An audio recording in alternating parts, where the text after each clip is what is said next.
Whew. Alright, y'all.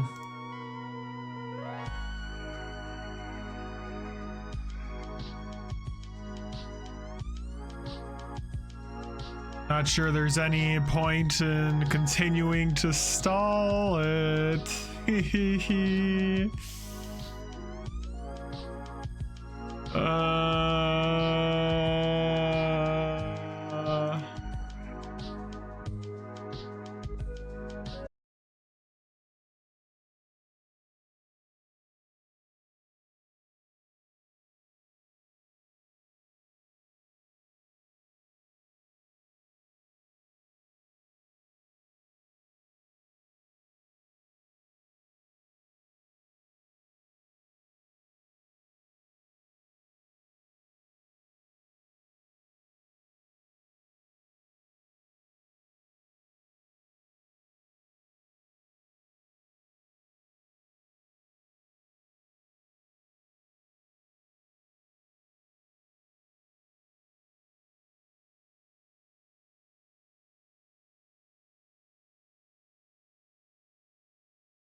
Long video that by the end of it we will supposedly have a complete animation created. So we're flying through it tonight. This is how we are spending our Sunday evening.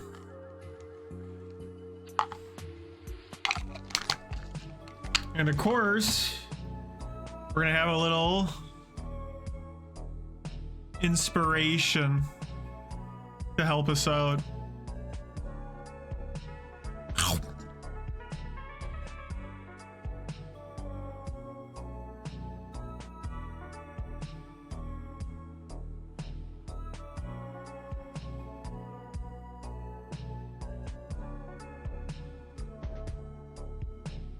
Ooh.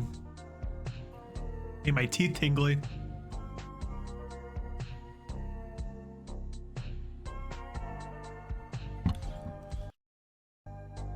Okay. So that's gonna be kicking in shortly.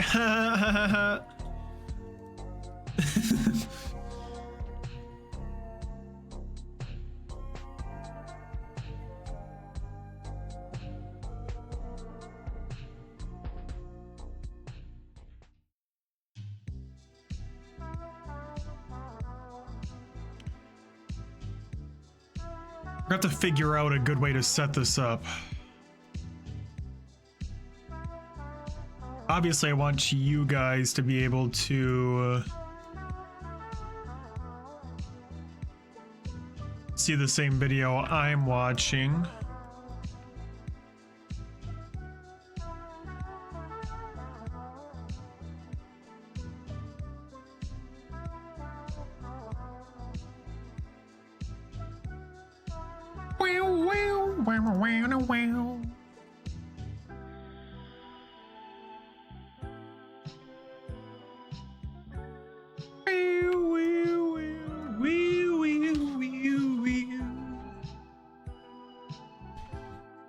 Okay. Think now.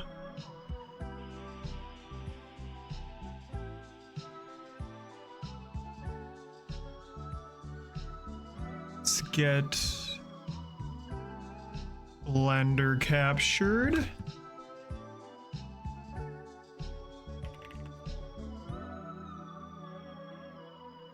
No. Yes.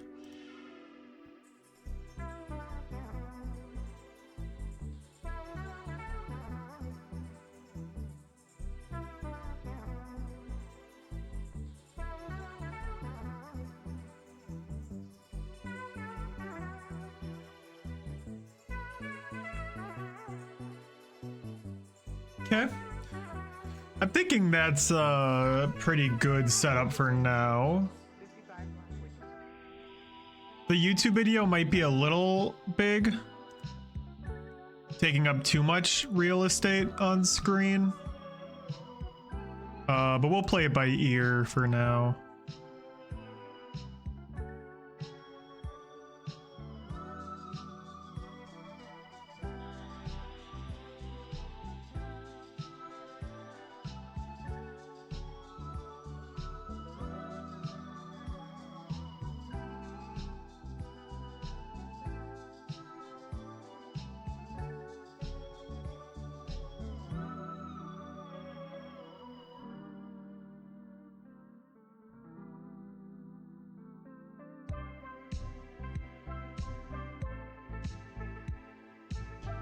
Then I need to make sure I can see chat too.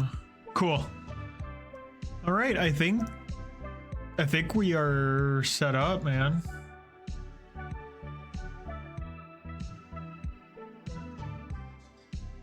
You do, be-do, be-do-do.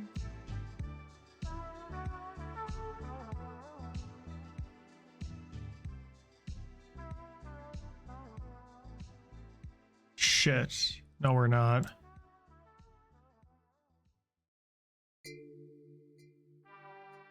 I need chat. I need chat.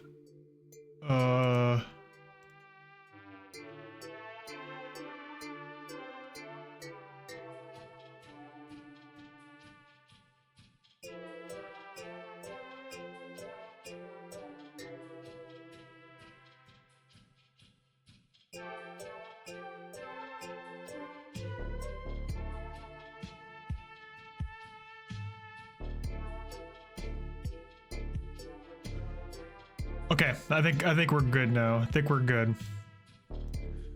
Blender here, video there, chat there. Let's do this shit. This is Blender, open source Hi, Blender. software that can be used to make animations, visual effects, game assets, or practically anything 3D. And best of all, it's 100% free and if you've never used it before but you want to learn it, well, then you're in the right place. This is a tutorial for complete beginners. I've been using Blender for 20 years, so I'm going to show you how to use all of its core features. And by the end, you'll finish with not only the confidence to start your own projects, but with your very own donut animation. I know this looks complex, but I promise you it's achievable for a complete beginner. And I say Bring it on, bitch. Because many already have. This is actually the 4th version of this tutorial. I made the first donut tutorial back in 2016, and I've been remaking it every few years to keep up with Blender's development. In that time, millions of people, just like yourself, Millions and never used millions of 3D, people successfully have used making his their own films. tutorial.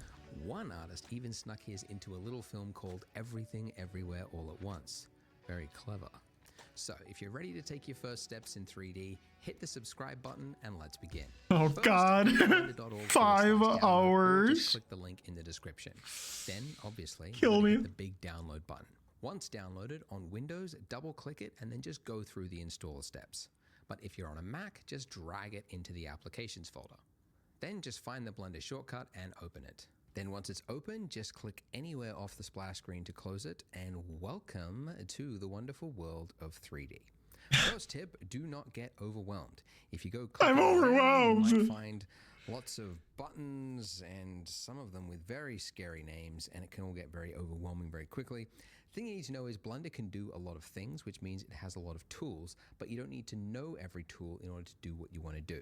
If you're familiar with the 80-20 rule, there's really only 20% of Blender's features that you end up using 80% of the time. And that's what I'm planning to teach you in this tutorial series. So stay with me and you should be fine. We'll start 5 with hours to learn 20% of the tools. we're just going to look at the interface and I'm going to show you some of the basic navigation. So for starters, this view, this window right here is your 3D viewport, and it's where you'll spend probably 90% of your time because it is the 3D world. So you can see that we have 3 objects here. We've got a camera, we've got a cube, and we've got a lens. Oh, it's the And when we camera. click on it, you can see it's selected because it has the yellow outline. So let's delete the default cube, of course, and replace it with something else. So we could do that by going up to the Add menu up here, or by remembering the hotkey, which is Shift A. So Nope. Shift A for Add. So usually the one you're looking for is underneath Mesh. So these are called your primitives, and it's what you use to start something when you're looking to make an object. Like if you're going to make a chair, you might start with a cylinder as the chair leg and then build out from there. But the one I'm sure you're all very curious, you want to click it, it's the monkey. So let's just click the monkey. Wait, I didn't even notice the monkey. What the hell? In fact, every 3D software has its own little Monkey. random complex object because it's useful to test things like shaders or complexities of scenes. So 3ds Max has the Utah teapot, Houdini has the toy, and I think pig's head. Blender has the monkey, and it's actually called the Suzanne monkey head, which you can see in the top left there, named after the orangutan from the film Jay and Silent Bob Strikes Back. Random piece of trivia. So let's get a better Yeah, look don't at it. care, And to dude. that, we need Don't to care. Orbit, which you can do by on your mouse there, your scroll wheel. That is called your middle mouse button. If you push that in and then Yeah, drag yeah. around, Try to keep that up, is bro. now orbiting. Now, for my laptop users, you've just panicked because you realize you don't have a mouse. How are you going to orbit around? First of all, probably a good idea to get a mouse for 3D work. It will come in handy. But in a pinch, you can get by without it just by up here in the top right-hand corner, this little gray circle, anywhere in the gray section. If you just left-click, drag on that, that will do the exact same thing. Or if you want, you can go to Edit Preferences, and then underneath Input, there's Emulate 3-button mouse. And that means that if you hold down Alt and then left-click drag, that will do the exact His same thing. eyeballs. Also, whilst you are in User Preferences, you might want to go to Interface, and you've got Resolution Scale. If you're on a 4K monitor, you might find that your menus and buttons are really small and you kind of have to like squint in to see it. So personally, I like to keep my 4K monitor around about 1.5, but since this is a tutorial, I'll make it nice and big so you can see what I'm doing. Okay, so that's orbiting around with the middle mouse button. If we want to zoom in, we can do that just by scrolling in and out. We could also do it by going up to the magnifying glass tool there and then just left click dragging and then moving the mouse back and forth. That's scary as hell. Or you could hold down Control and then middle mouse button, and that will do a smooth zoom as well. Okay, so one thing you might notice looking at this is that it's not very pretty, right? It's just kind of got this flat, bland, gray lighting over everything. And that's because this state right now is called viewport shading. And it's kind of a lightweight, optimized way to view the scene just as you're building it. But if you want to create a final pretty image, that's called rendering. Pretty. And you can actually switch into rendered mode by going up here into the top right-hand corner. You can see we're currently in the viewport shading mode. If we go 2 across, you should see rendered view mode. So if we click that, Your computer might stall for a quick second whilst it loads it in, but you can see it's now different. We have directional light. We have shadow cast across the movie. Yeah, So it's now taking currently being lit by multiple this moments. lamp up here.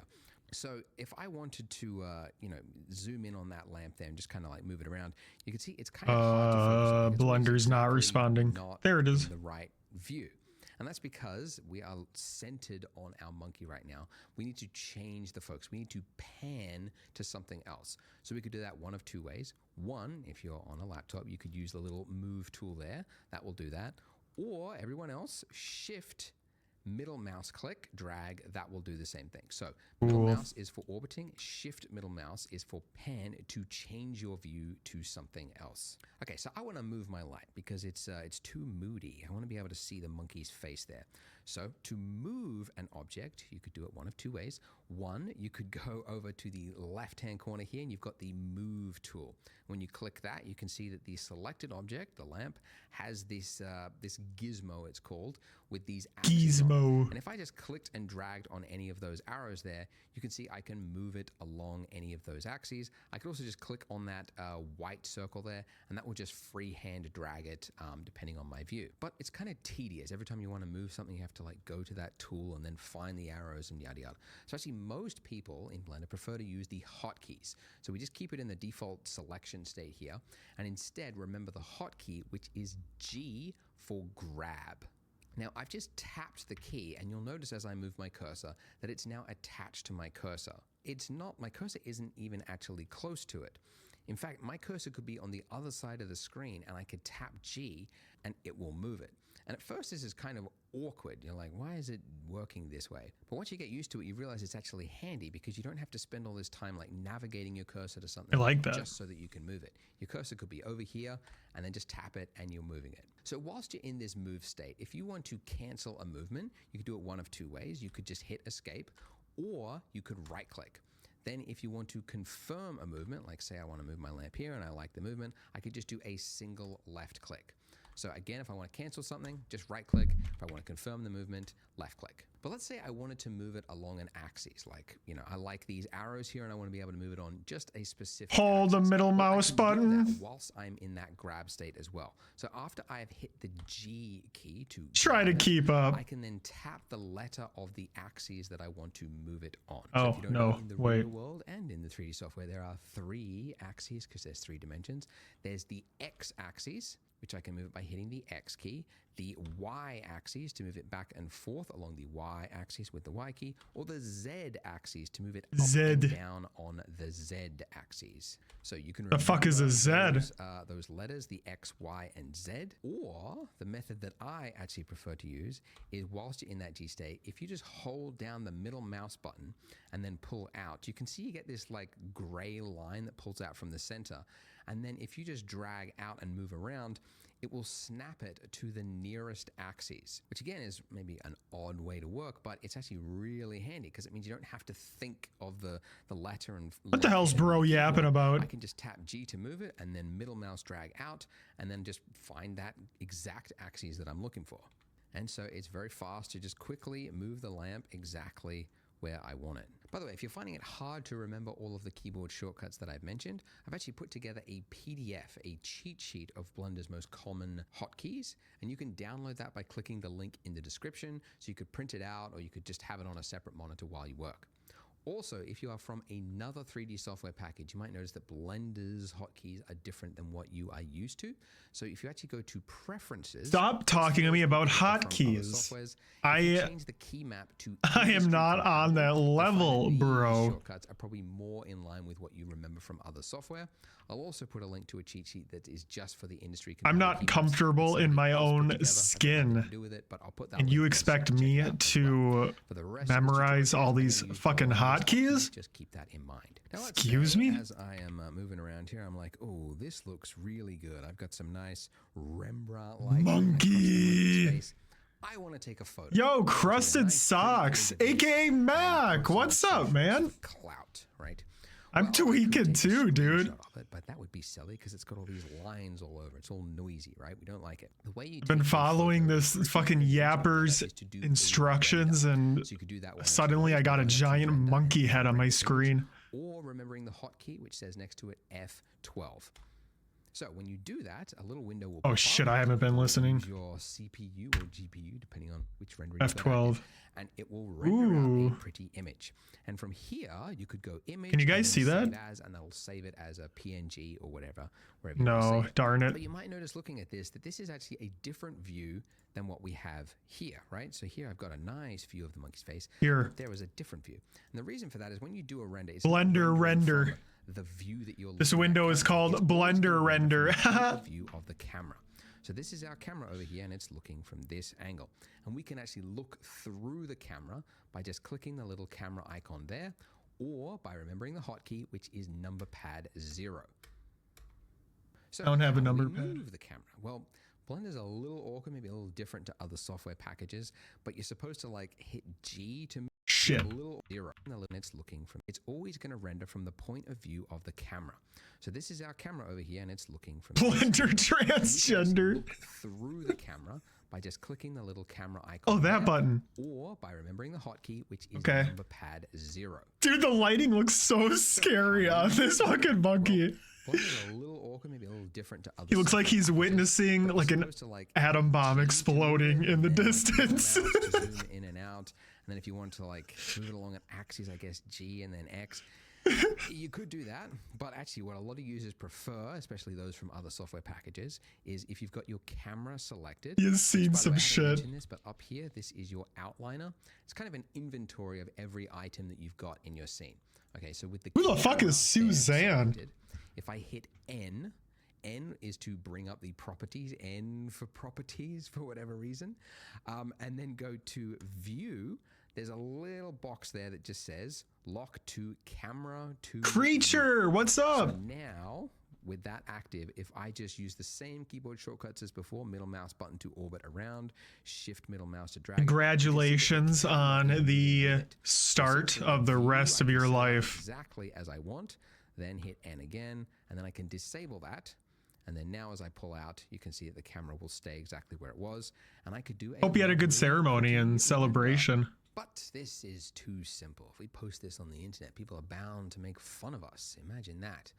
Well, we could Dude, give it people some make fun of me no matter color. what. I'm a So fucking with Twitch our streamer. monkey You head kidding me? selected, we can go over to here to the properties. So this properties section is where you might spend the other, I don't know, another 5 to 8%. I don't know, getting too exact there. You might spend another 5% of your time in this section, but it's where all of the properties for things are. in place. So for example, you've got like the render properties, like the size of the image that you're saving something as is defined there. And some of these properties will stay here no matter what is selected, but others are selection dependent. So you can see actually if I click the camera there, you can see I get a little camera tab at the bottom there. But if I select my monkey, you'll see the camera tab disappears. I see. instead Oh I my have some god, other ones. Suzanne's the monkey. So What the hell? you might want to change is underneath material. And That's this will not a enable good us to name add for a monkey. material, change the color to something else, essentially. So Suzanne here reminds where me, it's got new. I'm just going to hit new. There was a foreign exchange student we had in high school. Options, very Ooh, I was crushing on Suzanne Don't worry about it. so bad. The one that defines the color is the base color. So if I do a Suzanne single from left click on Norway. that white box there, We went I to can prom change together. This color to whatever. She was not a monkey, okay? Although that would have been pretty cool. Creepy skin toned. Oh my god, I haven't been listening to like the last fucking 5 minutes of this. Jesus Christ. Blender lessons, creature. We are doing a 5-hour tutorial right now. Tonight. And supposedly we're going to have a completed animation by the end of it. Tab at the bottom there. But if I select my monkey, you'll see the camera tab disappears. But instead I have An animation some other involving options here. donuts. So one that we might want to change Donuts, is underneath creature. material. And this will Donuts. enable us to add a material, change the color to something else, essentially. So underneath here, where it's got new, I'm just going to hit new. And then you've got a bunch of options. Very Ooh, IOR, subsurface. Again, don't worry about it. We'll get to all of that later on. The one that defines the color. Dude, I don't like how he's able to click on this shit and it happens right away. Whereas every time I click on a new menu, Blender, it freezes for about 5 seconds before anything So if I do a loads. single left click on that white box there, I can then change this color to whatever I want. I could make it an odd, creepy, skin-toned monkey head, right? Like that. And do a render. Okay, so hey, all right. I want blue it's monkey. better, but still, it's too simple. I think people will think we haven't put enough effort into this masterpiece. So let's add another object. Let's give the monkey a hat. So if we Yes! add another object. How do we do it? Well, we could go to the add menu, like I mentioned before, or the hotkey Shift A. So what sort of hat do we want to add? We could do a boxy hat. Let's do a party hat with a cone. Let's go. So once we've added that object, you can see it's just plopped it straight in the center, intersecting our monkey. So we need to move it. We can move it. Chat, I'm about to make the greatest So it's now moving it just on our cursor there. I don't want to move it just NFT of all freehand, though, 'cause I time. like the position, but I just want to move it up. So I'm going to hit Z to move it along the Z axis. Right, I like it there. So once I like the placement, I'm just going to do a single left click. Okay, great. But too big. See, need to learn another tool, which is Shit, how do I do it again? So we could go to the scale tool there, and then we get this. Shut up!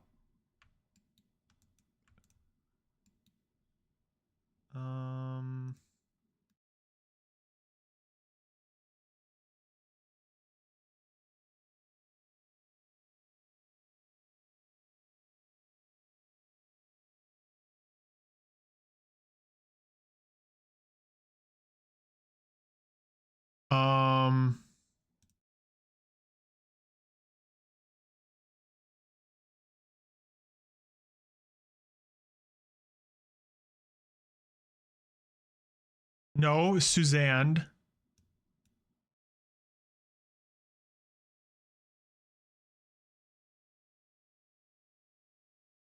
Yeah, okay. You separate. Fuck. You go up. There we go. Okay. Familiar little axes there, but again, most people prefer to remember the hotkey, which for scale is just S. So S to scale. So Yeah, what's up, Amania? Okay, that's pretty good. Let's move it down again. Shit, who knows? I mean, Blender, this is something I've always wanted to learn how to use. It's just so versatile, man. Especially now when you see stuff like Smiling Friends, where you can use it in animation too to create these really weird CGI looking creatures to react and play around with your like 2D drawings. It's a funny style clash. I really like that. So G and Z. And shit, game, who knows, man? All right, but yeah, let's Who say we're knows? a little taller. Okay, so we could Possibilities scale it are along endless. Just the Z axis. So S and then Z. Whoops. S, Z. There we go. And it's now making it a tall party hat. Scale it down. There we go. Wait, bitch, how'd you do that? Very bland. Add. So it's now moving it just on our cursor there. We could grab it with the G key. So it's now moving it just on our G cursor was the there. I don't key, wanna damn move it. Just freehand though, because I like the position, but I just want to move it up. So I'm going to hit Z to move it along the Z axis. Right, I like it there. So once I like the placement, I'm just going to do a single left click. Okay, great. But too big. See, need to learn another tool, which is scale. So we could go to the scale tool there, and then we get this familiar little axes there. But again, most people prefer to remember Look at the hotkey, that! which for scale Hey! is just S. So S to scale. So resize. Okay, the mouse. okay. Okay, that's pretty good. Let's move it down again. So G and Z. Okay. All right, but yeah, here's what I'm doing, Amania. So we could scale it along just the Z axis. So S and then Z. Whoops. S, Z. There we go. And it's now making it a tall party hat. This is a 5-hour video, but it's a bunch of, I think, separate tutorials that he combined together into one big project. By the end of the 5 hours here, we're going to have a full-on animation. So Scale it down. There we go. Look at that. You're very bland. So come back here in 5 hours, and I am going to be the fucking Blender god. Aqua. Aqua. Not give that a render by hitting F12. Okay. Camera is in the wrong position, so let's go to camera view mode with number pad 0. I'm going to select my camera, and rather than dabbling with that little thing I had before, I'm going to hit G and then middle mouse, just tap it once. As I said, it's a little awkward, Blender's the way it handles with the camera, but anyway, just move that out, and then I got to rotate it. All right, so I'm What's he doing? So with the camera selected, tap R, then middle mouse, and it's now kind of like freehand rotating around. So I'll just move it up, go to camera view mode with number pad 0. I'm going to select my camera, and rather than dabbling with that little thing I had before, I'm going to hit G, Right, this button. and then middle mouse, just tap it once. As I said, it's a little awkward, Blender's the way it handles. Oh, I see. That's the camera. So with the camera selected, tap R, then Okay. middle mouse, and it's now kind of like freehand rotating around. So I'll just move it up slightly. There we go. Okay. This is just a fool around session, so don't worry if you're making mistakes. We'll get to actual practical building stuff in the next part. I'm just trying to find ways to throw in these like fundamental tools. Rotate, right? The monkey's head is just, he needs to look dead on at the camera, and currently he's off. What an excuse to use the rotate tool. So you could enable the rotate tool, right? The familiar axes there. You could click and rotate it around like that. Again, most people prefer to remember the hotkey, which is R to rotate, right? So it's now just. Oh, that's scary. My cursor. Remember the axes, as I mentioned before, can be used for any mode. So the X axis will rotate it back and forth. The Y axis, tilt it, or Z, there we go, to turn it towards the camera. Just a little bit, right? And there you go. His gross ass eyelid is clipping through the hat. Upload it to ArtStation, and then just wait for the recruiters, essentially. All right, let's start a new scene so that we can get ready. But my monkey. Actually start building our donut and learning some of the more core features of Blender. Now we know how Blender functions, let's start building that donut. So, as before, let's, well, first of all, just to repeat, make sure you are working with a new scene. Completely new scene, don't want any remaining monkey heads lying around. Let's begin fresh slate, and let's delete our default cube, just with the delete key. That's my monkey, chat. You guys like it?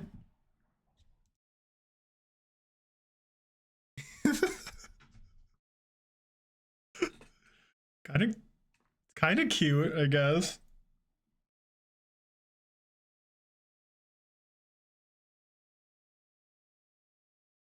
From a certain angle, he's kind of cute. And let's replace it with a new object. You might remember the hotkey. All right, let's go. We are officially 18 minutes in this 4-hour 55-minute video. Key for that is Shift A. And as I mentioned before, you usually want what is underneath mesh because these are your primitives. So we want to start with something that most resembles what it is we're building. You know, if it was a house, you might start with a cube. If it was a vase, you might start with a cylinder. In our case, we want the donut-shaped one, although mathematicians call it a torus for some reason. So let's add that. Now, if I zoom in by scrolling up, we can see we have something resembling a donut. I never knew donut shape was called flimsy. Looks like the donut before torus when they just drop it into the vat and it's just this little wispy thing.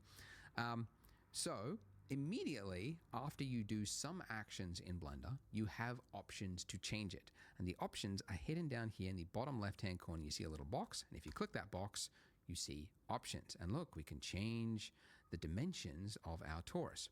Now, something to note is that these options in Blender only appear immediately after you have done that action. If you do another action, like say deselect your torus by mistake, these nuts, it's gone, right? Because Blender has assumed you have moved on. You've accepted the state of your donut, and this is the one you want, right? Now, if you haven't done anything drastic or changed this object in some severe way, you can temporarily bring it back by hitting F9. I never actually remember that hotkey. I just remember that immediately after I have added an object. If I want to tweak it, now's my chance before I move on to something else. Okay, so we could change the size of it here. We can also change the What the hell? This is fun, dude. Loosely. This is like playing with a virtual to clay. make it higher or lower fidelity.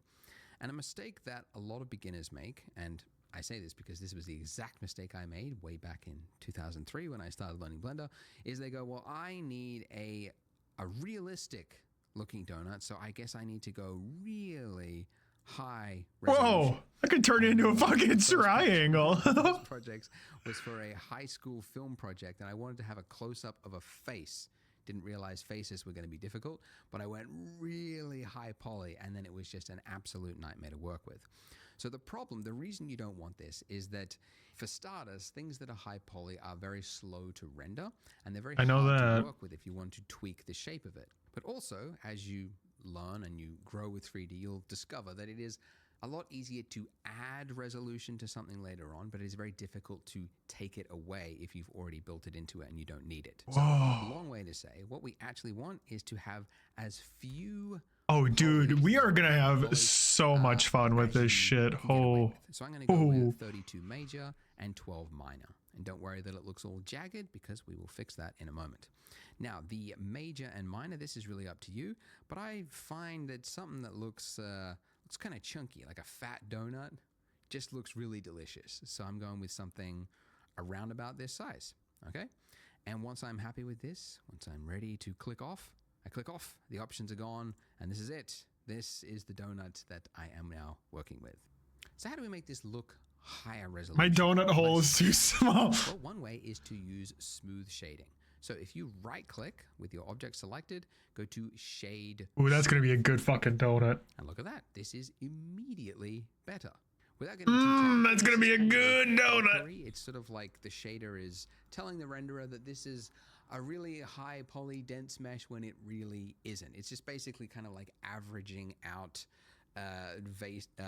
faces, and anyway, it's very technical, but basically means it's not going to add anything to your render time, but it's going to look smoother. And so this is generally what you want for something that is smooth and organic looking, like we want. If you were rendering like architectural or like hard surfaces, like later on we're going to put this on a counter, then the object would obviously want to be flat. But in our case, we're just going to use shade smooth. But you might notice that looking at this, especially if you go side on, that you've got lumpy, sort of a jagged shape around here, right? So the silhouette is really breaking that. How the fuck did he do that? High poly or a smooth looking donut. But thankfully, rather than adding all of that complex density into the mesh itself and then making it hard to remove later on, there is another way through modifiers. So if we go over here to our properties, right, this very confusing, lots of option looking properties, click on the wrench, and this is the section called modifiers.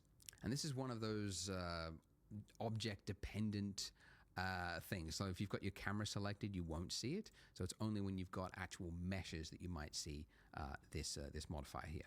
So it's much easier to explain if we just add one. So up here, add modifier, and you got a range of options here that can do a whole number of things. The one that we're looking for is underneath generate, and it is called subdivision surface. And it is a really common modifier that you use all the time. In fact, it's so common, it's actually, you can just immediately add it to any object just by hitting Control 1. But don't do that because we've already got it, so there. Now, some of you might have just discovered that your donut has disappeared. If that is the case, you need to go to Edit, Preferences, and then underneath Viewport, where it's got Subdivision at the very bottom, Disable GPU Subdivision. That will then make the subdivision perform on your CPU instead of your GPU, which is maybe non-existent or not performing whatever.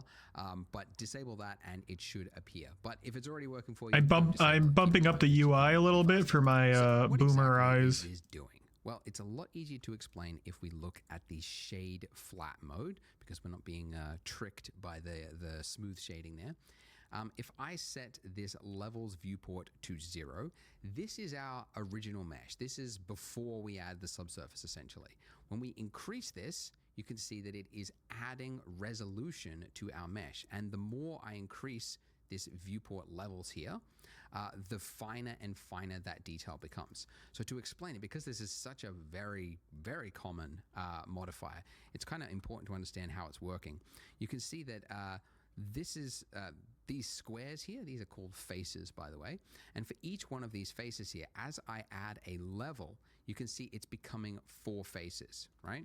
And then now if I zoomed in on this one face here, if I do another level, that's now become 4 faces. And then if I zoom in again, it's now become 4 faces. So it's exponentially adding detail. And you might also know exponentially out as well. Like this jagged edge that we've got here, you can see now becomes smoother. So to quickly visualize that, if I just draw it, like imagine you've got like a 90-degree corner, right? Like this. If you add a subsurf modifier, what it's going to do is it's going to add a point here, right? Because this is the extra detail. It's also going to take that point there and it's going to average it out. It's going to average it out between these points. And it's going to create another one there and another one there. So you go then from having that really hard corner there to having something that looks a lot smoother. So it's going to take a point and it's also going to change it to make it look smoother, generally speaking. So there we go. Bro really had to do a lot of yapping just now to get to the ultimate point that it just made my fucking donut look smoother. So now as I increase this, you can see it's getting smoother and smoother. Now, the reason there are 2 options here, you've got levels viewport and levels render. So reminder, this gray area that we operate in is called our viewport. The render is the pretty version. So as an example, you can see if I just turned it off for the viewport, it looks very jagged. But then for my render, if I increase that to 3, if I do my render, which you could go up there, and render image, or remember the hotkey F12, you can see that that donut is now smooth, but I go back and you can see it's jagged. So the viewport, you want to generally keep it lightweight, and then the render time, that's where you want to get a really nice looking pretty image. So you want to often have 2 different levels. In our case though, I don't really think we need to go beyond 1, even for our final pretty image, because this with shade smoothing turned on is good enough. And we're going to be adding more to the scene later on, so we don't want to make it too complex. So this is actually pretty good. Okay, so you're pretty good. A perfect donut. And that's the problem. It's too perfect. You could spend decades trying to develop a machine in the real world that made a donut this perfect, and you never would. This is so mathematically precise that the eye will always see this as looking fake. So that's actually a problem you learn pretty quickly in 3D, that things that are too perfect just look fake. So you have to spend time making things look misshapen and adding variation there like you see in the real world, because your eye expects to see it. So how do we do that? How do we make this donut look a little more lumpy and interesting? I do that by changing the mesh itself.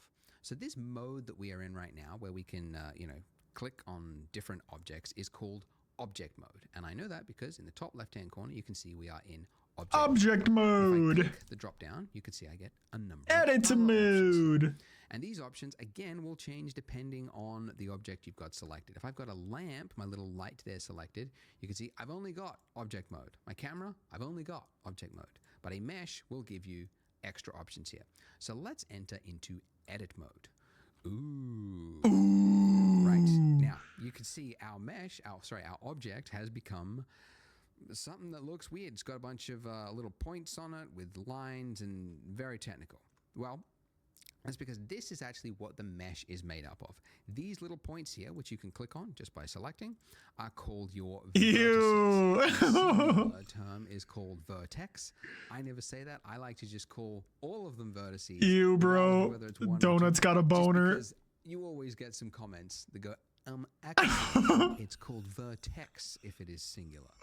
Anyway, so these are called your vertices, and if you have 2 of them joined by a line, that is called an edge, and if you have 4 of them forming a face, then it's called a face.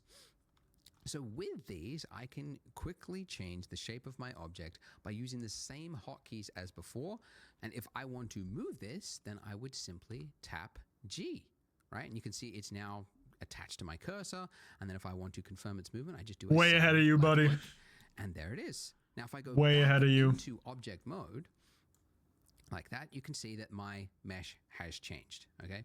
And by the way, the hotkey for jumping in and out of object and edit mode is just tab, okay? So you can see it's just toggling between those two modes because it's so common that you want to just quickly change things that it's just easily accessible by that. Now, this is okay, right? But you can see it's like, it's got like some artifacting. It's like, it's not the greatest lump, right? So how do we make it look a little more natural? Well, I mean, you could, you know, you move one, drag it out, okay, click, and then I move, the next one next to it, right? I'll move that out, and then I'll move this one out a little bit, and then I move this one, and it's like, be like 5 actions, ridiculous, right? No one wants to do that. No one's got time. I do. Thankfully, there is a tool in Blender just for this, and it's called proportional editing, and you can enable it up there in your toolbar. So if you enable that, now if I hit G and I move it out, you will see I get a little ring around my cursor there, and that is now changing the mesh around it. Time for that. Editing, and you can enable it up there in your toolbar. So if you enable that, now if I hit G and I move it out, you will see I get a little ring around my cursor there, and that is now changing the mesh around it. Now, a lot of people in my previous tutorials were like, I don't see what's going on. You have to have something selected first, and then when you hit G, you will see that little circle of influence. Okay, now this circle of influence, if I scroll up, you can see it's shrinked. Took me like 5 actions, and then I move this one. No one wants to do that. No one's got time for that. Thankfully, there is a tool in Blender just for this, and it's called proportional editing, and you can enable it up there in your toolbar. So if you enable that, now if I hit G and I move it out, you will see I get a little ring around my cursor there. Have that. And that is now changing the mesh around it. Now, a lot of people in my previous tutorials were like, I don't see what's going on. You have to have something selected first, and then when you hit G, you will see that little circle of influence. Okay, now this circle of influence, if I scroll up, you can see it's shrinking its circle of influence. And if I scroll down, it is expanding its influence. So it's only going to affect what is in that ring there, okay? If you are on, if you don't have a mouse with a scroll wheel, you can also change the influence by using page up and page down. And if you don't have page up or page down because you're on a Mac keyboard, then what you would have to do is go to key map and then change your page up and page down to something else just so that you could get around that. But stop talking. Guys, you got to get a mouse. Get a mouse with a scroll wheel. I think they're, 50 cents or just in the nearest landfill somewhere. Get a mouse because it's going to make your life in 3D a lot easier. Okay, so with this, I can now make quick work of lumpy shapes, okay? So lumpy shapes. Lumpy shape there. Maybe I go down here and I pull this up just by hitting G, moving it up. Okay, so already this is looking a little more natural, right? Because even if we were making a stylized world for a Pixar movie or something like that, I mean, this is a fucking weirdly lumpy donut. Sorry, spherical. Round looking. I would not be happy with this. Your eye will see it as fake. So very quickly, I'm able to add a little bit of variation to the donut. Just all around it, just a little bit over here. And you can see that I am just changing my circle of influence depending on what size of a lump I want to make. So I just want to make like a little bit that sticks out. I can make a small circle just by scrolling up like that. And you just want to do that until you get something that looks a little more natural. I might want to make the inner part as well. Maybe just drag that in with a smaller circle. And that's pretty good. Let's just have a look from the top. I might actually just drag that out, make it a little bit more like that. But there you go. That's pretty good for a donut. It's still kind of simple. It's not too detailed, but it's got just enough variation in it that it's more interesting to look at.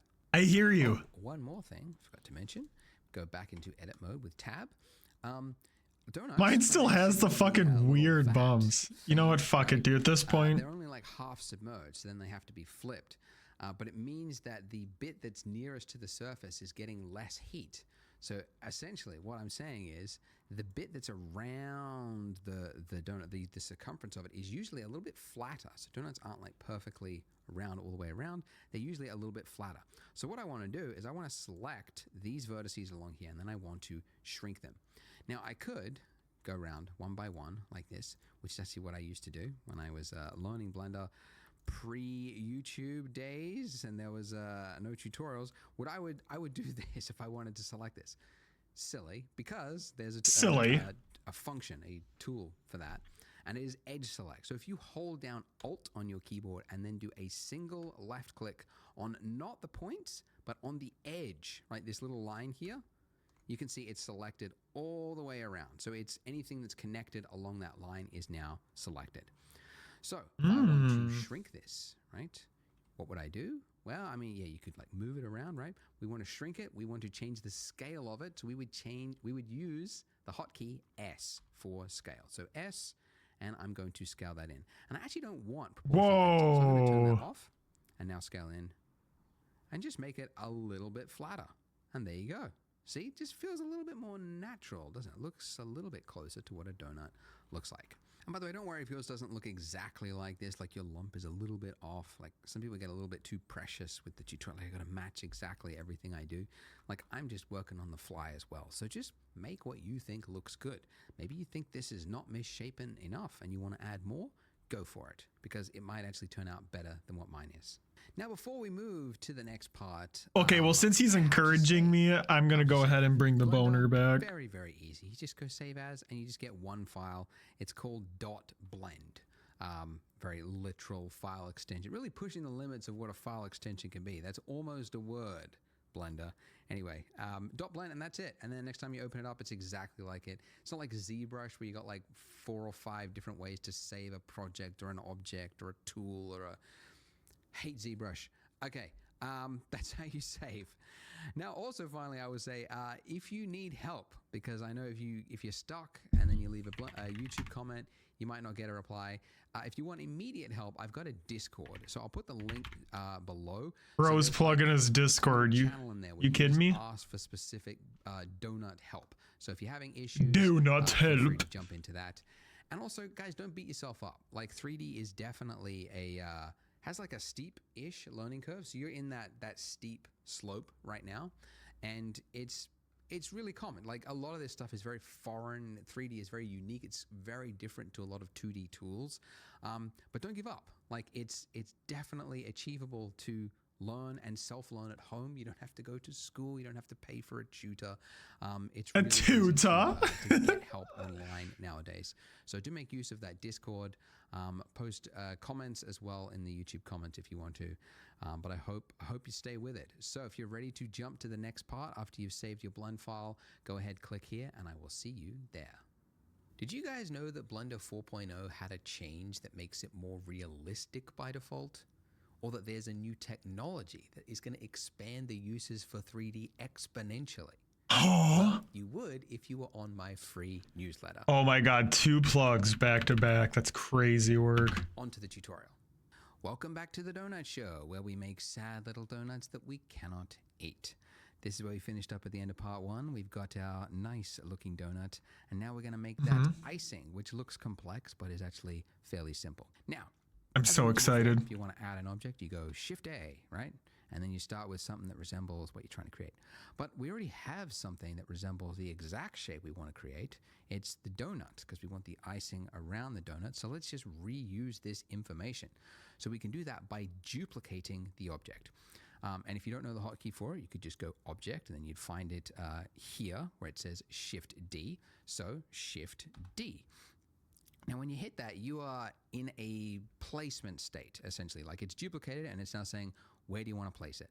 Now, in our case, and actually often, you don't actually want to change its placement. You want to duplicate it exactly where it was. So you can cancel the movement by hitting Escape or right-clicking.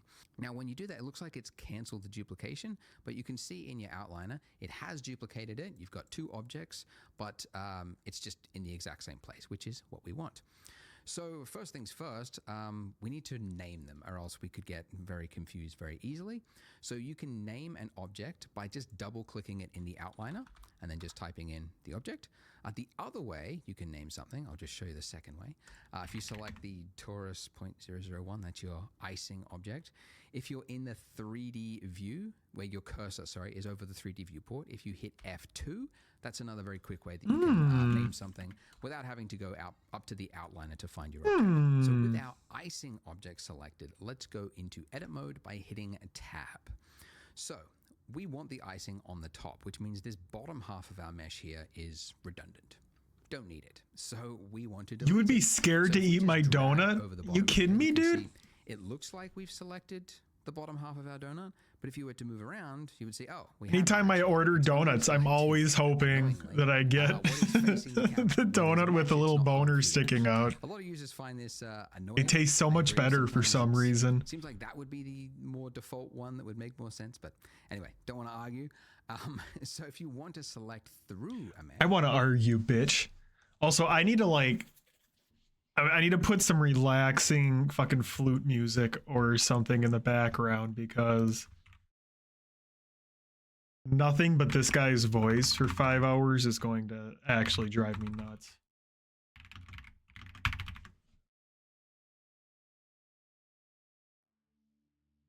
Gonna be really chill and relaxing because, you know, I don't want it to overpower the guy. Oh yeah, this is zen as fuck.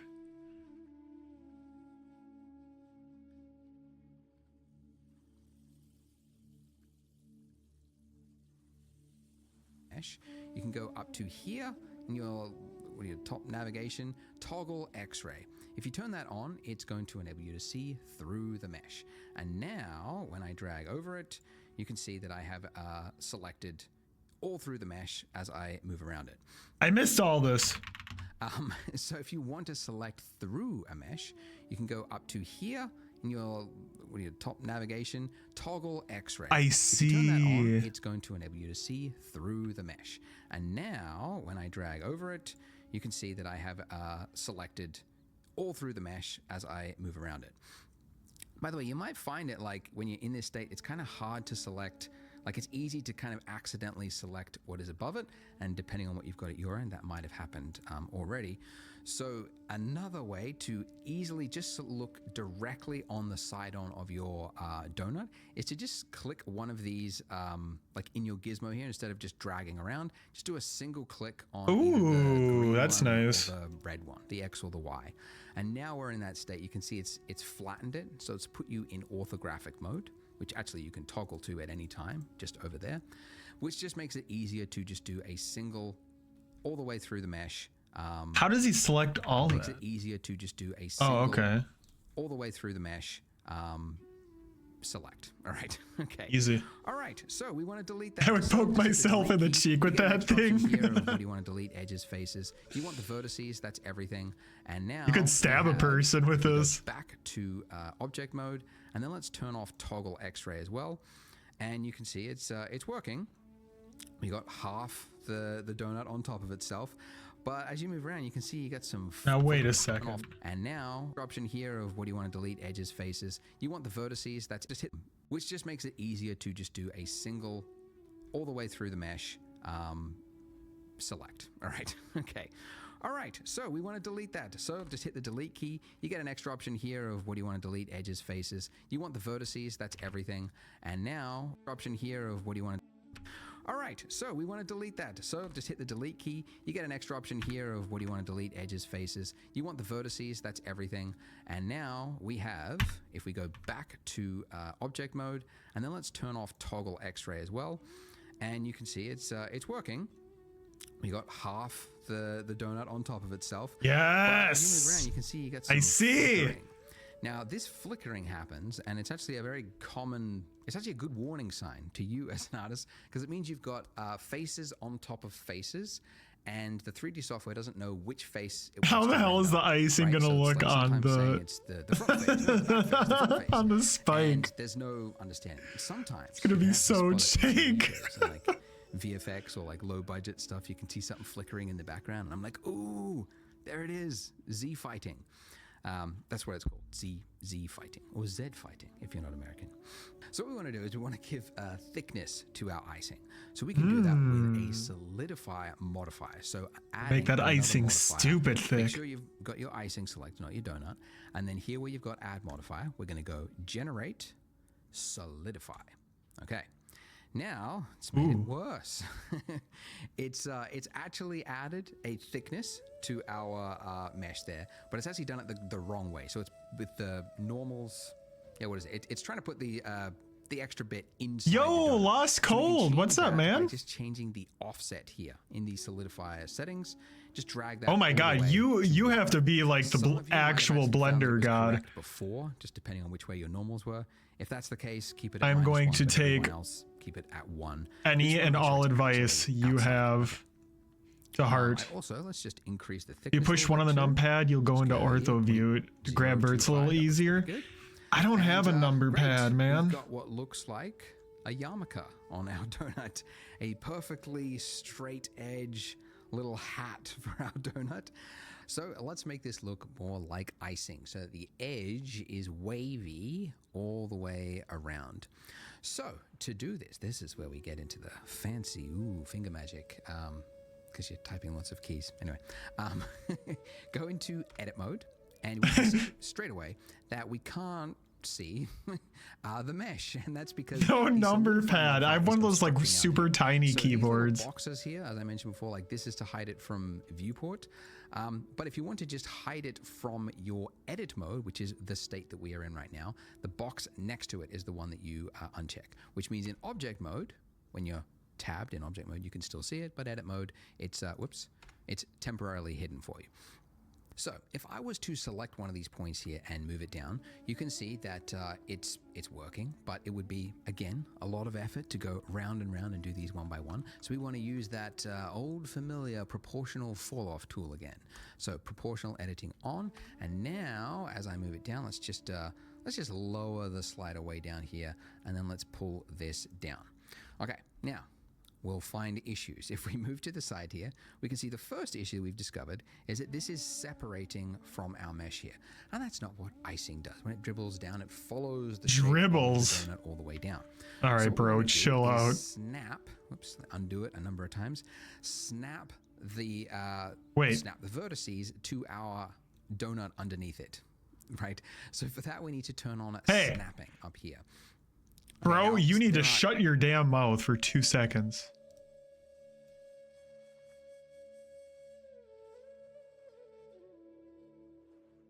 This guy's crazy.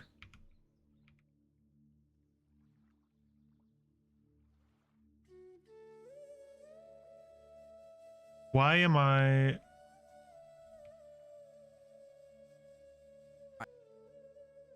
How do I only grab the icing? Lots of keys. Anyway, go into edit mode, and we can see straight away that we can't see. I know a thing or two. Yeah, how long have you been at Blender? Lost Cold. Boxes here, as I mentioned before, like because your work is incredible.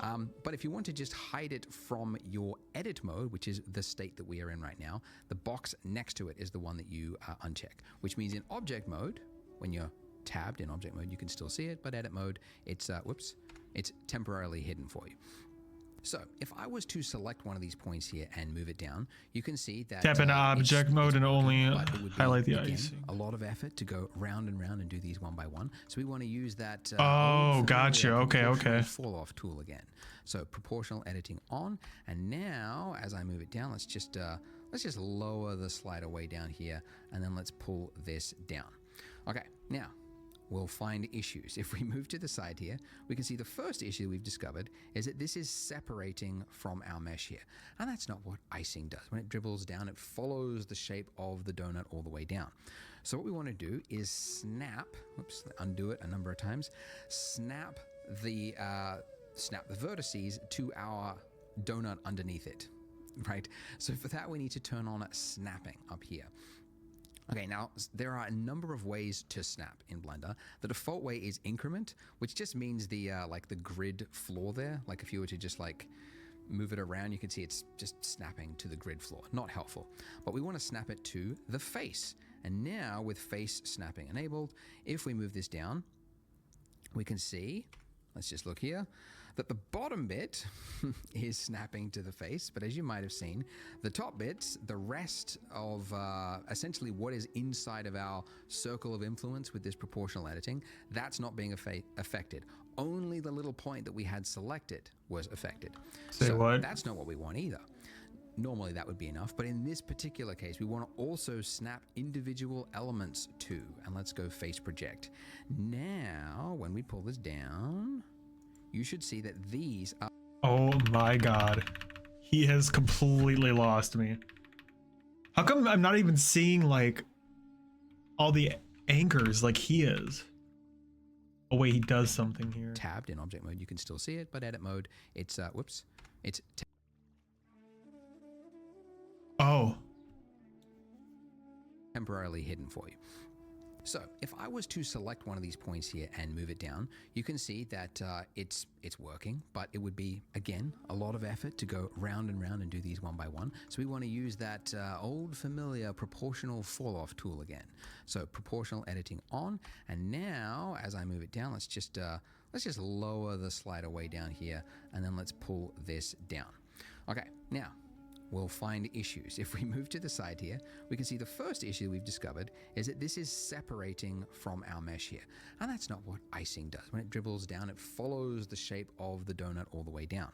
So what we want to do is snap, oops, undo it a number of times, snap the vertices to our donut underneath it, right? So for that, we need to turn on snapping up here. Okay, now there are a number of ways. Scroll your wheel when you have a vert selected to lower the proportional editing. Oh yeah, like the window for it.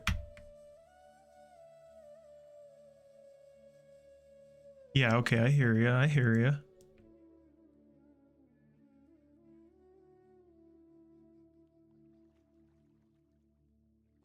In Blender, the default way is increment, which just means there are a number of ways to snap in Blender. The default way is increment, which just means the like the grid floor there. Like if you were to just like move it around, you can see it's just snapping to the grid floor. Not helpful. But we want to snap it to the face. And now with face snapping enabled, if we move this down, we can see, let's just look here, that the bottom bit is snapping to the face, but as you might have seen, the top bits, the rest of essentially what is inside of our circle of influence with this proportional editing, that's not being affected. Only the little point that we had selected was affected. So that's not what we want either. Normally that would be enough, but in this particular case, we want to also snap individual elements too. And let's go face project. Now, when we pull this down, you should see that these are also no longer clipping through the donut. But still, we have issues. Why is that? Well, it is actually working correctly. We can see these are not going through the mesh, so why does it look like it is? The reason for that is that there's actually just not enough information here. So if we go side on, you can see, right, like we've got this point here, and then we've got another point down here, and then we've got this long stretch in between, right? So that means that this part of the donut, oh gosh, that goes that goes around like that is just not, there's nothing to snap it to, essentially. So what we need to do to fix this is just add more geometry. So these little vertices here, we need more of those vertices. More So we can do that vertices? by actually using the subdivision surface modifier. Because although it is a modifier, you can apply the modifier. And the modifier currently is adding geometry, so let's just apply it. So to apply it, we just click this little drop down here next to the modifier, and then go apply. Now, if I don't like the lip smacking.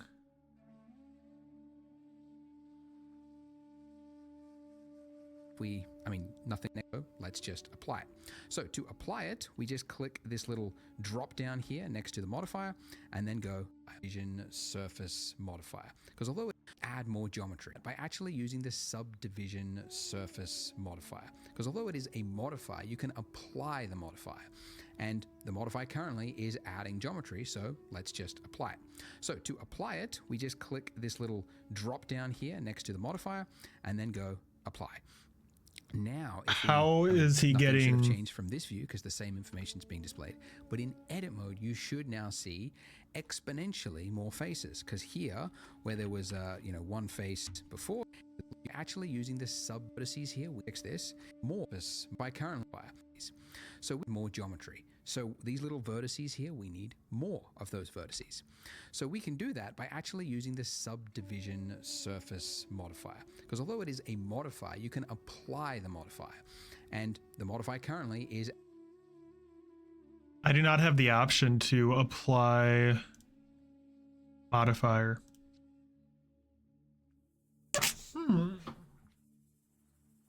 I love this. I remember doing the donut. Yeah, dude, at the beginning of this video, he was showing just everyone's donuts that they started off with. It was so funny.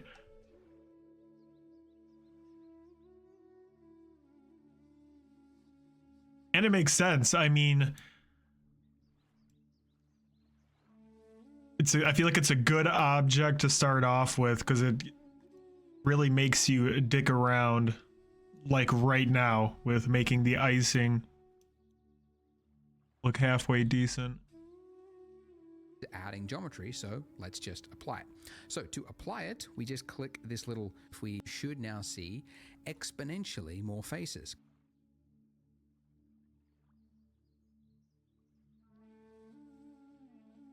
Yeah, the little V thingy, but it doesn't have like the apply modifier removed from the stack.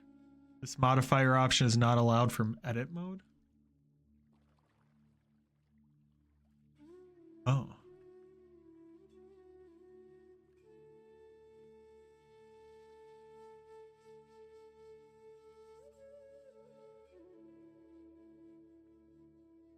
Okay, I think we did it. Because here, where there was one face before, you can see there's now Hoggies. 4x. Okay, 4x. Okay, so now if we pull down, we should see it is snapping. And if we go into this mode, you can see that it's now conforming to the mesh in a much more snug way, because there's information there. Oh yeah. This shading artifact here that we can see, this don't worry about that, we'll fix that in just a moment. But I need to show, because I've shown you like 4 things that we need to enable for this to work. I got to show you one more, because if I pull down and if I scroll up, you'll see something. Okay, if I was to click, we get this horrible problem here. And I've done this tutorial on enough, and enough people have hit this issue that I need to call it out specifically, because it seems to be a big... Oh, it's so cool, dude. Go from.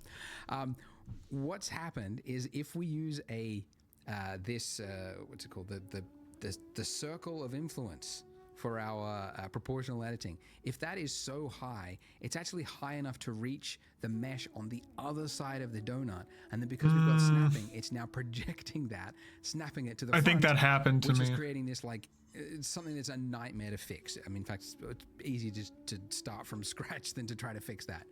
So if we want... Yep. Sorry, there's a lot of noise. To fix this, we need to hide the part of the mesh that we don't want to be influenced by our proportional tool, right? So to do that, there is an easy way to do it. We can actually do it very precisely. So if with this middle bit of our donut here, if I just hold down Alt and then do a left click, as I mentioned before, that selects the ring, okay? And we could do that all the way up, but actually there's a little, I don't know if it's an Easter egg. It's kind of a cool tool that not many people know about.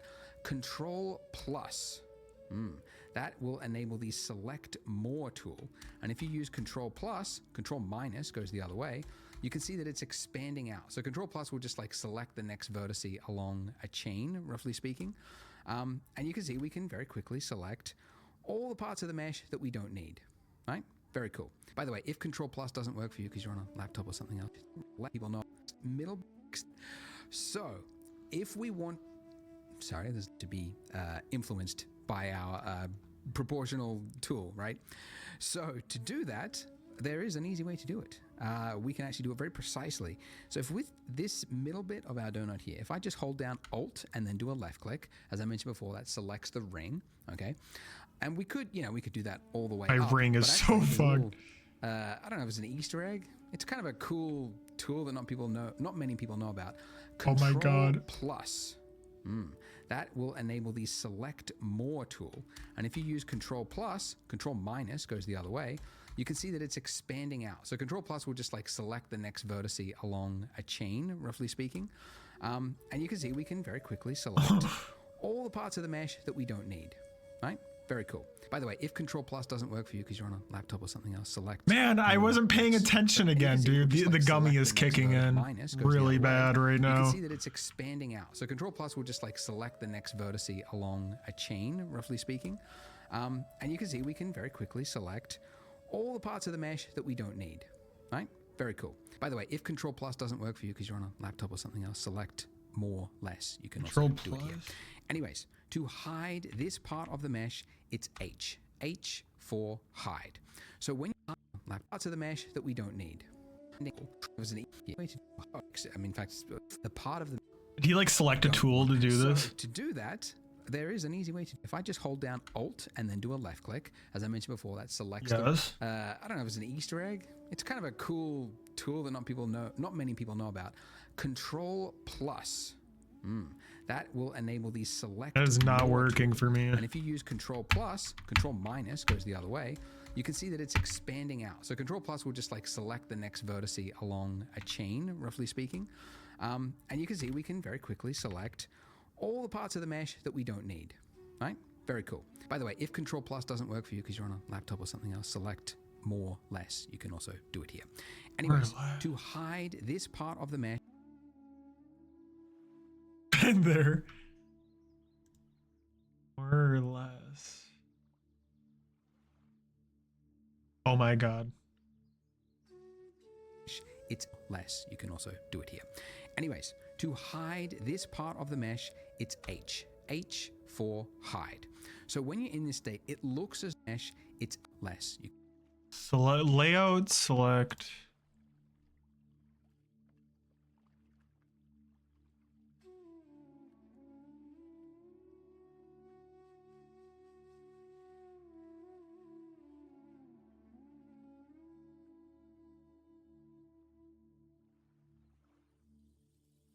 You can also do it here.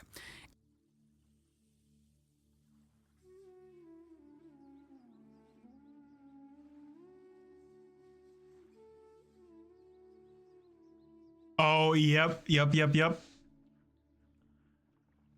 totally right. I just saw that. Where the hell? Yeah, control numpad. Oh my God. So I'm really gonna have to buy a new keyboard to use Blender, huh? Anyways, to hide this part of the mesh, it's H. H for hide. So when you're in this state, it looks as though it's been deleted. It's very, sometimes you don't know where part of your mesh, and then you forgot that you've got hide turned on. If parts of your mesh are hidden and you want to bring it back, it's Alt H. So H to hide and then Alt H to bring it back. Or if you can't remember it for whatever reason, you can also find it. Okay, it's underneath mesh. There we go. Mesh. Reveal hidden or hide selected. Okay, so that's the other way. But you can get my keyboard shortcut. It's in the link. It's free. Just use that and then you won't forget a lot of these handy shortcuts. All right, so now finally, after all that, after 4 different ways and problems to explain, we can now take part of this mesh and drag it down, and it will work correctly. Haha. So now and it will work correctly. Haha. So now we get to now finally be an artist and go like, what sort of edge or what sort of icing do I want to make this look like? So what I'm doing here, by the way, is I'm hitting G to pull it down, and then I'm just single middle click, and then because my cursor is closest to the Z-axis, it's now snapping it to the Z-axis. So that's why I mentioned before that it's really handy. You don't have to think of the letter and type it in. You just go in the general direction you want to go and then just tap the middle click. of the, which is your scroll wheel, right? Middle click. It's such a weird button that you have to call it out. It's the scroll wheel button, because it's like no other application seems to use it besides scrolling. But Blender is like, no, we're going to use it for like 90% of the operations is going to be middle click. But anyways, as you can see, I'm not paying particularly too much attention to it, but I'm just making a wavy looking shape around it. You might also want Icing definitely got a little screwy over here. Something happened. So you've got like big shapes as well as medium shapes and some small shapes. Big, medium, small. It's the recipe for appealing design. Big, medium, and small details. But I digress. By the way, I should mention, if you're stuck, don't feel bad, because there was certainly a lot of finickiness going on with this donut here, and we're definitely in the steep part of that curve at the moment. Do make use of my Discord if you are stuck. I created it literally so that people could get instantaneous help. I don't have any other benefit for it, so it's there so that you can find help. Link is in the description, and there's like donut help chat room where you can post screenshots of your problem and then people can help each other out. So do make use of that. Now, our shading issue here, this darkened edge, is actually going to fix itself by fixing another issue. So it's a two birds, one solution kind of problem. This 90-degree edge here for this icing, not ideal. Everybody knows that a real icing would create like a rounded edge there, right? So we can fix that just by adding another subsurf modifier, because you might remember I mentioned, like, yes, if you've got 3 vertices, it'll create like another vertex here and another vertex here, but it'll also like round it out. It'll pull this one back, so you end up with a rounded corner. So right here in your modifier stack, we're going to go add modifier, generate subdivision surface. Oh God, it got so fucked up, dude. Does matter. Okay, you want your solidify at the top and the subdivision after it. So Blender works top to bottom, and it's important it's in this way because you want the extrusion to happen first, and then in order to round that edge, it has to happen as a secondary step. So solidify on top, subdivision underneath. Now, whilst we're here and we're looking at the close-up, nice little profile of this edge of this icing, another issue to call out. You can see it's got this this shape that goes around. Yes, so far so good. But then it goes up, and it's like, it'll be better if it went around and then tucked in and touched the edge of it, because that would look more like real liquid would. So we can solve that by just changing one of the settings in the solidify modifier. It's not one of those things that you would figure out or know where it is. It's just over time you learn where some of these settings are. But essentially here, the edge data. So we want to change the edge data to say that before you do the solidify edge step, data crease on the inner part right here. If we increase this all the way to 1, it now creates a sharpened edge just on that inner part there. So the rest of it is a smoothed edge, but the middle one, there's a crease, so it's making a sharp edge there. And it just gives it's just a little bit more realism. Just looks a little bit closer to what you would imagine real icing would do. Okay, now for the cool bit. All right, so if you look at reference of donuts, right, yes, you've got these little wavy bits, but where the icing is really liquidy, it'll often break off from this wave here, and it'll create a trail that goes down underneath the donut, right? It just sort of drips all the way down. Oh, he's getting crazy with the icing now, dude.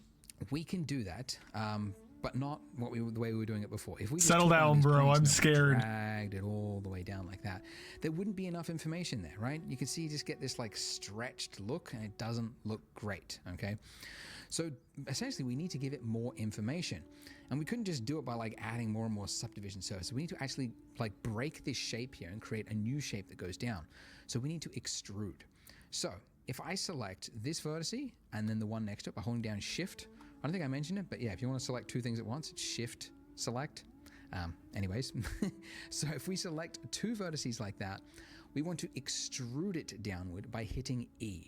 So when you tap E, it's similar to G in that you're in a placement state now, saying where do you want to place this? So I'm going to move it down to, yeah, like about there where I want the trail to stop, and I'm just going to do click, left click, and it's now placed it there. Now, it's hard to see it, but if I just switch to Wi-Fi, bro, and shift, so we need to actually like break this shape here and create a new shape that goes down. So we need to extrude. So if I select this vertice and then the one next to it by holding down Shift, I don't think I mentioned it, but yeah, if you want to select two things at once, it's Shift select. Anyways, so if we select two vertices like that, we want to extrude it downward by hitting E. So when you tap E, it's similar to G in that you're in a placement state now, saying where do you want to place this? So I'm going to move it down to, yeah, like about there where I want the trail to stop. And I'm just going to do click, left click, and it's now placed it there. Click. Now, it's hard to see it, but if I just switch to wireframe, you can see what it's doing. So it's created this breakaway shape here, an entirely new face. Seem like, what did he just switch to now? Shit. I remember him showing this like 30 minutes ago. That's completely separate to what we've got there currently. And what this means is if we go to object mode, you can see it's not just like continuing this form here, it's pulled it down, right? Which is exactly what we want. And in fact, I want it to go even further than that. So I'm going to select those two vertices, and I'm going to pull it down again, and then I'll do it again. And the reason I've done this 1, 2, 3 is that this detail here is important so that it conforms to the shape of the donut. Because if there's not enough, you're going to have that clipping issue that I showed you earlier. So that's pretty good. And now we're going to do it again. Originally in my earlier versions, What the hell? I only did like one of these, but then I noticed that in the render, the final render, it's often the most interesting part of the donut. So now I'm thinking, Okay, you're not going to do that last all one. the way around the donut. Just add the bit that looks cool. Add more of that. So here, That looks sick, there's though. essentially like a big dip is what I'm looking for. Like where the liquid would sort of build up and then like the surface tension there would be just too much and then it would break away. And it would go down. Damn. Underneath like that. And we'll do another one here, why not?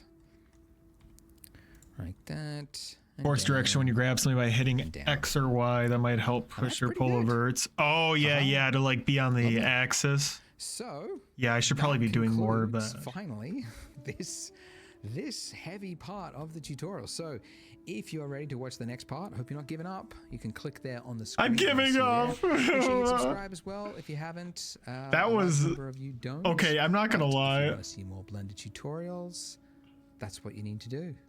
Self-promotion right there. Thanks, guys. Dude, I'm not gonna lie. The first 35 minutes or so of this tutorial, we were cruising and flying. And then all of a sudden, this icing got involved. And holy hell. I feel like I'm really, really starting to see what Blender's all about now. I wish I hadn't donked up the icing before. That weird clipping.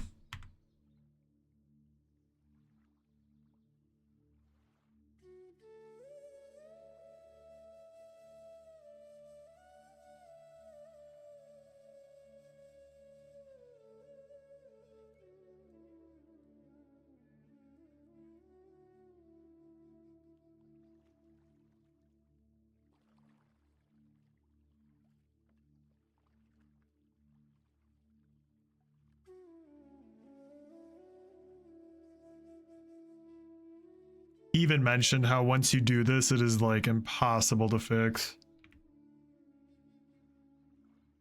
Watch me be the very first person to ever fix it. You're about to witness history here, folks. This shit's about to get crazy. Okay, this is, oh god.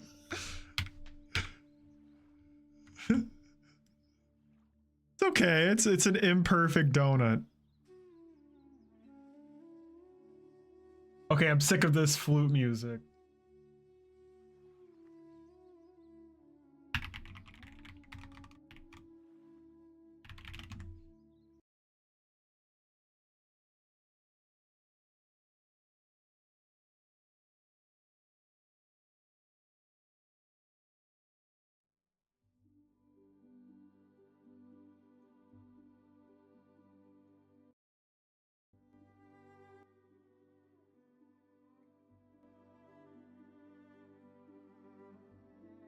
Dude.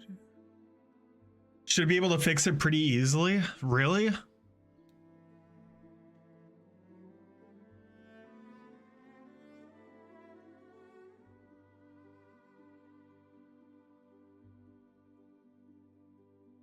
That's kind of a relief.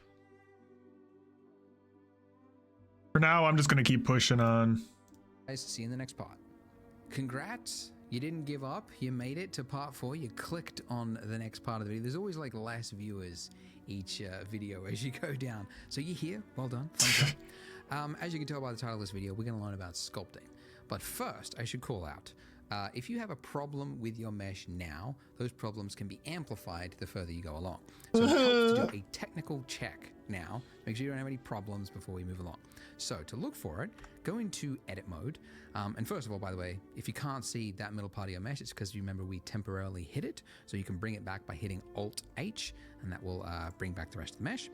And then we're looking for issues with the mesh, like right here. So this is a really common problem following this tutorial, because when you're projecting parts of the mesh, if it was like side on to the camera, wait, this is it. This is my problem. And then you can have like Maybe he was overlapping talking about parts of the something mesh. else So before. that creates this artifact here, which will be exaggerated when we add more detail to it. So we just want to drag that back. So turn on snapping, and I'll keep proportional turned off, and then I'm just going to move this back over here just to move each of these points back.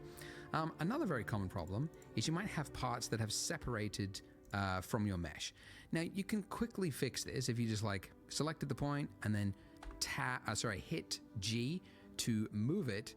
When you're in that state, it's also snapping it to the mesh. Now you can do that all the way along, like select, tap G, then click, select, tap G, then click.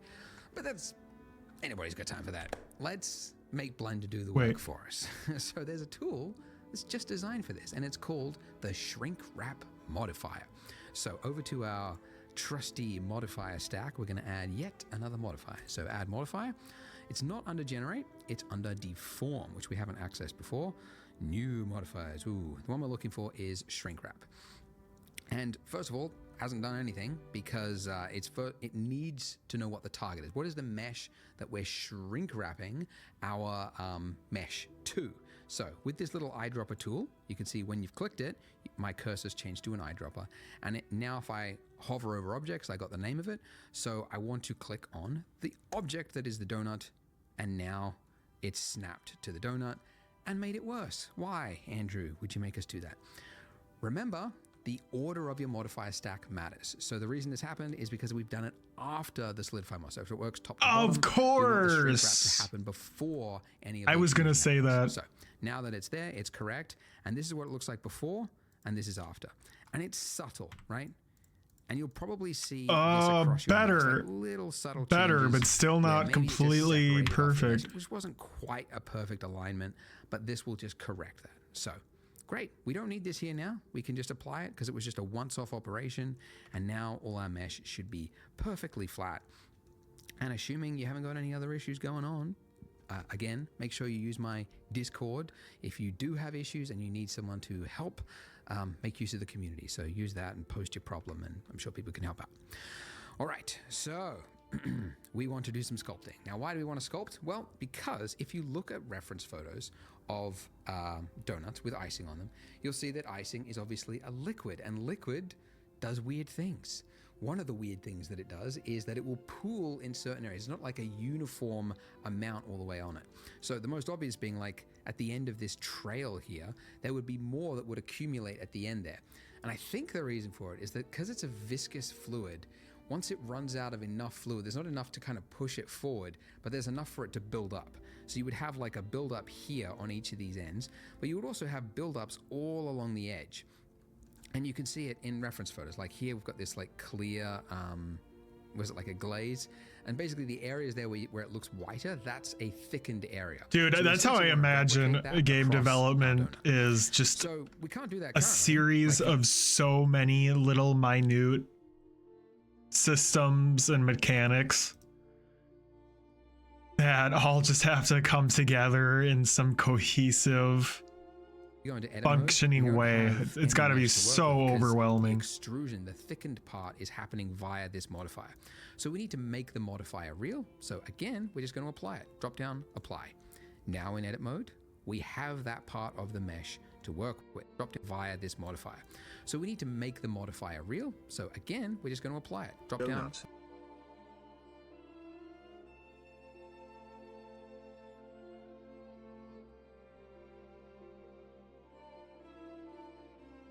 Apply. Now in edit mode, we have that part of the mesh to work with. So we could, if you wanted to, come in here and like select the points that you want to add, you know, a bulge to, and then very carefully come in and tap G, and then, oh, I've got snapping turned on, turn that off.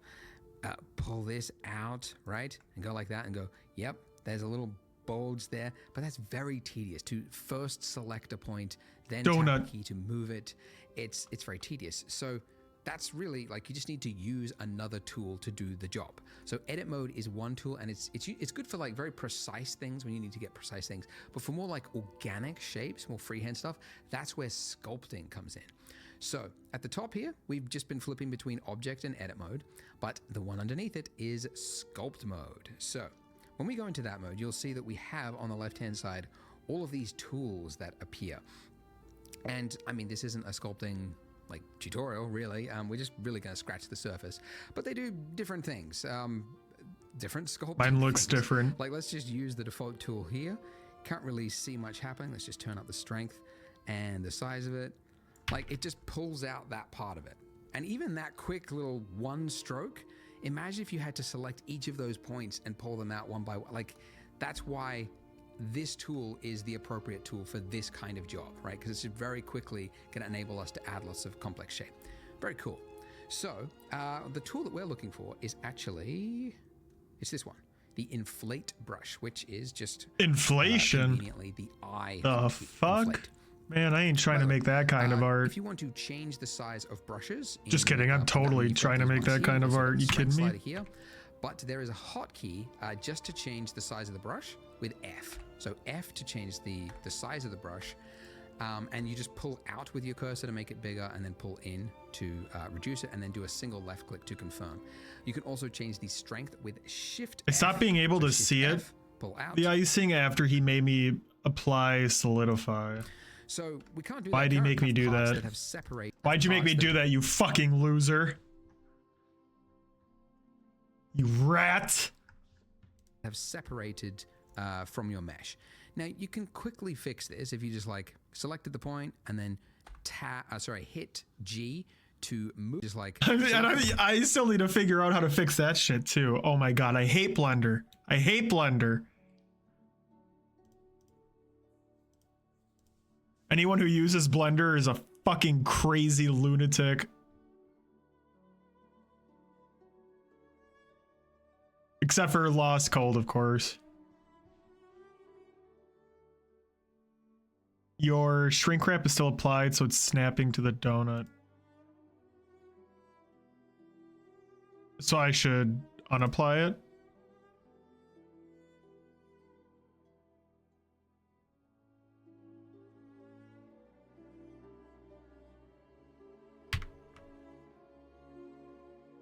The little TV icon. Oh, okay, okay.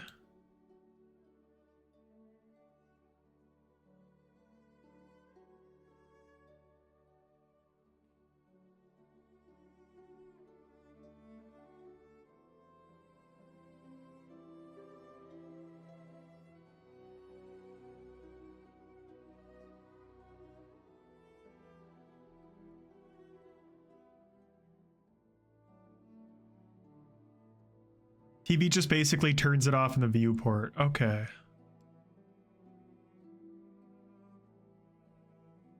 Now can I fix these patches again?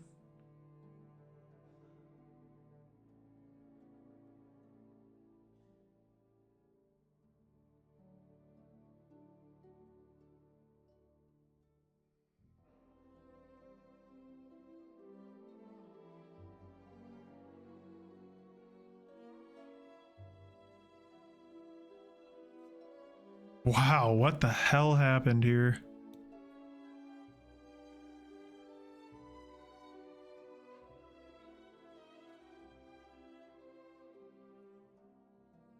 Fix them in sculpt mode, try the smooth brush.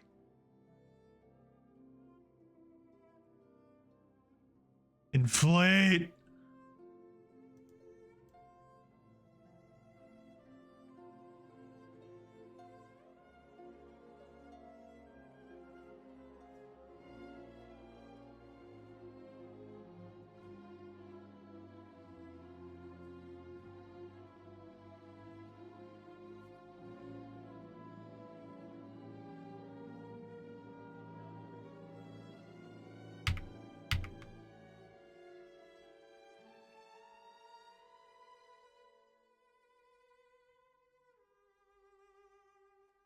Can't tell if it's like doing it or not.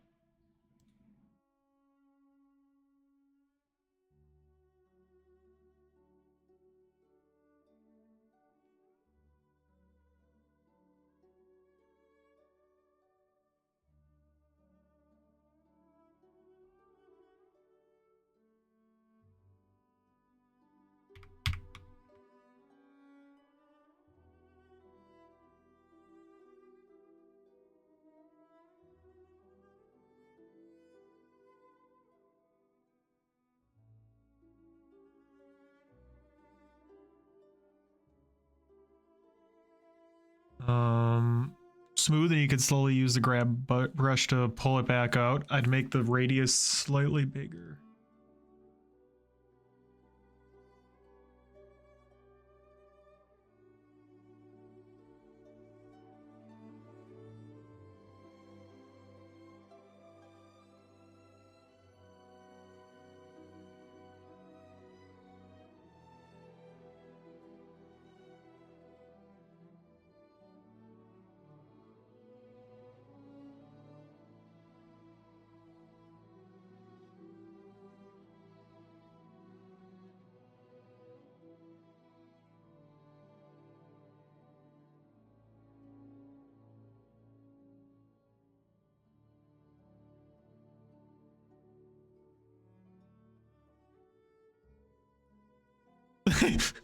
I mean,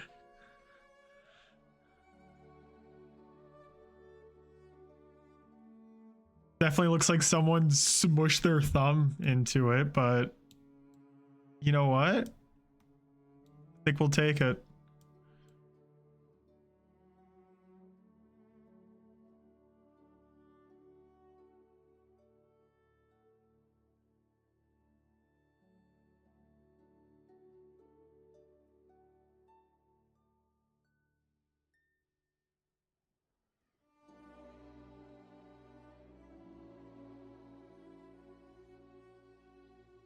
I'm surprised you don't have. Redeem at just 69. Just Ooh. 69.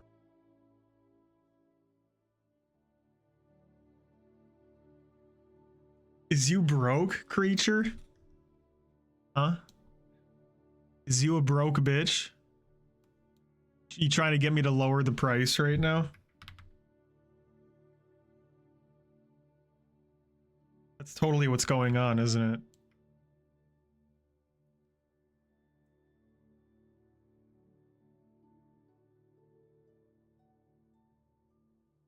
It's okay, sweetie. I'm a broke bitch too.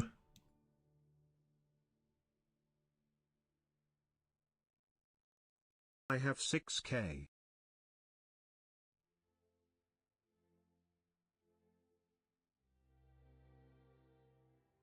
That's not bad.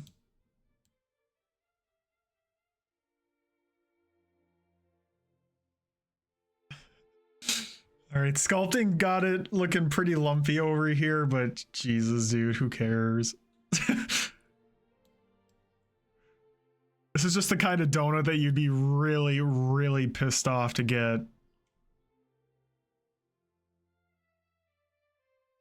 Obviously, Spike notwithstanding.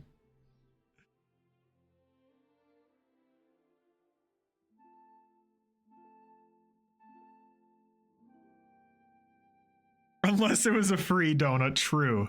Then that'd be okay. Is that the new sitting pillow? Yeah, this is the really kinky version. The normal versions don't have the spikes.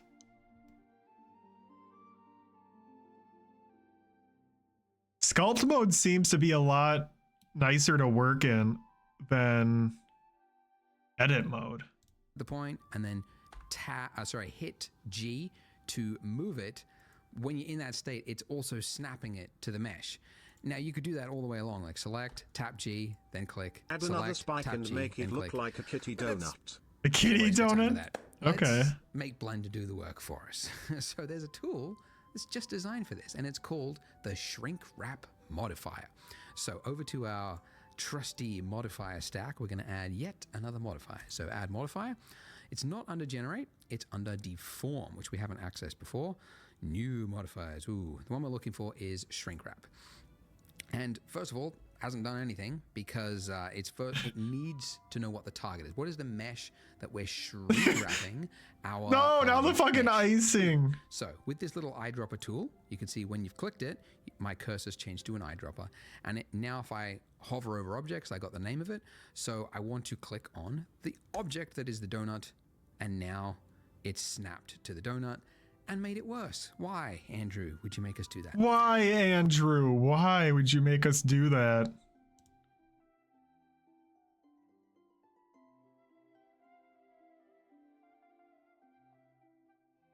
Okay, 1 second. We can maybe fix this. Give me a moment to problem solve here.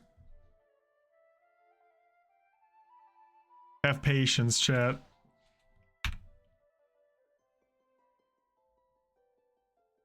God.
Okay.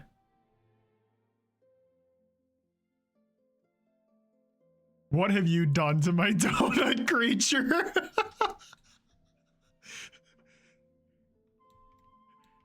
How does it somehow look more intimidating with 2 spikes?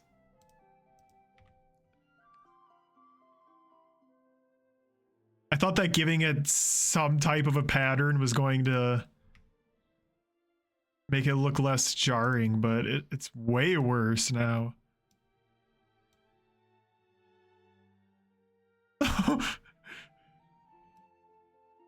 Yeah, shit, sorry, I should be reading. If you hit G when you grab it, we'll slide it. You might be able to slide it down to the other verts. Yeah. Kind of what I'm trying, I think.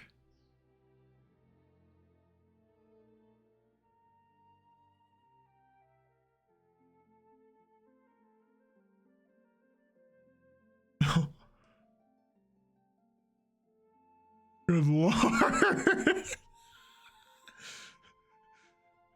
Cool. Looks good.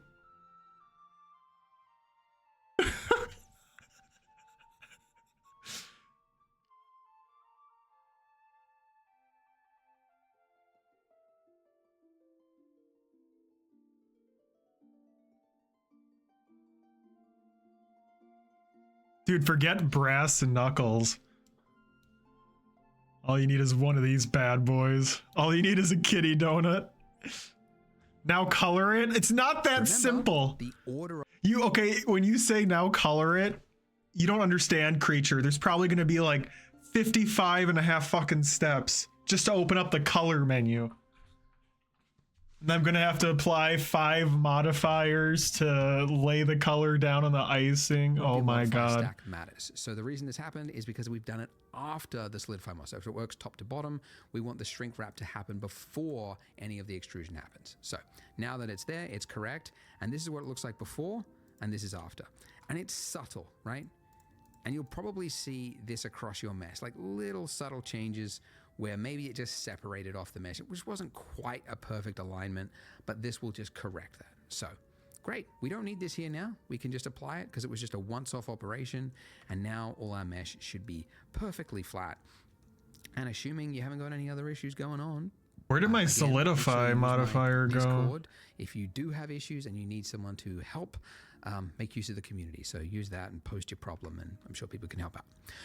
All right, so we want to do some sculpting. Now, why do we want to sculpt? Well, because if you look at reference photos of donuts with icing on them, you'll see that icing is obviously a liquid, and liquid does weird things. One of the weird things that it does is that it will Tell me pool more in about certain areas, liquids. not like a uniform amount. all the Tell way me around. more about the So weird most things obvious that thing, like, liquids at the end do. of this trail here, there would be more that would accumulate at the end there.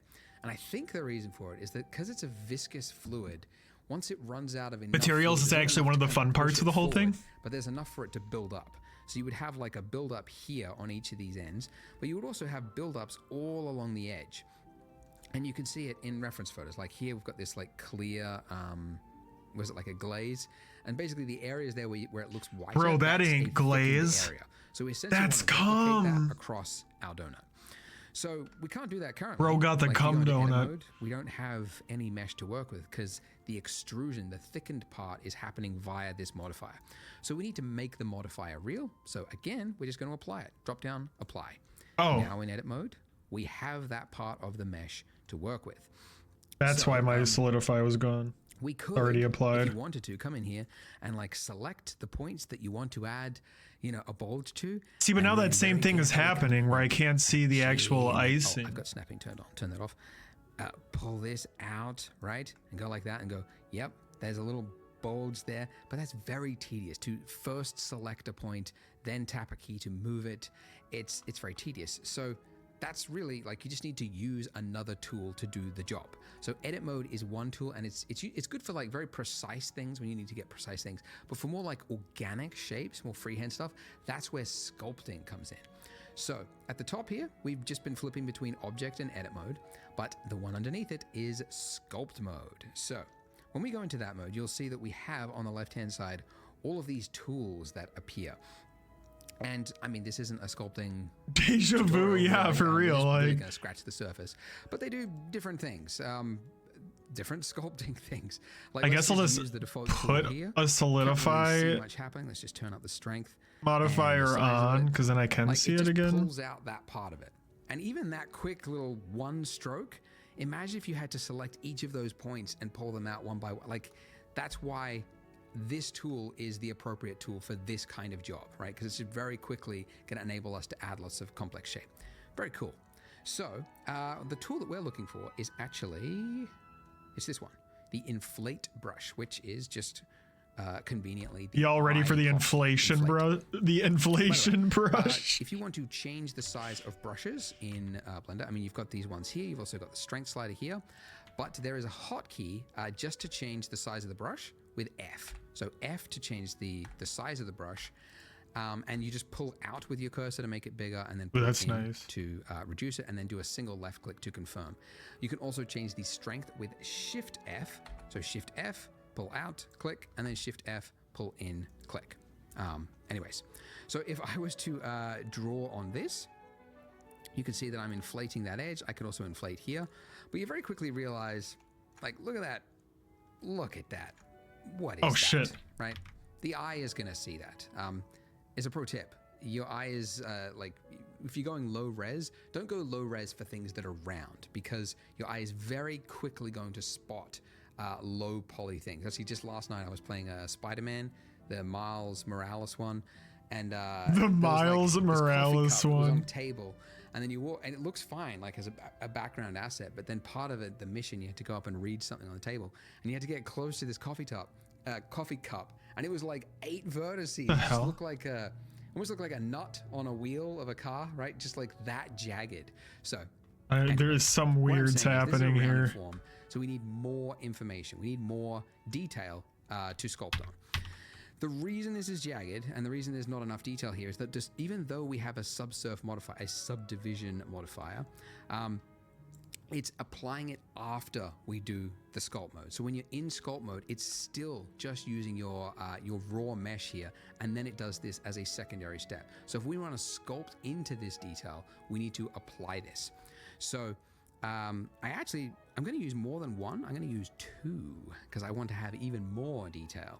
So importantly, by the way, if you're applying a subdivision modifier, even though you've got two levels here, it will always use just the viewport. So your render amount here could be whatever, but when you hit apply, it's just going to apply whatever is in the viewport. So I'm going to go 2 levels and hit apply.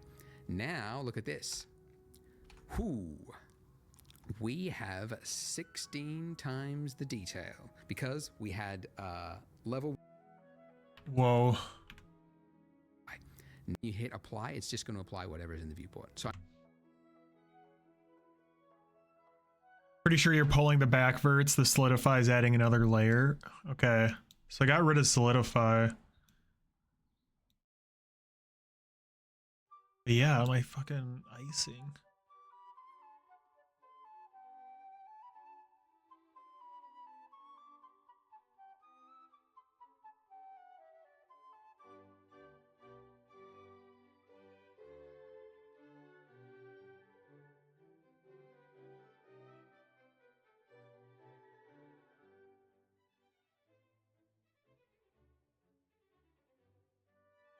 Oh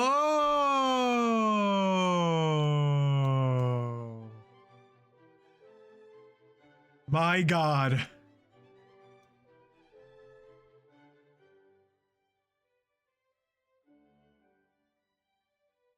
Jesus, with this music playing in the background right now, I feel like I'm fucking Isaac Newton.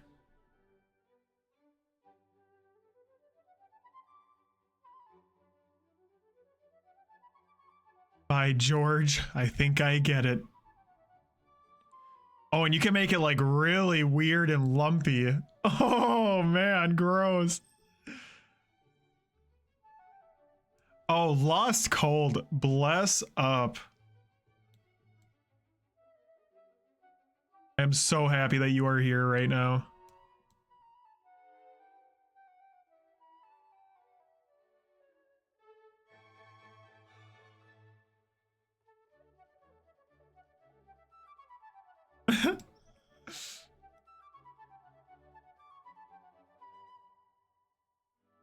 That is some lumpy ass icing, dude.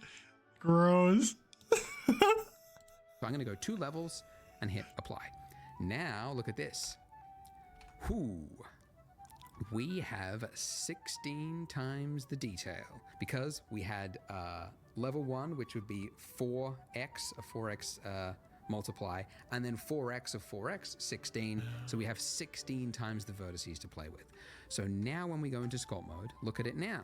When we sculpt, look at that. So much more room to work with and much more fun. So now that I'm in that state, I'm going to just do little circles with this brush on each of these points here. And the reason I'm doing like little circles like this is that by default, the stroke state is, what is it, space.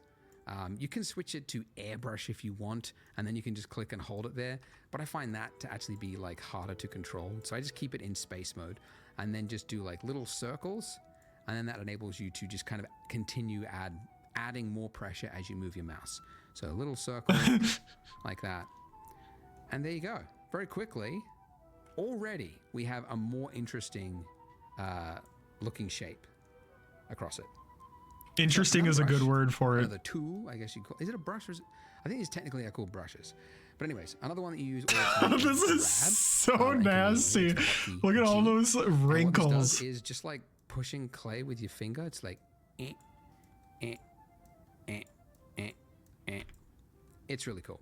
And the reason I'm doing this is I'm actually just exaggerating the design.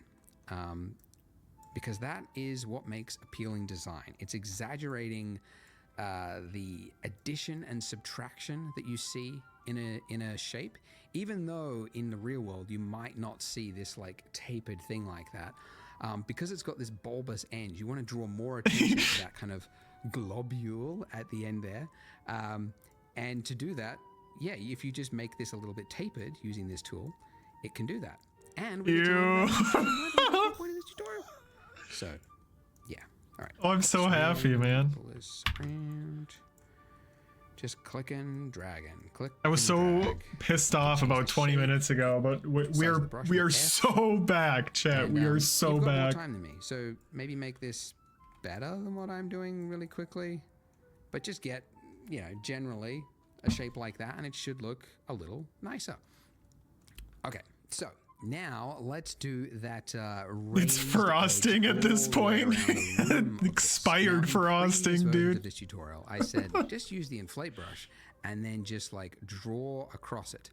The problem with this is that this is so imprecise, and you can accidentally like draw over another bit, and then you look at it side on, and you get these like noticeable like divots across the donut, and it's not very.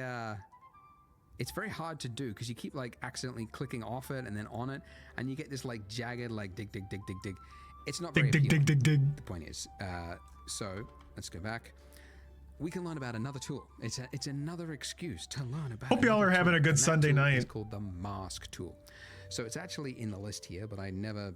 I know this ain't the best content in the world, but for mask. hey, we out here And what this expanding enables you to do is, our if you just draw on knowledge, it, you get becoming a this more well-rounded grade, individual. shape, What more right? do you want from me, And chat? then, when you're using another tool, like say you switch to the inflate brush now, and if you draw over this, let me just I appreciate y'all hanging out If here. you drew over this, you can see it's applying Nonetheless, what inflation the to hell? everything except the area that is dark, and that's how you can. How do you do that? In the list here, but I never remember what it is. It's just hit M for mask, and it's this one. And what this enables you to do is, if you just draw on it, you get this grade shape, right? And then when you're using another tool, like say you switch to the inflate brush now, and if you That is draw over nuts. this, just Oh, like it's this, nuts. yeah, if you draw over this, you Oh, can see it's applying an inflation. it's like the to donut has everything except the area that is dark. ringworm. And that's how you can create like, you know, a skin lesion or zombie or something like that.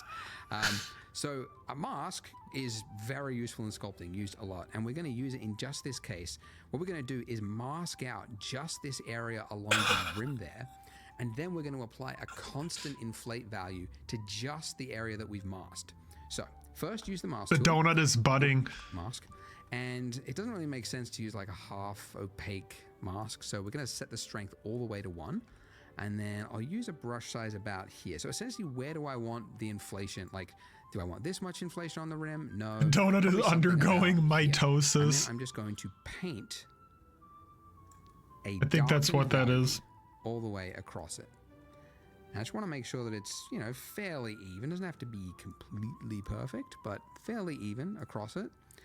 And I obviously don't want it to be in this part because that, you know, the liquid has flowed all the way down and it's broken the trail and it's gone down there. So I don't want any raised area there. And again, I apologize if this was like tedious, but it's Yeah, it is. it's a way to Loser. learn Blender piece by piece. Okay. Hey, speaking of which, Hey, he sounded like he was offended by my comment. Sculpt tools in Blender, for whatever reason, it has assumed by default. It's got that an you might want to octopus sculpt on sucker. the other side of your mesh. So you can see I've got this smear here, and that's because somewhere I was painting over here, I went through the mesh and it painted on the other side of the mesh over there. Very annoying. So I can undo it. It's just easier than like repainting that whole thing. And what you want to do with your mask tool is underneath brush, set it to front faces only. And that means when you paint, it should mean that as you draw, it could still happen, just be careful, but it should happen less. It shouldn't happen like on the opposite side of the same mesh. Anyways, it should happen less. By the way, I didn't call it out because it's not essential. What is but if you do going ever on isolate, over here? and only see the selected object, / is the isolation mode. So / on the number pad or the actual normal keyboard will pull you in and out of that state. Anyway, so now with the mask brush, with front faces only enabled, I can paint along it, and it should happen less, essentially. All right, I don't know what to say, but this doesn't take long once you've set it up. And assuming you've got the strength of 1, by the way, you don't want to have areas with like half opaque, right? Because we want to have a constant value across it as we inflate it. And we should get a nice raised edge that goes all the way along the donut. Okay, great. Just clean it up if you've got any areas that look a little untidy, a little unkempt. Yep. Awesome. All right. So, as I mentioned, the mask will actually mask out the area, so you can't paint on it. We obviously want to only paint on the area that we mask. So we want to invert it by just hitting Control-I, same hotkey as Photoshop, etc. And then, obviously, if we went to the inflate brush and then we just painted, like, yes, we're only now painting onto that area, but it also doesn't solve our problem of like different values across it. So we want to apply a uniform inflation on just these areas. So there is a tool in the sculpt tools called, where is it? Mesh Filter. So I will be honest, it's probably the laziest implementation of a tool in Blender. Like, mesh filters, they're not really well documented. Whoa. You kind of have to just learn how they work. But unlike all these other brushes here, the way this one works is it's applying a uniform value to the entire mesh. So it doesn't actually matter where you click on the mesh, it's going to apply it. And it's applying what is in the filter types listed here. So if I just click, this is the other thing you have to learn. If I drag to the right, I'm inflating. If I drag to the left, I'm deflating and sort of subtracting the opposite direction. You just kind of have to learn that that's how this specific tool works. My theory is, by the way, to go on a rant, ZBrush's user experience and interface is so arcane, so badly hodgepodge together from ideas over the last 2 decades. They never had any thought in the process. They just lumped it all in there. And Blender's sculpting tools. Tell us how you really feel. So they're like, hey, yeah, the filter tools, yeah, they're not the easiest to understand, but at least we're not ZBrush. Damn. That's my theory. It's my working theory I'm going with. ZBrush just out here catching strays. You can see we're applying a uniform value to everything. Hooray for us. I might also, I'm going to set the strength of this to 0.1, and that just means that as I move the cursor, it's applying less of a value for the movement, so I can use smaller movements. The other thing though is this is a little like, it almost looks, if we go into object mode, it looks like a tube almost around the edge of it. It's not very nice. It basically, the edge that we've got here is too hard, so we can smooth out that edge by using mask, smooth mask. Okay? Ew. Now, if we use the inflate, Look at the way it comes out of the hole. I'm just gonna go with that. Let's go object mode and see how that looks. That's pretty good. Why don't you go just a little bit more? Just exaggerate it slightly more. There we go. Great. So, yeah, that's roughly it. Now, there's a little bit of artifacting there because the way the mask works is it's kind of that feathering thing. It's not very exact, and it's kind of got some values in between it. So we can smooth that out in sculpt mode by, first of all, just clearing the mask. Oh, man, dude. The smooth tool. By default, it's too high, so just turn it down. And I'm just going to smooth that edge, and that'll just sort of clear up some of this artifacting. It's a little too I'm high. very checked out right now, not gonna lie. Tool, which also you can access at any point when you're in sculpt mode just by holding down shift, and it'll temporarily invoke the smooth tool. If we're gonna get through another, it'll use the value that is on the smooth tool. 4 hours of tutorial. Hold down shift, and it'll actually not bring. I have to like strategically check out here again, and there. ZBrush is the competitor, so some things are a little weird here. Anyways, so it's a little too high. Just turn it down. I have to make sure I'm doing it at like non-crucial points, though. You know. Just to clear up some of the artifacting. Don't lose focus. Around the mesh. It's not looking good, Amania. Boop, boop, boop. And that's it. Lovely. Hey, if you've made it this far, 3D is in the cards. It's for you. because we've done Thank you. some fairly complex things. Yeah, So if no you're a beginner shit. and you're just getting started in Blender, congrats, because it is a steep learning curve, but you have learned some very complex modeling. We didn't do any of like and, the some sculpting. So icing congrats, edge you made it stuff this just far. now, but I don't Why care. not continue on the series? Click here to see the next video, and I will see you in that part. This is Okay. where we finished at the end of the last part, and we are ready for some materials. Before we continue, do a check over though, because I looked inside my donut What the and hell? I saw this, Dude, you are so lame. which shouldn't be here, obviously. So make sure you don't have any hidden meshes that should definitely not be there. You've only got your camera, your donut, your icing, and your light. Okay. Okay, so materials. All right, that was Let's the do best some plug so materials. far. If we jumped into our render mode, that little Yeah, what's up, button Ugly that I showed Barnacle? you on the first Love the part custom takes you donut. into render mode. Thank you, You sir. can see we've got a lamp. I and love it's your lighting our username. donut in a very depressing, cold gray. So let's give it a material. Yes. Here, the little material tab, and then we're going to hit new. So just like before, the one thing we're going to change is the color. Let's make it a nice pink color. Wait, what? And that looks pretty good. The other value that you typically want to change for a lot of objects is the roughness value. So you can see the further I go all the way to the left-hand side, the more it becomes a mirror. So all the way at 0 is basically a mirror. And then all the way to the right is your like most porous object, like a brick or something like that. Basically something Top that looks right. like it doesn't have a reflection, although everything Oh, got it. does.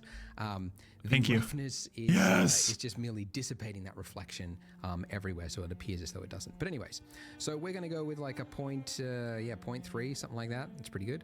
And then for the base of our donut, we're going to give it another material, and let's go with a nice orangey yellow, which we will change later on, so it won't matter anyway. But that's good. Great. Look at us. We've got a donut.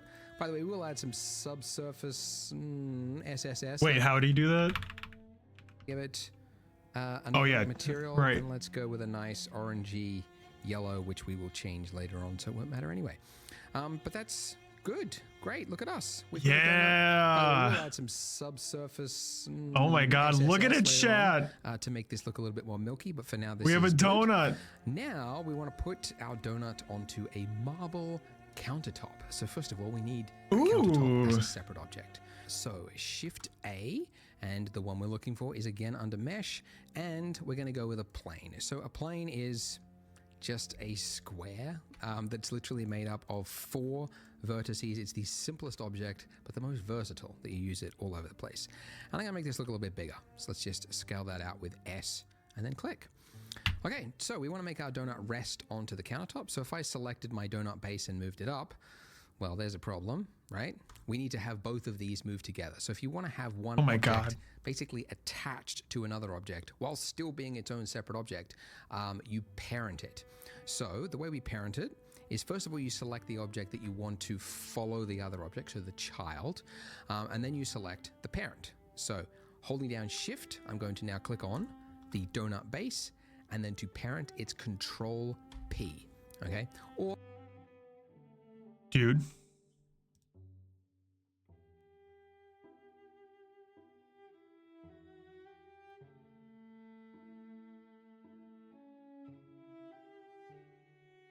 How do I get it?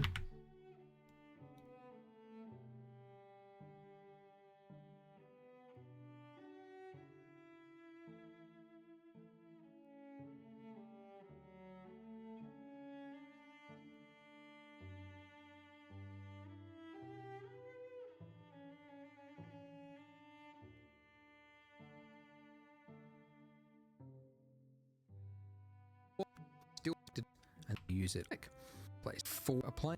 So it's just a square that's literally made up of 4 vertices. It's the simplest object, but the most versatile, that you use it all over the place.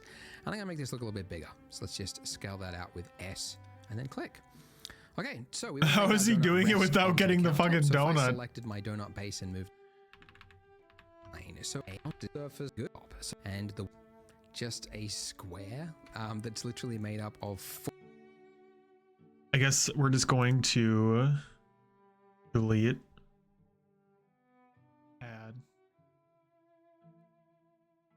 Let's do it right away now. Oh, what the hell? Still.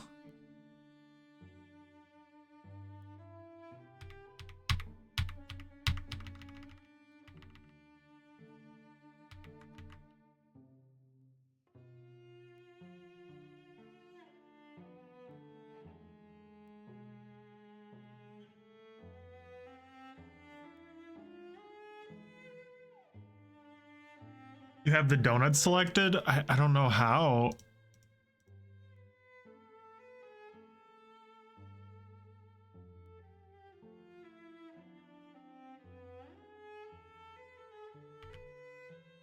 Donut that will bring you millions in lawsuits for throat injuries to customers.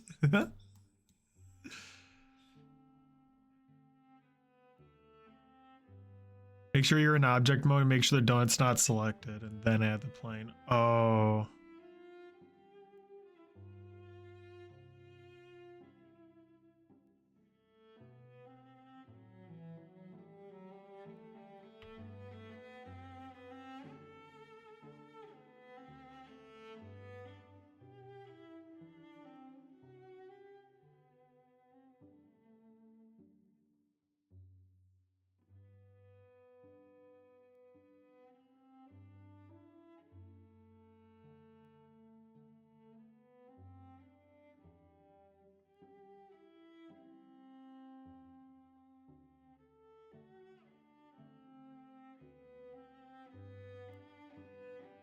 Oh, it's definitely proportional editing. You are totally right. Oh my god, thank you. Once again, Lost Cold saving the day.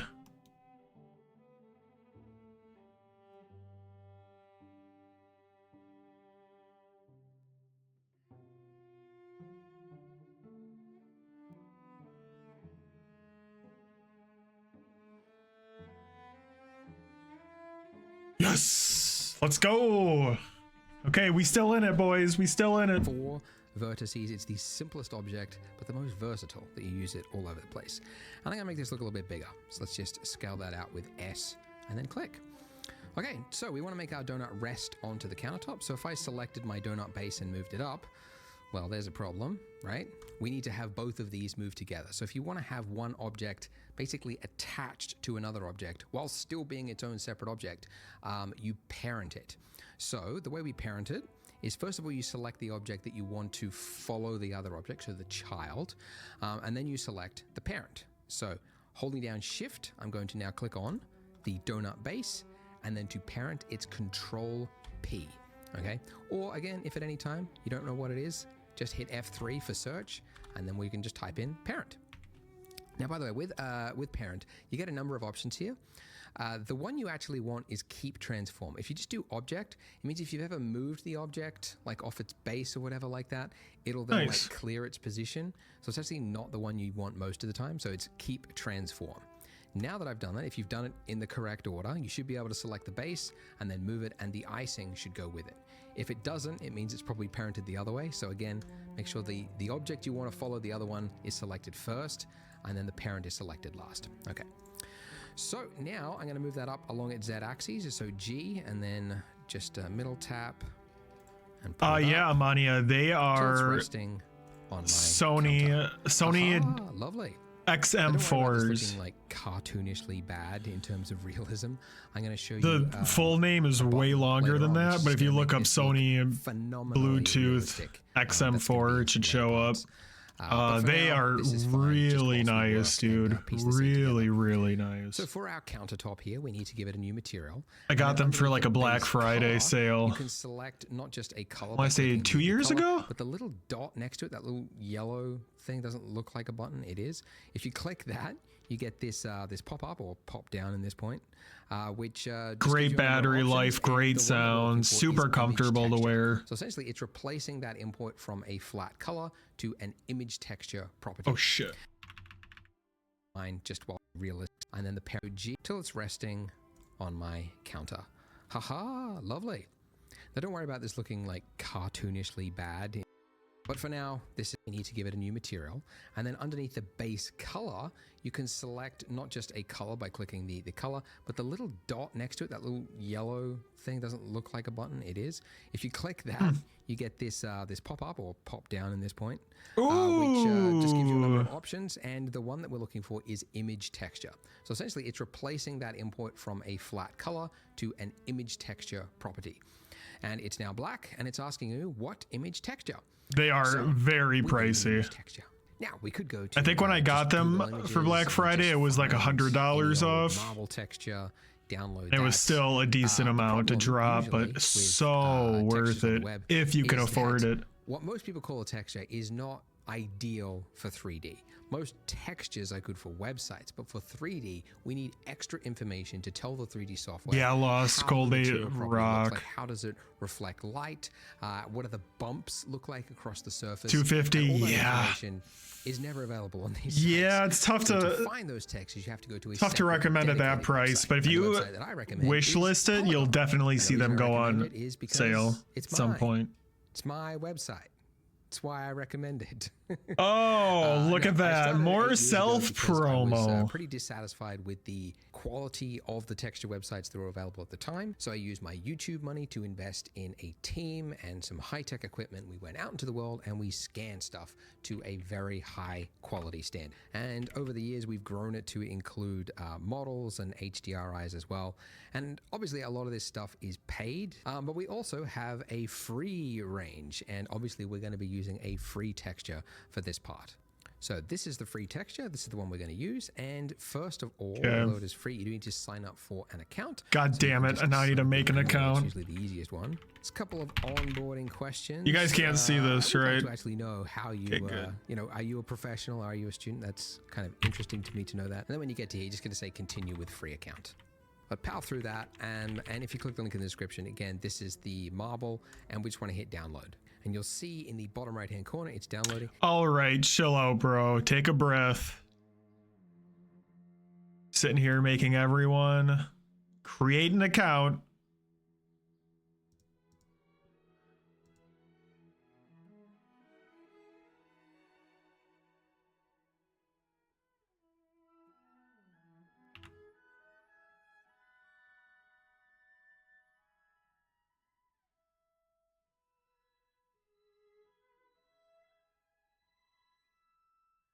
Okay.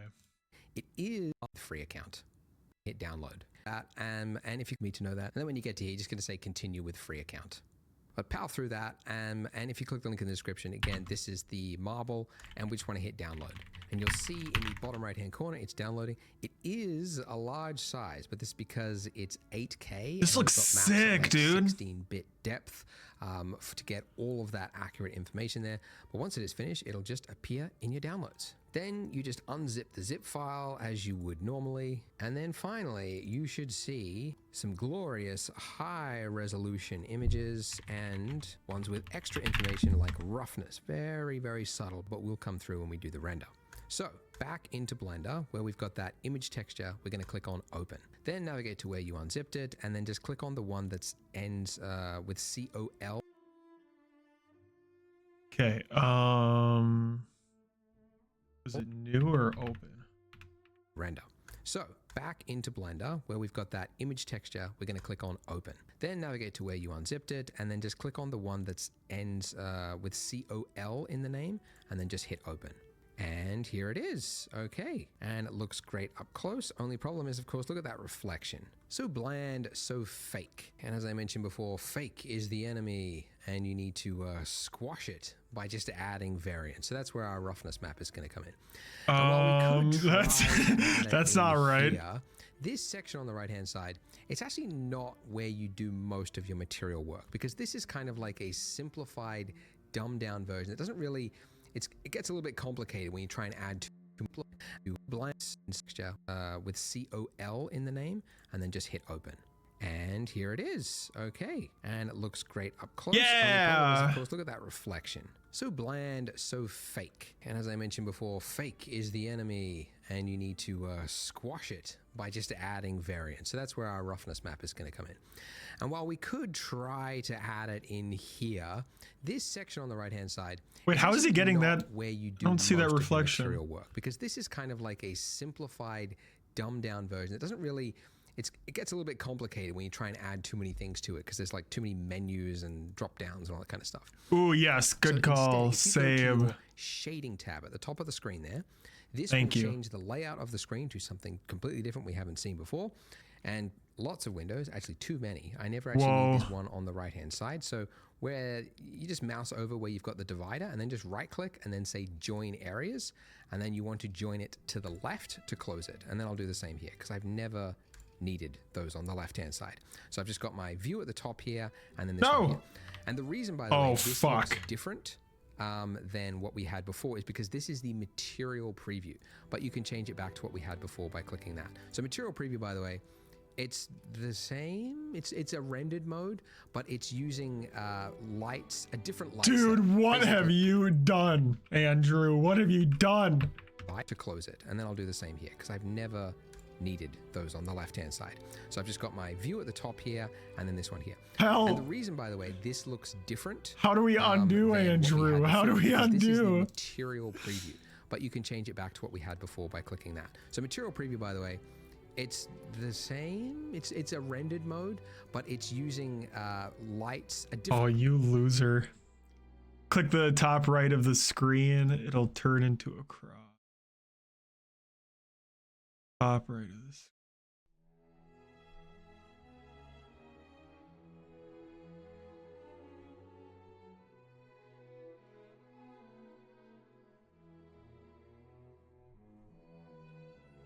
Very top right of where they join. Oh yeah?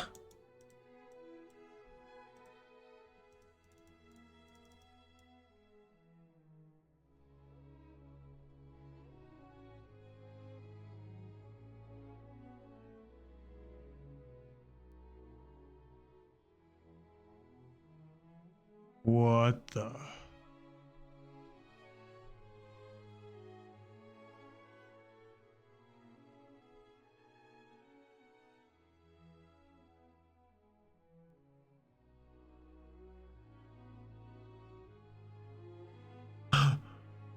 Can I like just reset?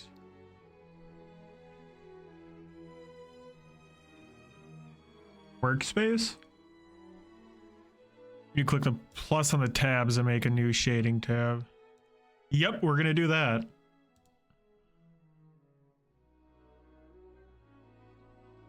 Yep. There you have it. Thank you, thank you, thank you. Once again, Lost Cold has completely saved the day.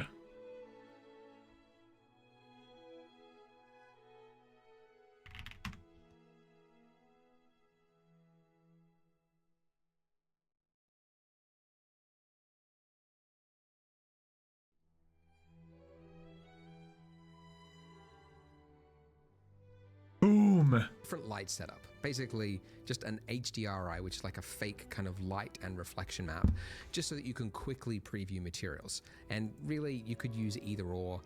They both kind of show the material, but yeah, let's use this one. Okay, but the bit that we're looking for is here. So this section here is your node setup, and it's actually an exact duplicate of what we did over here, because this on the right hand side is the simplified version. If you're just doing like a quick change, you might want to use this, but over here this is what's actually happening to it underneath the hood, right? So you can see as I change this on the right hand side, that is also changing there, so they are linked. So the way nodes work is basically a left to right function. So we start over here with our image texture, it goes into our shader, which is the material for this plane, and then it comes out into a material output, and that's what is fed into the final shader. So essentially we could do anything, like for example, and this is one of the value of nodes, is between these two nodes we could add another node. Like for example, I could hit Shift A to add Again, same hotkey, works everywhere. And then I could add in like a hue saturation value node. And then I could change the hue of my marble to look blue, right? Or something else. So that's the power of nodes, and you could just keep going, adding in adjustments and everything you want. So nodes, very, very flexible. They do look daunting because they get all these like, you know, squid looking lines going everywhere. But it's very, very convenient, very customizable. Okay, but we want to add something to our roughness so that we don't have a flat single value roughness, which is what that is currently. We want to use that map that we just downloaded.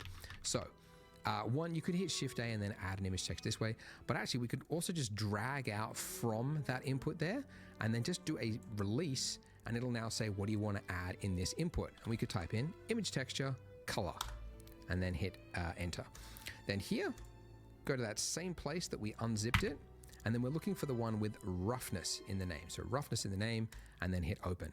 Okay, so this is better, right? You can kind of see we've got some detail there, but it doesn't look quite right. Something is not going right. It's because when you add an image texture, Blender doesn't really know what type of information it is yet. And by default, it's looking at the color information, even though there isn't really color there. So instead, we need to tell Blender, this is a special map, and we're just looking at the values, right? So essentially, the color space here, we need to change it from sRGB, where it's a standard photo color, to instead non-color data, or just non-color, I guess they've changed it. Okay. But now you can see that looks correct, right? So look at all that. We got scratches, to change it, and we're just looking at the data, or standard photo color, I guess they've changed it. But now you can see that looks correct, right? So look at all that. We got scratches, we got smudges. It's infinitely more realistic than what we had previously. So beyond that though, we could also add in little tiny bumps, okay? So bumps Still don't have are like the in same a place you lighting might as him. expect. There's not a bump value here. It's actually under normal. So normal, you hear that word a lot in 3D. It just basically means the face. Which Oh, wait, there we direction is go. the Now I face see it. pointing, right? So if this is your face, Let's of the go. plane, you're pointing this way. That's the normal, right? But you can change the normal information to kind of tweak it to pretend like there is detail in that, okay? Essentially, we can plug in a specialized map called a normal map. Okay, so we're going to drag out from that normal map and then release and then image texture. That's the last Shit, use. I gotta stop. I gotta stop just like losing focus here. I keep clicking around and playing with things that I miss You hear that word a lot everything. in 3D. It just basically means the face. Which direction is the face pointing, right? So if this is your face of the plane, you're pointing this way. That's the normal, right? But you can change the normal information to kind of tweak it to pretend like there is detail in that, okay? Essentially, we can plug in a specialized map called a normal map. Okay, so we're going to drag out from that normal map and then release and then image texture. That's the last use thing. That's the one we want. I'm just going to click color, then drop, and then hit open. Go to that same folder, and then this is the one, the purple one. It's the weirdest looking map. You always know you're looking at a CG texture map directory because it's the purple one and it's got NRM in the name for normal. And hit open. And just like before, it's not going to be correct because it thinks this is a color image texture, just like for photos. So we need to change it again to non-color data. And now you would think that would fix it, but no, it looks even worse. What did we do? The problem is we need to convert this image texture into something this can read. So we need to put another node in between here. So the node is found under Shift A for add, then vector normal map. So click and then just drop it here so it highlights between it and then just drop it.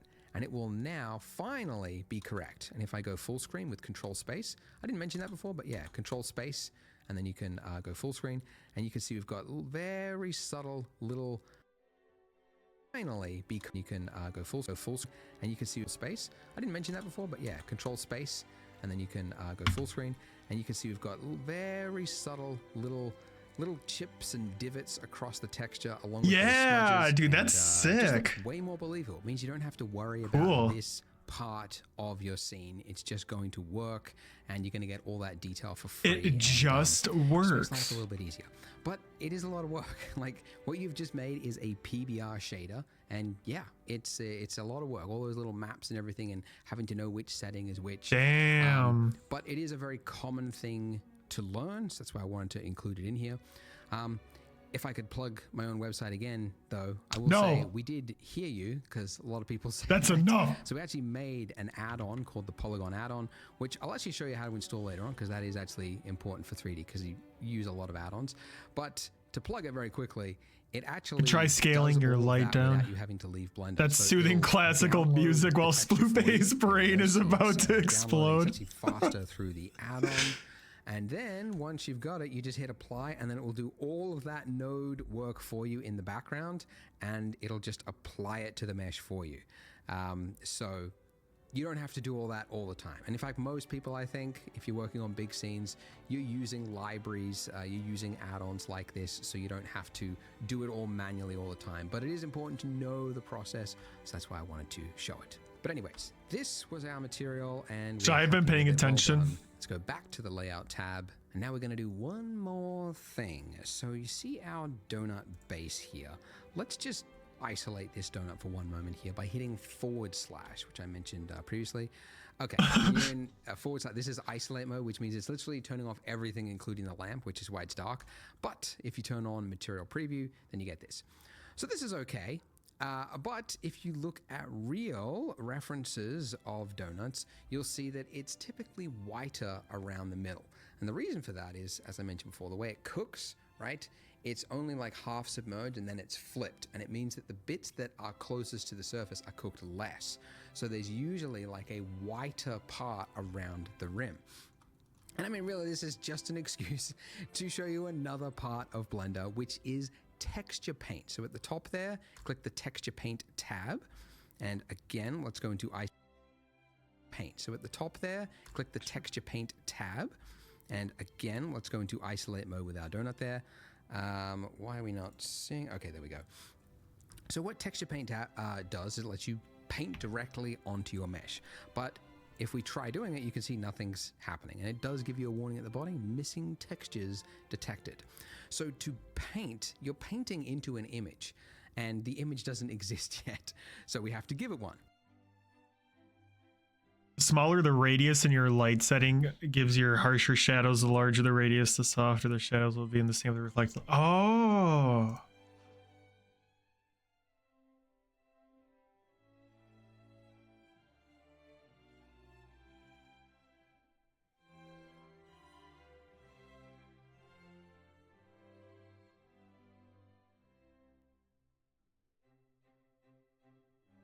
How do I adjust the right side of the screen? It says radius.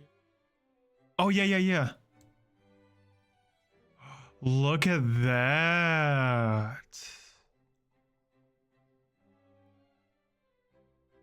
Oh, that's cool. You can even change like the... Oh, dude, that is sick. Oh, I love it. That is so fucking cool.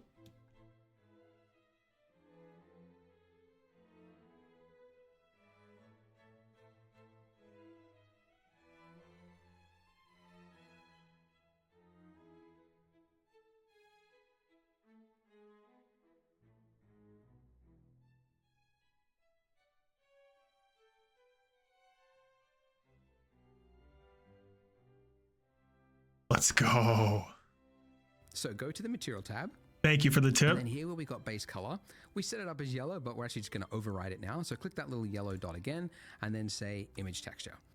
So now go into an image, and the image doesn't exist yet. So we have to give it one. So go to the material tab, and then here where we got base color, we set it up as yellow, but we're actually just going to override it now. So click that little yellow dot again, and then say image texture. So now it's black. Doesn't have an image. So and instead of clicking open, we're going to click new. So we're going to be creating a brand new image. And let's call this donut base. We could make this higher res if we want, but don't. This is more than enough for a donut base. That's fine.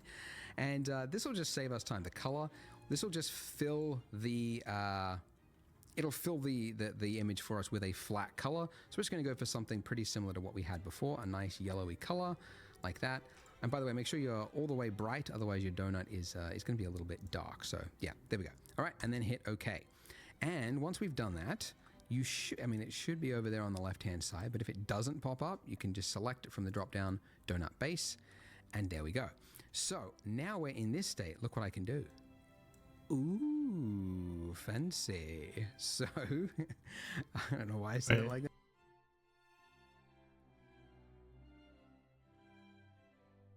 I'm so fucking confused. And there we go. Right, but if it doesn't pop up, you can just select it from the drop-down Oh. donut base, and there we go. So now we're in this state. Look what There we go. Ooh, fancy. So, I don't know why I said it like that. But we can paint directly onto our mesh. Cool. To understand this, because it's kind of weird, you can also paint directly over here. And you might be thinking like, well, how does it know, like, how do I know which part over here is actually going to be painted over onto the donut there?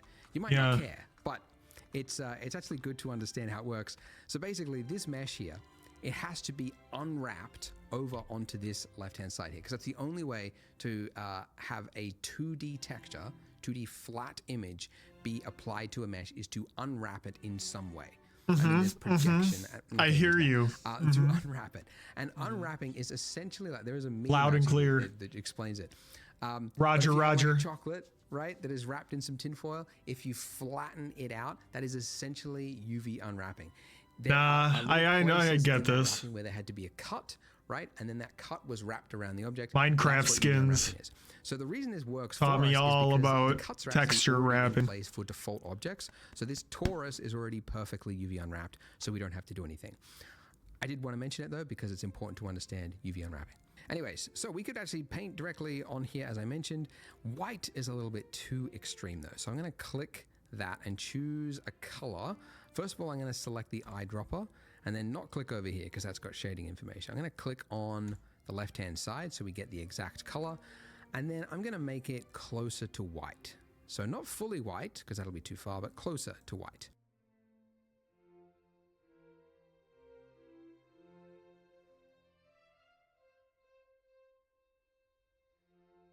Continue. And I'm also going to change the strength of my brush. I'll make it about halfway. And then now I can do paints across it. And this will enable you to get a much more natural feel because you'll have, just like, in fact, I might even go a little bit softer. And that way you can kind of just paint across it. And this is very forgiving because we've got icing that's going to go over the top of it. But that's good. We don't want it to be too extreme. Let's just make it, I might go the other way, make this a little bit more saturated. Anyways, that's basically all we need to do. We just want to just dab our toes into the field of texture painting. I would say texture That's painting, by cool. the way, I like that. It's one of the weaker areas of Blender. It's actually due for an update at some point in the future, but it doesn't do like, you can't paint into like the height information or the roughness information at the same time like you can with Substance Painter, but it's got basic functionality. Now, importantly, this is an image, but it's not saved into your blend file. It still needs to be manually saved. So see at the top left-hand corner there, it's got image with a star. If you see that star, it means you've got changes that haven't been saved. So we need to go image and then save and specify where we going to put our image. Because if we don't do this, we're going to lose it. So it has to be saved somewhere. And then save. So it has to be saved somewhere. So I'm just going to save it, anywhere. It has to be saved somewhere because it will not be saved as part of the blend file. Very important to know that. Otherwise, you can lose texture paint work that you've done. But there we go. So now to bring back everything, remember if it looks like, where's the rest of my scene gone? See the top left-hand corner? Local means it's isolated mode. So that means you just have to hit / again, and it brings back everything. And there we are. So that's the extent of this part of the tutorial. As I mentioned, some of you might be wondering, when are we going to make that lovely subsurface scattering? When are we going to make that lovely subsurface scattering? After we do the sprinkles, because it's too hard to see at this point. Okay. So there we go, guys. Join me in the next part and I'll see you there. The time has Whew, finally come to shit, chat. decorate our delicious. We an hour and a half in, man. Not quite halfway. No, sir. We're like a fourth of the way. Delicious looking donut with some sprinkles. So the feature we need for that is called geometry nodes, and you can access it by going to the top of your screen. If you don't see it, just middle mouse drag across and you'll see the tab geometry nodes. Oh, so God. it's adjusted your screen layout. Don't get disorientated. Your donut is still there. This screen on the left here, it's called the spreadsheet. Never needed it. Touch on wood, never will. So we can just close that, right click, join areas, and then just collapse it into it. Okay, so with your icing selected, click the new button.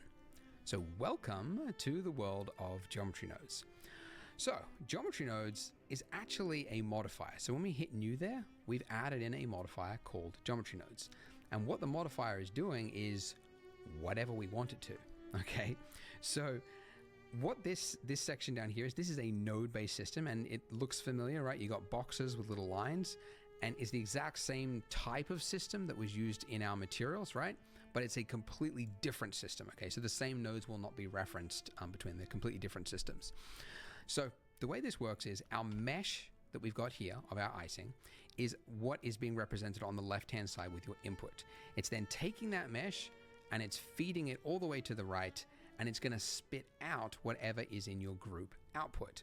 So currently, nothing has changed because there's nothing between those points. But if I was, for example, don't follow me, but just as an example, if I was to add a set position node, drop this in here, and then change the position of the icing along the Z axis, you can see it's raised it. Okay, now the mesh, if I go into edit mode, I literally, dude, I swear to God, I looked away for 10 seconds. currently nothing has changed because there's nothing between those points.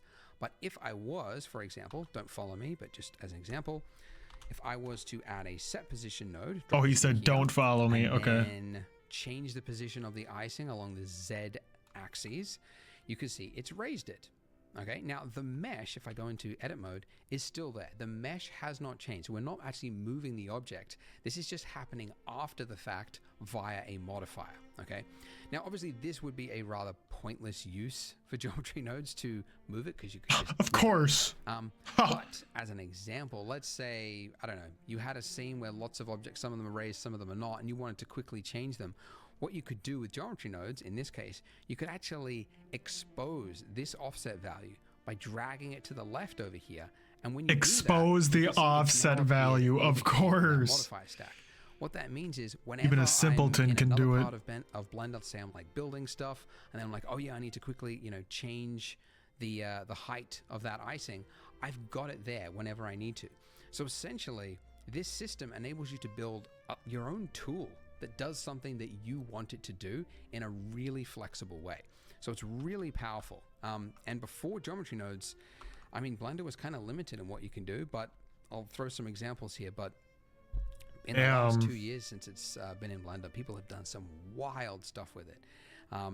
And most of this stuff really was just not possible in Blender before without doing custom scripting. So it's really opened up the doors. So it is a very different system, like it's a different way of working than just hands-on in 3D, but it's a really flexible, really valuable system. So any time spent learning geometry nodes, I think, is time well spent.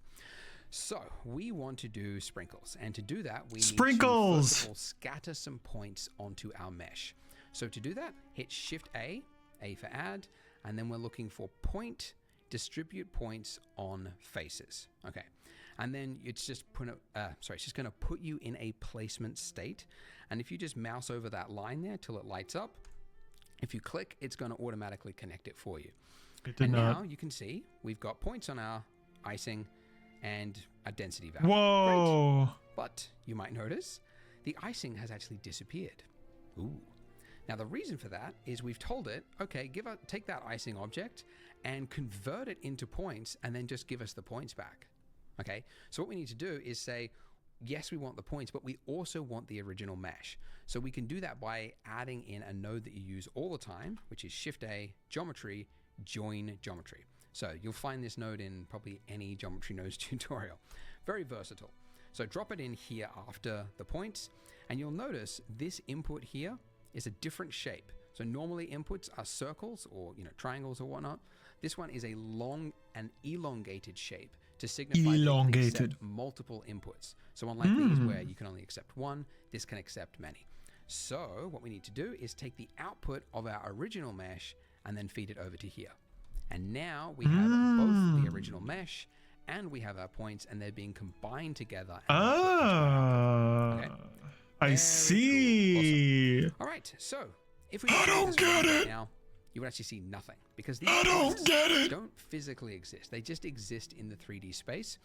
If we want them to show up in the render, we have to tell it what do you want to render them as. So for that, we need to add an object to be our sprinkle.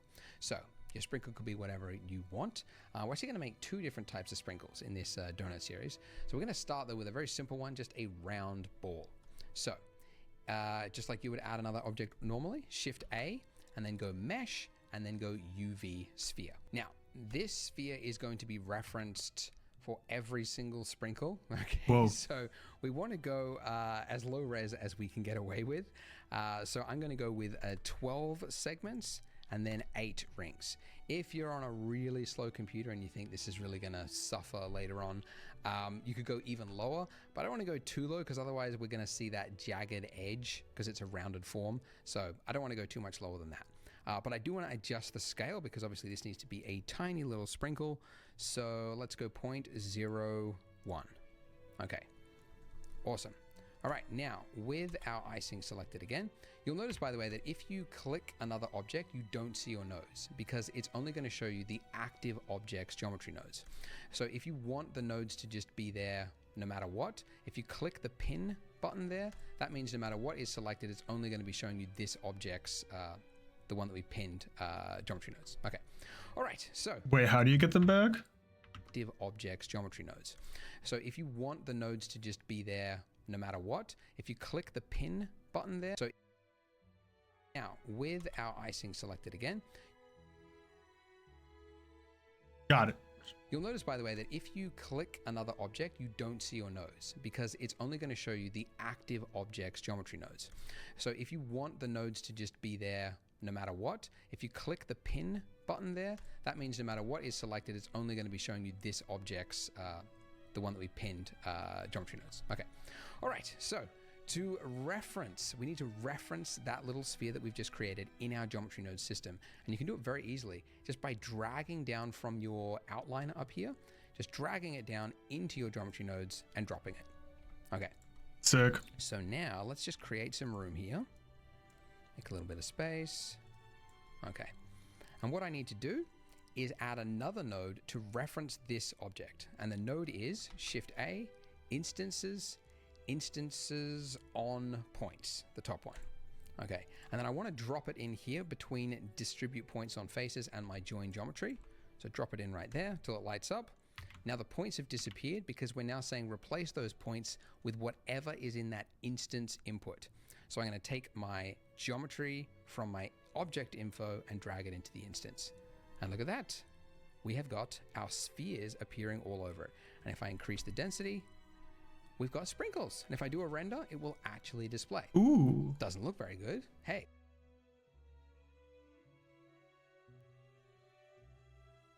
Yo!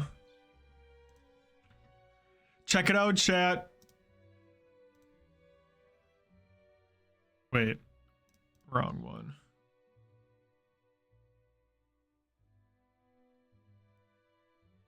We got sprinkle action. Let's go. Let's go.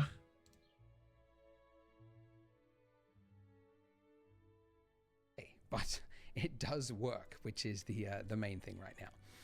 Okay, so first things first, you'll notice that as we increase the density, first problem is that they're crowding each other. They are straight up overlapping each other with no respect for its fellow sprinkle, right?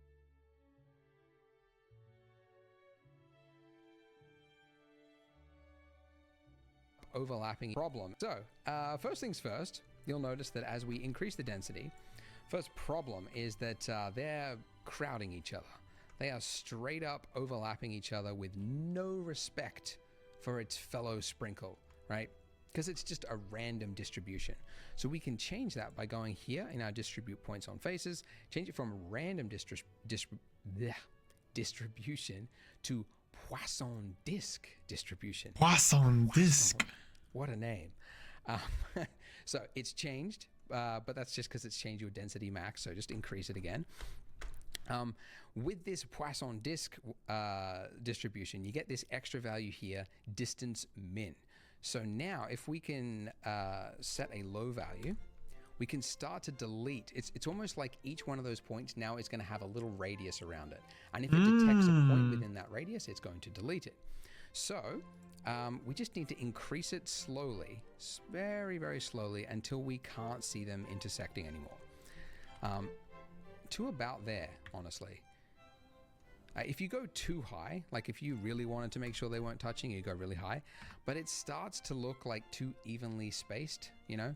Like, yeah, it's not actually registering the other objects. It's like, it's just doing this little radius thing, which just happens to be perfect for a ball-shaped object, but it's not like an advanced, like it's going to try to fill in all the gaps for you. So yeah, you just kind of, I usually set it to like a little bit of clipping is okay, but I don't want there to be too much. But let's go, yeah, I don't know, something like that. We'll actually adjust this later on. I'm just doing it just for this point. All right, a much bigger problem, if I hit Control Tab to go full screen here, if I look at my mesh, I've got sprinkles everywhere. And in fact, I've actually got sprinkles underneath the icing. And that's not good, because it's actually going to put that in the render. Even though you won't see it, your computer is going to use resources to render little individual balls underneath the icing, which is not what we want, obviously. So, going back here, what we need to do to fix this is we need to do weight painting, okay?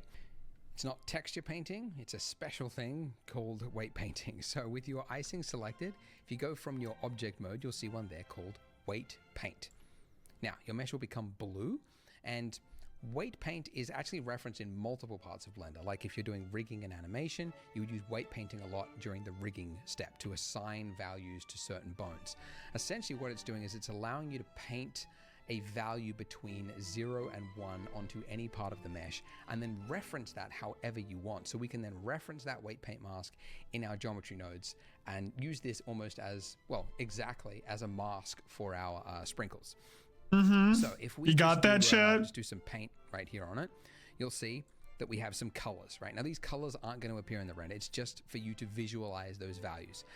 The blue value means a value of 0, and the red value is a 0 of 1. I believe actually in maybe not the next version of Blender, but maybe the version, I don't know, but they're planning to change the colors of this. So depending on the value, on how late watching this you are, your colors might be different here, but it should be the same.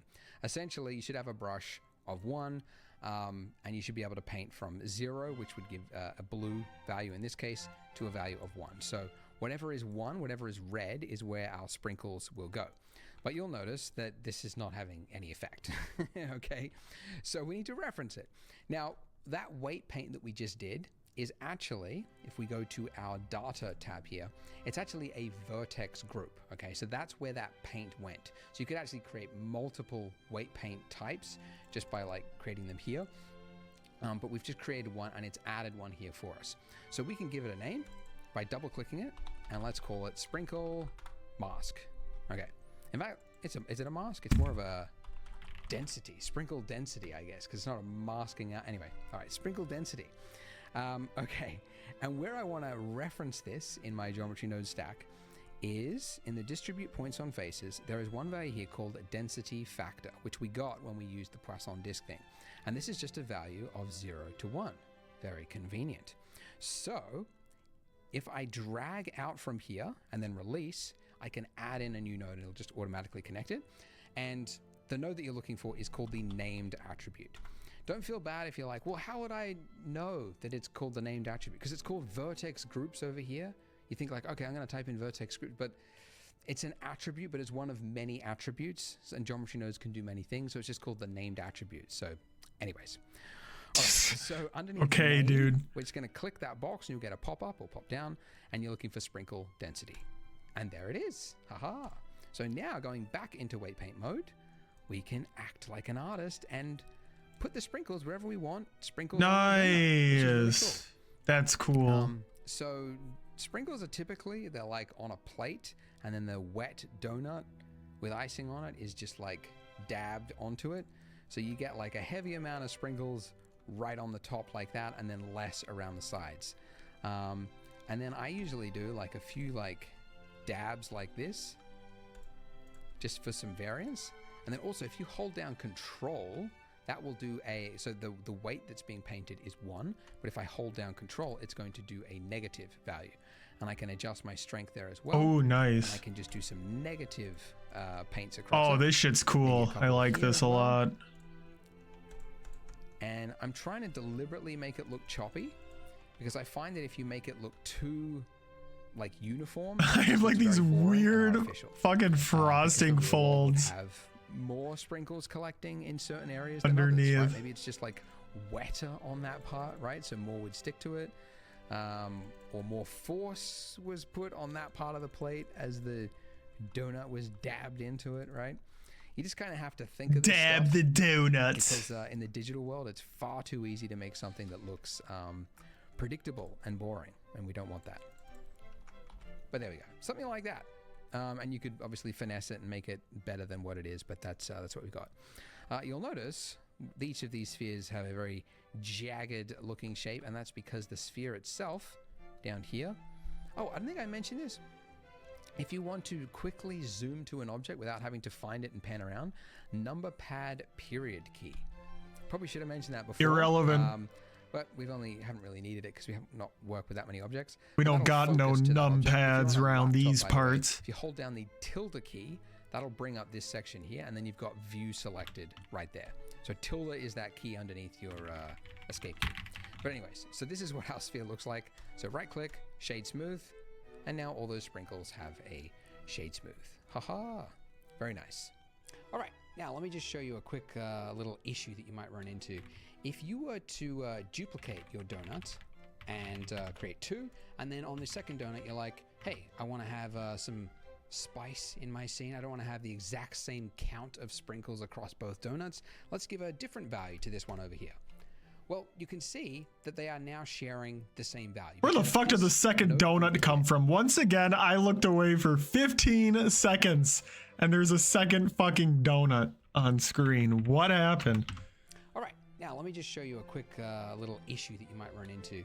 If you were to duplicate your donut and create 2, and then on the second donut, you're like, hey, I want to have some spice in my scene. I don't want to have the exact same count of sprinkles across both donuts. Let's give a different value to this one over here.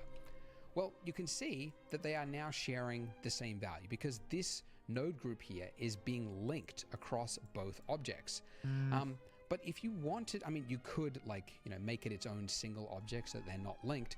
But if you wanted everything else to remain the same, so that let's say you change the sprinkle at some point, that's preserved across it. But that one value you want to be different across multiple objects, you can expose it. So just like what I did at the start, if I drag out from the value I want to expose, and then I put it up to here in my group input, the empty slot, if I just release it, it's now disappeared, the value's disappeared from here, and it's now appeared in my modifier stack over here. And now I can put in a different value. So this has now got a value of 2000, and this one is 500.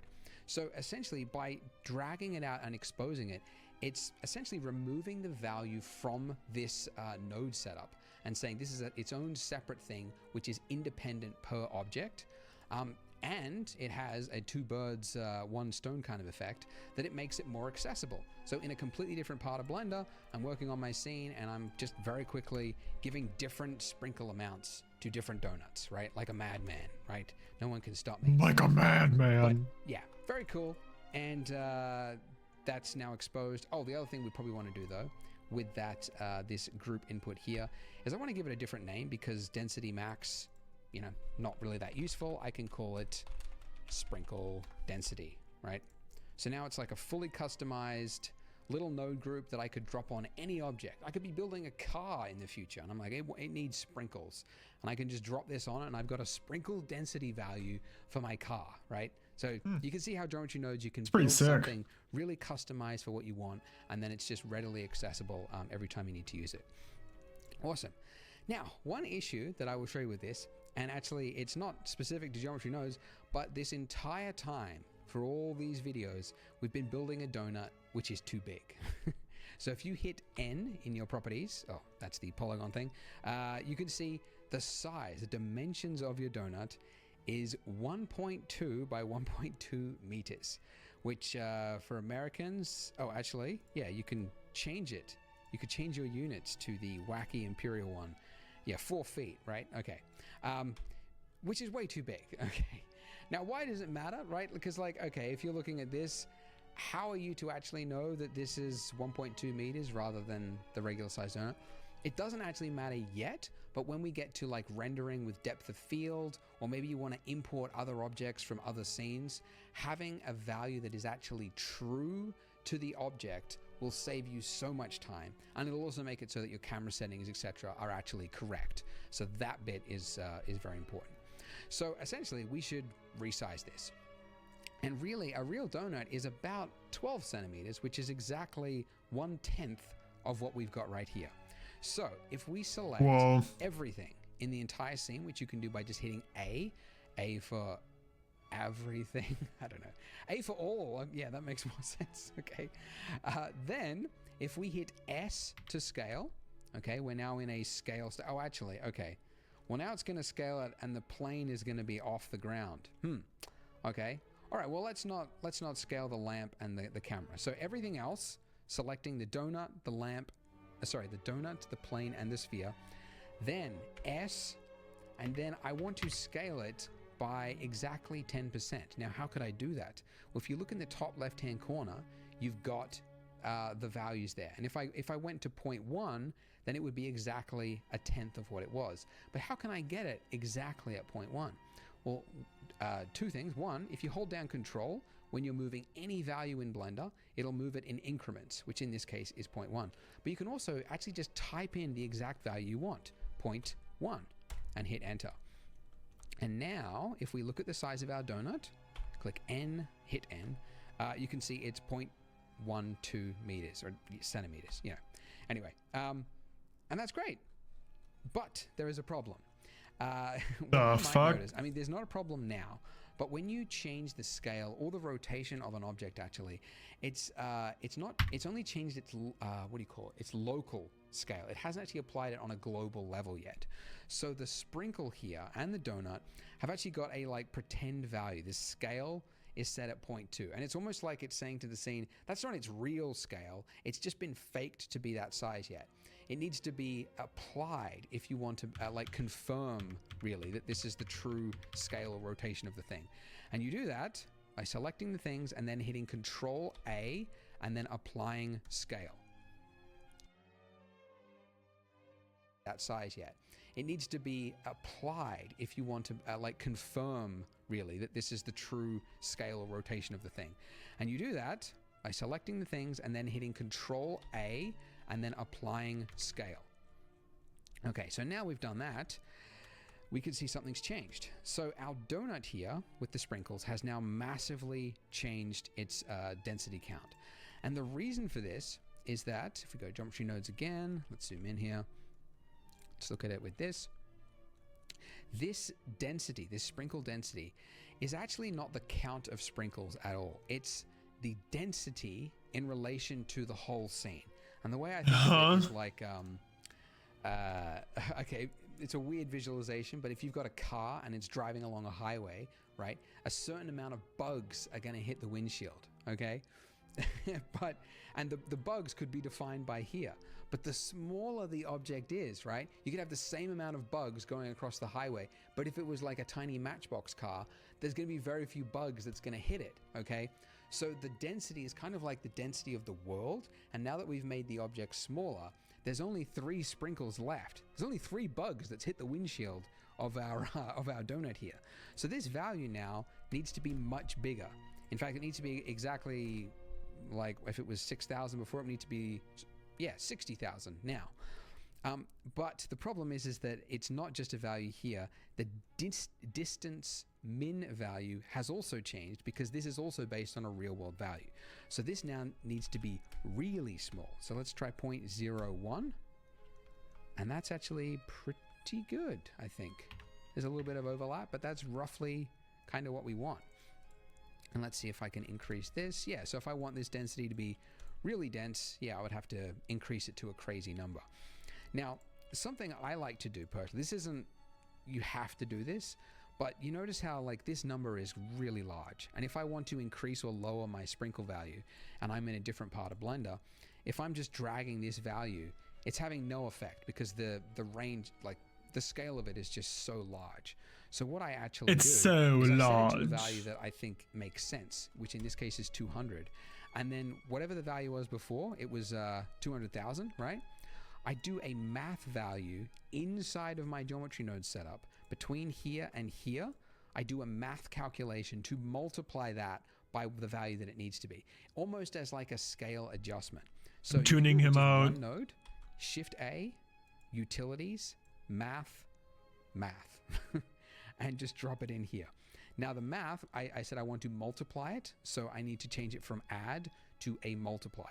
And math is the most versatile of any node. You can do all sorts of stuff, but multiply.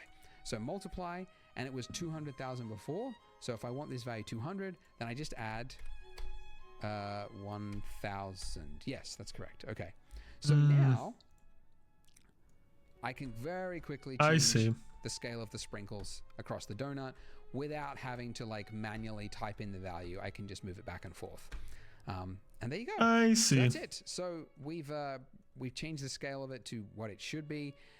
We've got a correct density. Sorry, we've got a correct sprinkle setup, looking good. In the next part, we are going to be adding long sprinkles to our donuts. 2 hours in chat. One is okay, and I originally was just going to go round to try and keep it simple, but there's also, I don't know, the long sprinkles just look way nicer. But you do have to do some different rotation math and stuff. So we're going to do that in a whole second video. So click here on the screen to learn all about that and random colors. So I will see you in that part. We've got round sprinkles. Why not long sprinkles? It'll be more interesting and it'll enable us to learn some new techniques about Blender, which is what this whole series is about. So first things first, we need to model those sprinkles. So let's move to the left here, and we want to add an object. We haven't mentioned it before, but when you add an object, it's going to put it at your 3D cursor, and your 3D cursor is that thing, that weird little thing, little crosshair at the bottom there. That's your 3D cursor. And yeah, I don't know, Blender has a 3D cursor, maybe other applications don't. It's going to put it there. And if you don't want it there, you can move that 3D cursor somewhere else by hitting Shift and right-clicking, and you can see it's now moved it and actually attached it to the plane, which is where we would want it. If you don't have a mouse, do get a mouse. But in the interim, you can also use the cursor tool, and that'll do the same thing. All right, so we're adding long sprinkles. So obviously the object that we want to add is Shift-A, Mesh. It's the cylinder. Okay. Too big by default, so let's click this little thing, bring this up, change the radius all the way to its lowest and the depth all the way to its lowest as well. And the vertices, that's the like the resolution, right? Oh, we'll fix that in a sec. The resolution would be way too high at 32 to be scattered on an object. So let's set this to 12, and that'll be just enough that it won't look jagged and it'll look smooth. Okay, great. Now I'm gonna move this up just so it's above the plane, Z. Okay, now this problem that you have, if you go in too far, it disappears. The reason for that...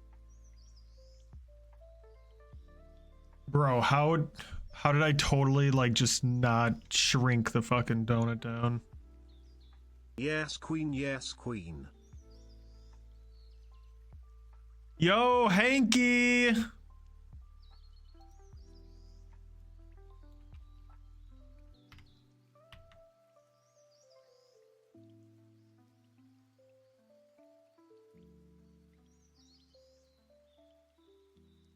Okay.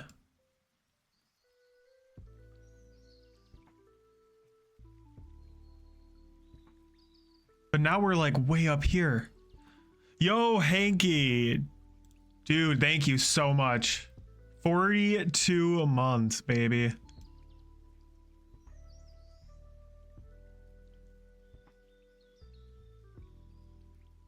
No, I appreciate you, my guy.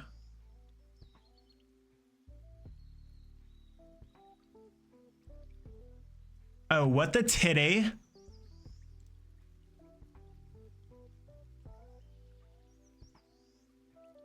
It's like so uneven now when the camera rotates.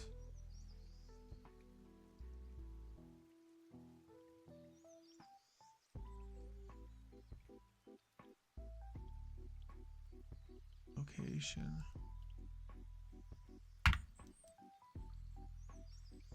No, no, no, no.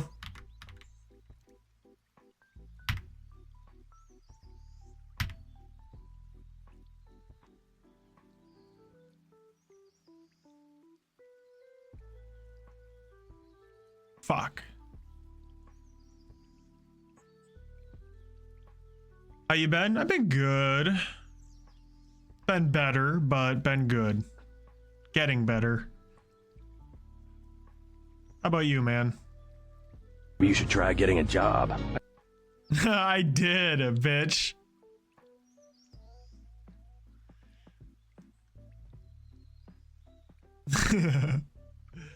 That genuinely helped me feel better. Even though it's only part-time. The time being.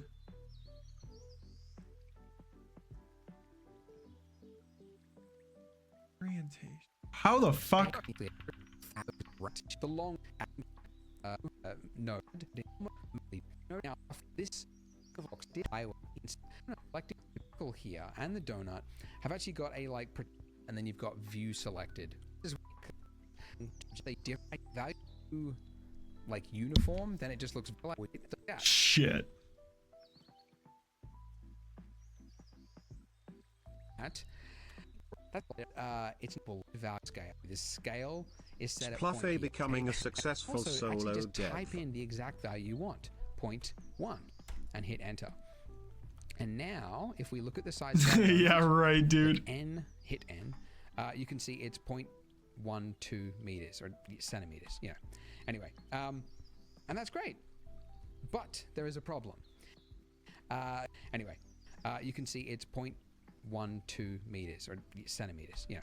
Anyway, Okay. I know how we can fix it. It's gonna be annoying, but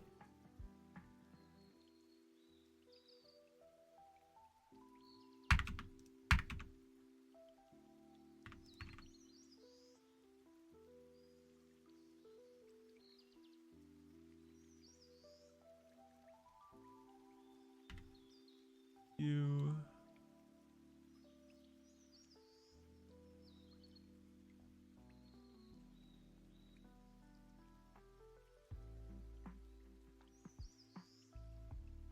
Everything got like moved. Whoops.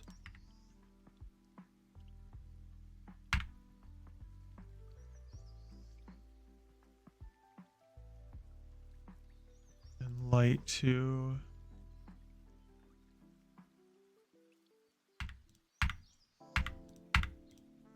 zero, zero, zero. Okay. I just gotta I move. missed your face, glad you're doing all right. I also miss the smell of your greasy, unwashed hair. Maybe it needs some of that goat soap. Is this for work or pleasure?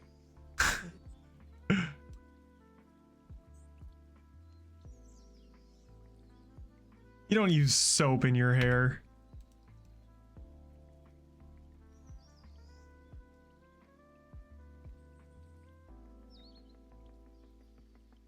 But this is goat soap we're talking about.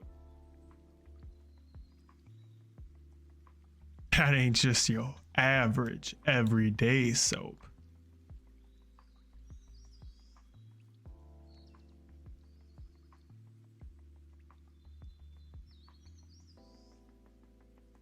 Okay, but now I can't see it.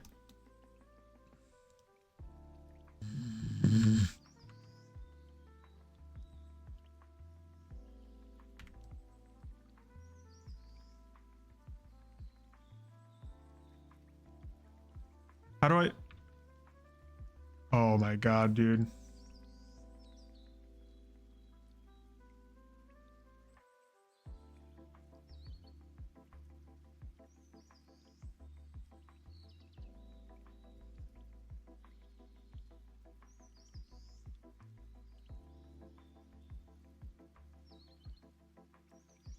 I was like just doing this.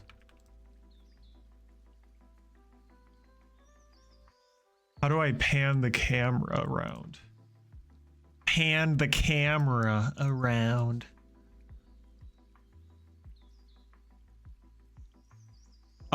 This is for pleasure, I guess. I've always wanted to learn Blender. And putting the extra pressure of doing it live on stream, I think is exactly what I needed to lock the fuck in.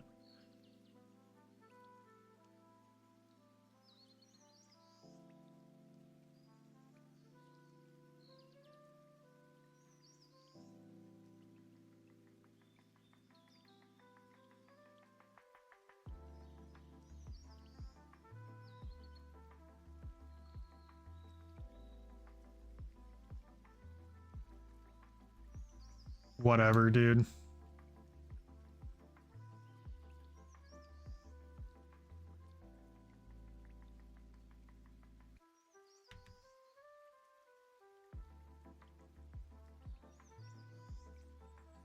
That is the light, right? Why is it so dim?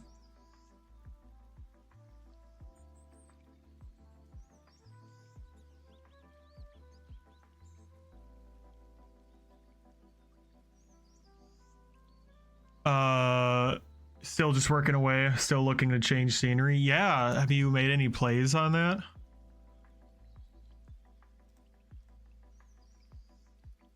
Be closer to figuring out what the change of scenery is going to be.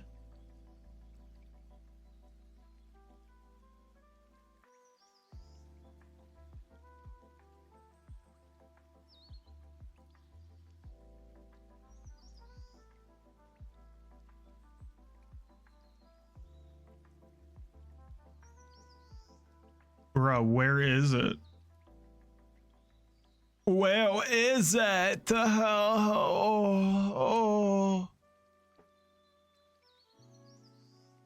Bah. Oh, wait.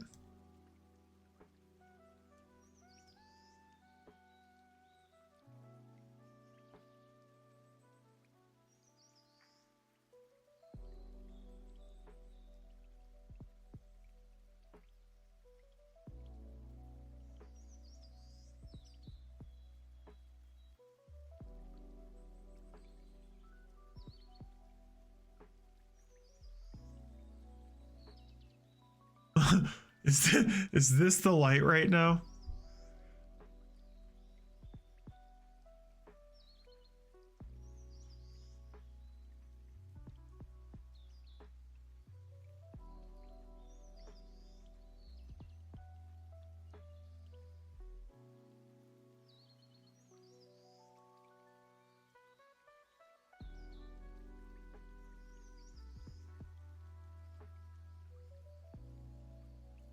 Whatever.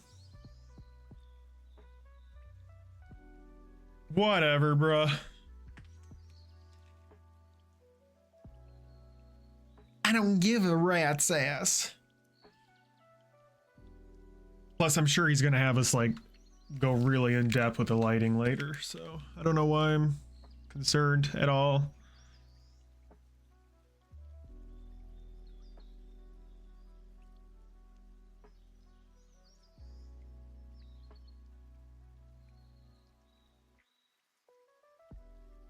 Still looking, you're applying all over the country. You're considering doing a van build. That would be sick, dude.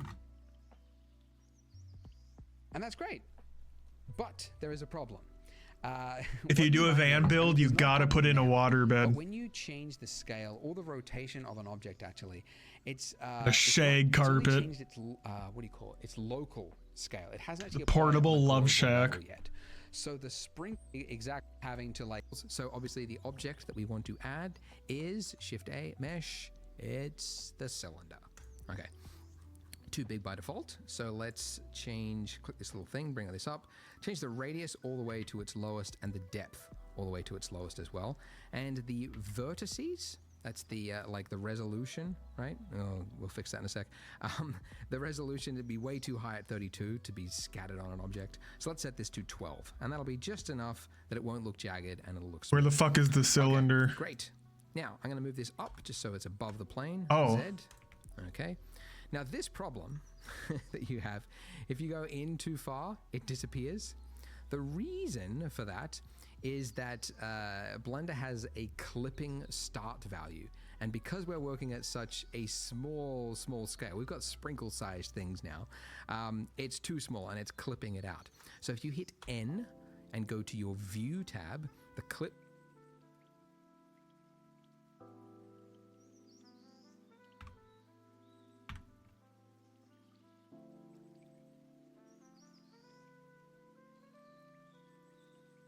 looks smooth. Added on and on. Bring it up. Okay. Too big by default. So let's click this little thing, bring this up, change the radius all the way to its lowest and the depth all the way to its lowest as well. And the vertices, that's the like the resolution, right? Oh, we'll fix that in a sec.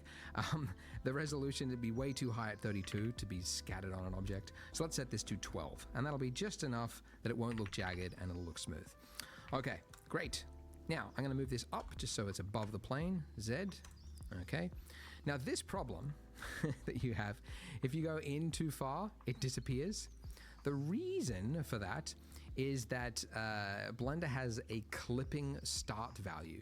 And because we're working at such a small scale, we've got sprinkle sized things now, it's too small and it's clipping it out. So if you hit N and go to your View tab, the clip start value there, it's 1 centimeter by default. Drag it all YouTube. the way to the left, and it's now a millimeter, and it will have fixed that. I don't know why it's not the default. Like, maybe somebody can tell me why is that not the default value? Maybe there's a reason, but to me that would make sense because then you never have this problem. I don't know any disadvantages. So anyway, we've got the base of a sprinkle. Need to make it long, so tab into edit mode, S, scale it Z along the Z axis to elongate it. What? But to me, that would make sense because then you never have this problem. I don't know any disadvantages. So anyway, we've got the base of a sprinkle. Need to make it long, so tab into edit mode, S, scale it Z along the Z axis.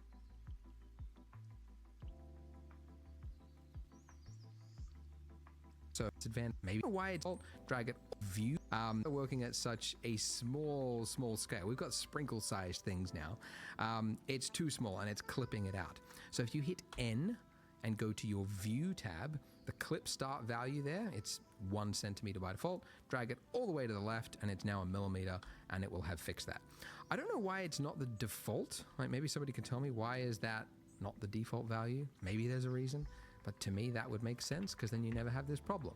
I don't know any disadvantages. So anyway, we've got the base of a sprinkle. Need to make it long, so tab into edit mode, S, scale it Z along the Z axis to elongate it.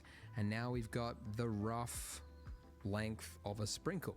But how long is a sprinkle? There's no actual answer to that. If you look at reference, they are all over the place. The government evidently never stepped in and said, like, we're going to regulate It's a it. fucking government The conspiracy, bro. This is the size of a sprinkle. I mean, it's the Wild West out there. They're doing crazy things. So what that means as artists is we get to pick whatever. When is are we most finally going to get some visually answers pleasing. on sprinkles? And I like the ones which are. I still more like unique. And to show you what understand I mean, how he's if you able to pull zoom up, in so cleanly. yeah, they're doing crazy. Wait 1 second.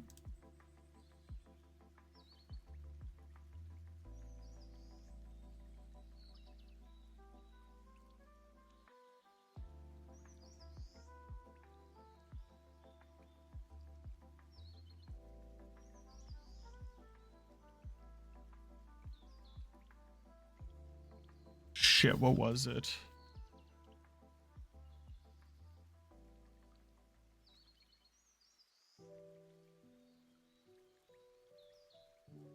I changed mine from meters to feet, but he still has meters.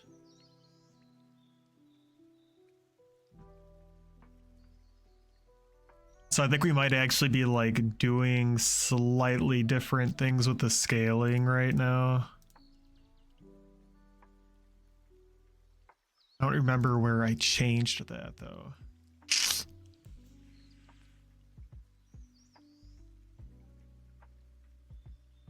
I make war, not love.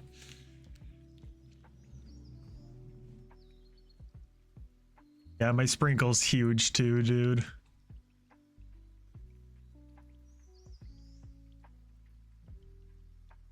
My sprinkles are so much bigger than yours. It's not even funny.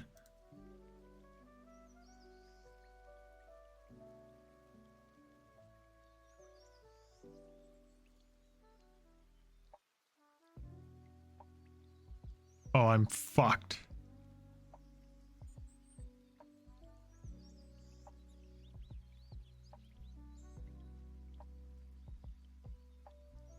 I am fucked.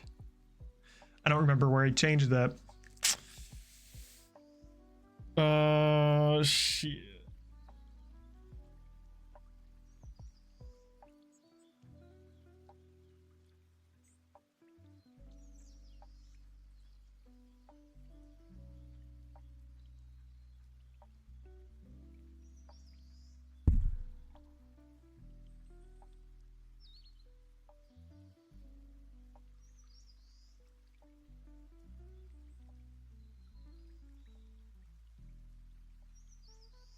I hate my life.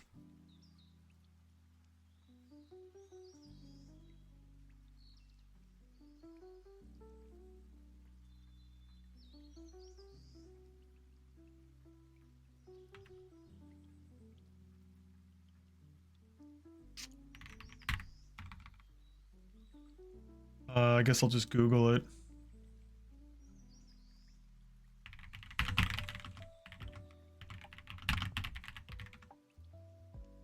Scene properties tab.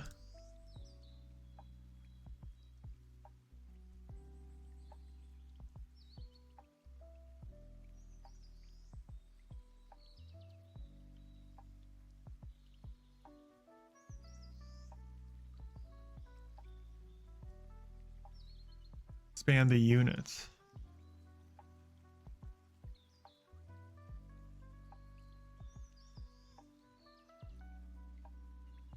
Got it. Okay. Let's see if this actually fucking helps. I don't know. From the top, dude. Shift A, mesh, and ramp. Gonna do that. So which is the cursor tool, and that'll do the same thing. Yeah, I don't know. Blender has a 3D cursor. Maybe other applications don't. It's gonna put it there, and if you don't want it there, you can move that 3D cursor somewhere else by hitting Shift and right-clicking, and you can see it's now moved it and actually attached it to the plane, which is where we would want it. If you don't have a mouse, do get a mouse. But in the interim, you can also use the cursor tool, and that'll do the same thing. All right, so we're adding long sprinkles. So obviously the object that we want to add is Shift A, mesh. It's the cylinder. Okay, too big by default. So let's click this little thing, bring this up, change the radius all the way to its lowest and the depth all the way to its lowest as well.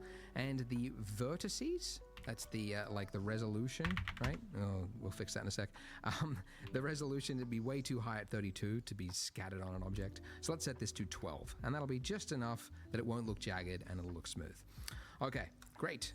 Now I'm gonna move this up just so it's above the plane, Z. Okay.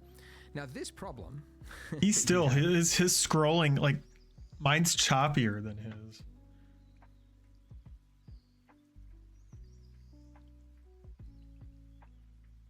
Blender, smooth zooming, control.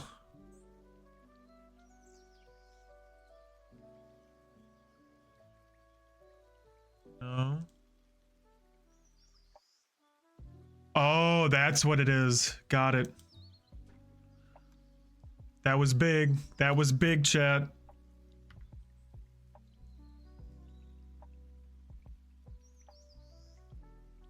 That was big.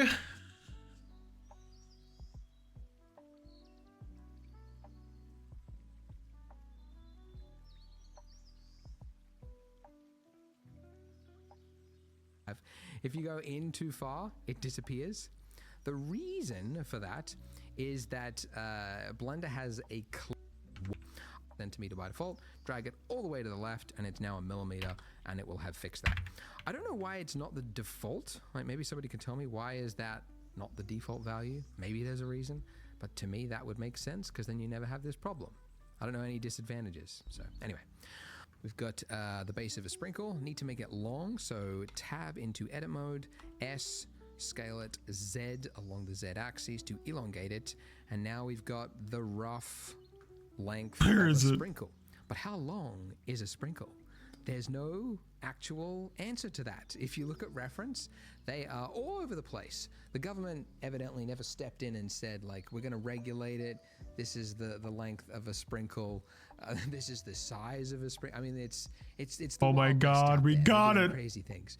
So what that means as artists is we get to pick whatever is most. There has to be like a really easy way to I like center the ones which camera. are more that I'm just readable. not And to show you what I mean, finding. if we pull up two, right? This one on the left is like large sprinkles, right? Very like bold. And then one on the right here is like long, thin, wispy ones that look like they get stuck in your teeth. And if we zoom out on this and then zoom out on this, long you can sprinkles. see that the ones on the right tend to kind of like the colors and everything just kind of blur together and it just looks like a donut. Whereas the one on the left, the sprinkles are still readable. So that's what we mean by readable, and that's the one I like the most. So we're going to go with some larger looking long sprinkles, but you can see that the sizes, there's no standard size because I think it's actually like it's from a piping bag, at least if you make them at home, but you can just pipe out icing and then when it dries, you just smash it up and it becomes sprinkles. But yeah, they just come out at any odd size. So we got long ones, we got medium ones, we got short ones. We got long ones, some we got curvy medium looking ones, we got right? These are short like ones. Just slightly bent-ish looking ones. So we're going to model small, medium, large, and a bent-ish looking one, and then we're going to scatter that across the object. So back in Blender, this is going to be 17 years. This will be the short one, okay? But the end, Holy speaking of shit. which, this end bit here, it's a very sharp edge, and even if we hit shade smooth, it's not going to solve it. Shit, what do you do? And a bent-ish looking one, and then we're going to scatter that across the object. So Bro literally was yapping about sprinkles for 5 minutes, and then I after like 5 minutes of listening to that bullshit about sprinkle sizes and government regulations, I look away for 15 seconds, then he finally starts doing Blender, shit. this is going to be, yeah, this will be the short one, okay? But the end, speaking of which, this end bit here, it's a very sharp edge, and even if we hit shade smooth, it's not going to solve it. We want that like a rounded form to it, not this horrible blobby looking shape. Because the reference, again, you can see, oh, it's a different reference now, is a rounded shape. All right. So to create that rounded form, we're going to create a bevel, and so I want you to go into face select mode, okay, which you can do by that. So this is the faces, right? This is the edges, if you go to edge select mode, and then this is the face there. So select the bottom and the top face, like that.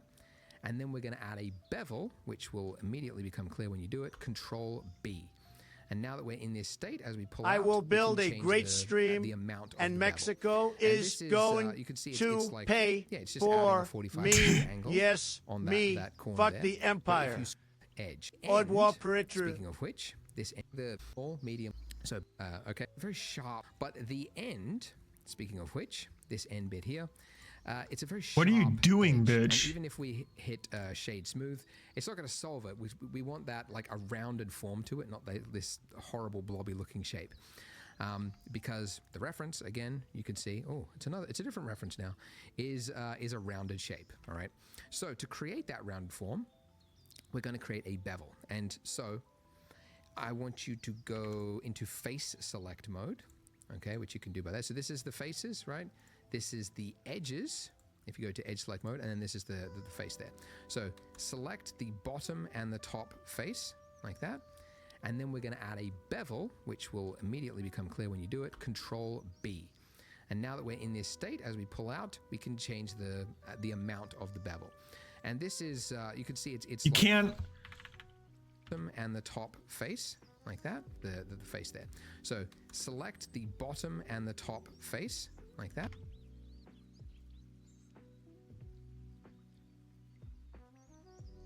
You can't select the top and bottom without selecting at least one other thing. The face there. So select the bottom and the top face like that. Face there. Right? Like that? This is the Like edges that? and the top if you go to edge select mode, and then this is the face there. So select the bottom. You're pissing me off, bro.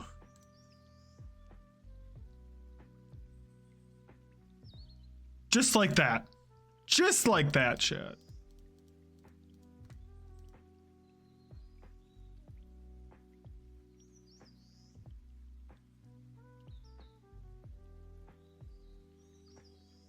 And the top face like that. And then we're going to add a bevel, which will immediately become clear when you do it. Control B. And now that we're in this state, as we pull out, we can change the amount of the bevel. And this is, you can see it's like, Do you it's just remember adding a me 45-degree said- angle on that corner there.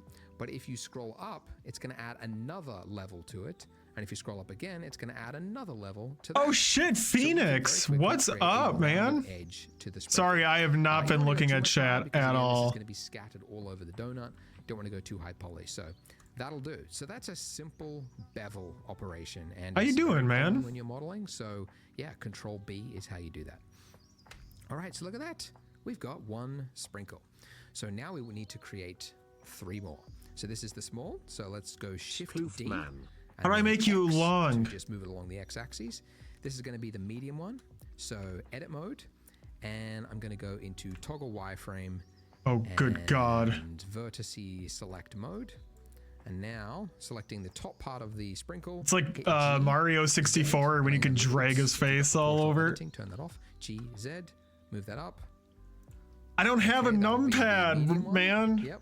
And now Shift D, X. I'm move so it along. screwed. There's This is so gonna be many the long one. hotkeys So that I edit mode, need to and again, use with a G, numpad. Z, move it up.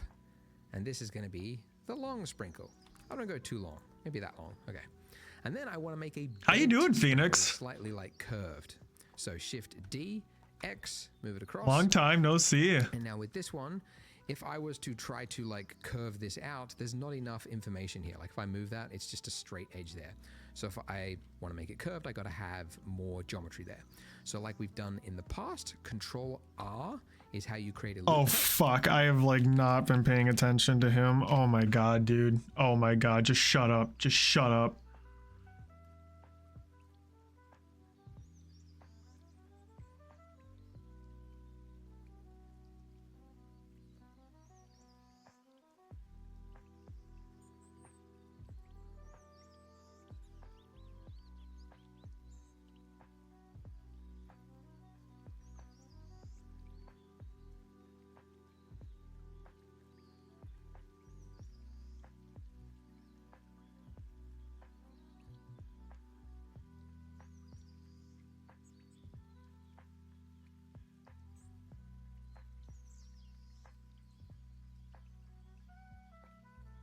Oh god.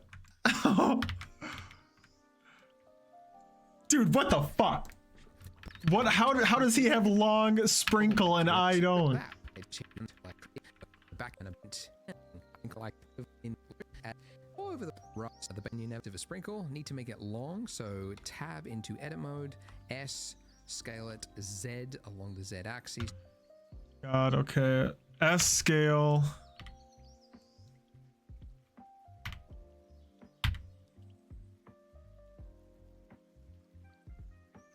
Z. Yes, dude. Finally, we have long sprinkle. Let's go. Let's go. My God.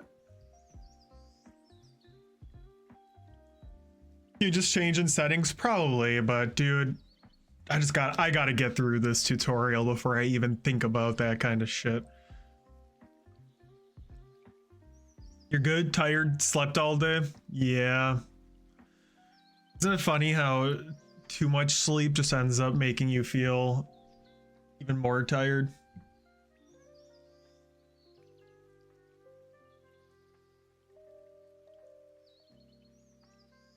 Nope, I am still only streaming on Twitch. Just haven't been streaming as much. Is to elongate it, and now we've got the rough length of a sprinkle. But how long is a sprinkle? There's no actual answer to that. If you look at reference, they are all over the place. The That will change. They never stepped in and said like we're More gonna Oblivion regulate it. streams this week for the length show. of a sprinkle. This is the size of a And some more Blender it's shenanigans. the Wild West out there. They're doing crazy things. So what that means as artists. Okay, now I can skip his stupid ass sprinkle yap sesh. Bevel operation, and it's very common when you're modeling. So yeah, Control B is how you do that. And this is right. This is the edges. If you go to edge select mode, and then this is the face there. So select the bottom and the top face like that. And then we're going to add a bevel, which will immediately become clear when you do it. Control B. Still makes no sense how he did that, and that pisses me off. The amount of the bevel. And this is, you can see it's like, yeah, it's just adding a 45-degree angle. OnlyFans when? That corner there. But Dude, might have to come down to that. It's going to add another level to it. And if you scroll up again, it's going to add another level to that. So we can very quickly create a rounded edge to the sprinkle. You don't want to go too much high because again, this is going to be scattered all over the donut. You don't want to go too high. You should do these tutorials as well. So that's a You've done some simple tanks in Blender. I have not done shit in Blender. So, yeah, Control B. This is like the second or third time I've ever opened the program. So now we will need to create 3 more. So this is the small. So let's go Shift D. And then X to just. And I am hella intimidated. This is going to be the medium one. So edit mode. And I'm going to go into toggle wireframe. Wait, shit. 45-degree angle on that corner there. But if you scroll up, it's going to add another level to create. I'm done.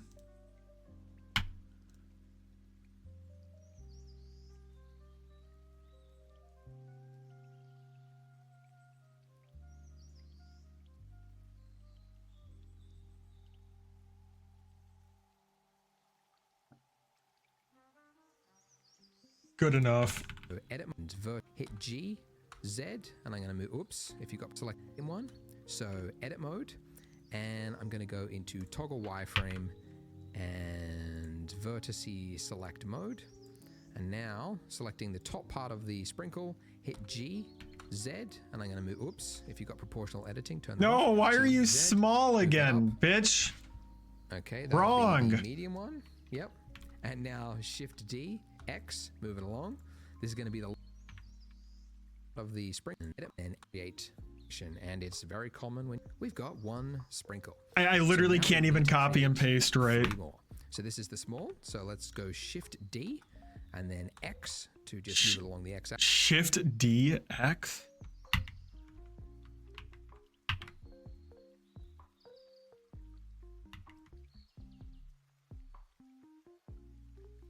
What the fuck? Shift D?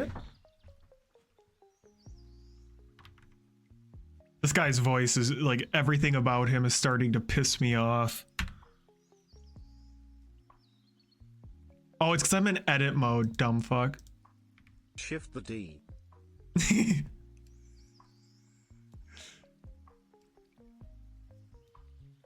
Axes. This is going to be the medium one. We got it. Edit mode, and I'm going to go into The day is toggle saved. wireframe and vertice select mode. And now selecting the top part of the sprinkle, hit G, Z, and I'm going to move. Too many key strikes for me. Yep. G, Z, move that up. Okay, that'll be the medium one. Yep. And now Shift D, X, move it along. This is going to be the long one. So edit mode, and again, G, Z, move it up. And this is going to be the long sprinkle. I don't go too long. maybe that long. Okay. And then I want to make a bent sprinkle. It's slightly like curved. So Shift D, X, move it across. And now with this one, good God. if I was to try to like curve this out, there's not enough information here. Like if I move that, it's just a straight edge there. So if I want to make it curved, I got to have more geometry there. So like we've done in the past, Control R is how you create a loop cut. So when you do that, it says, where do you want to put it?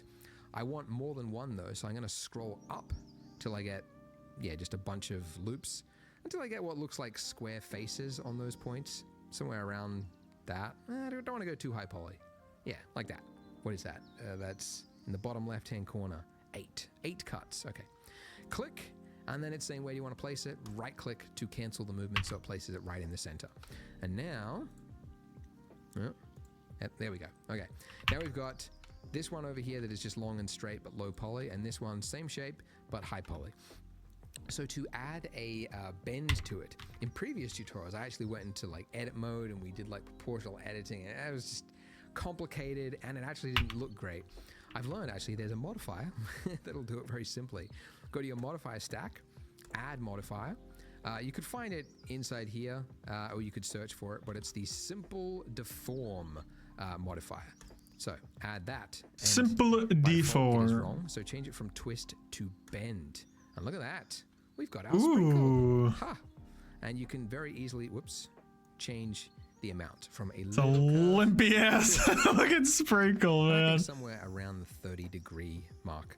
You will notice though that it's like it's bent more at this angle, and that's because it's bending it according to the origin point. So you see these little dots? You might have wondered what they are in Blender.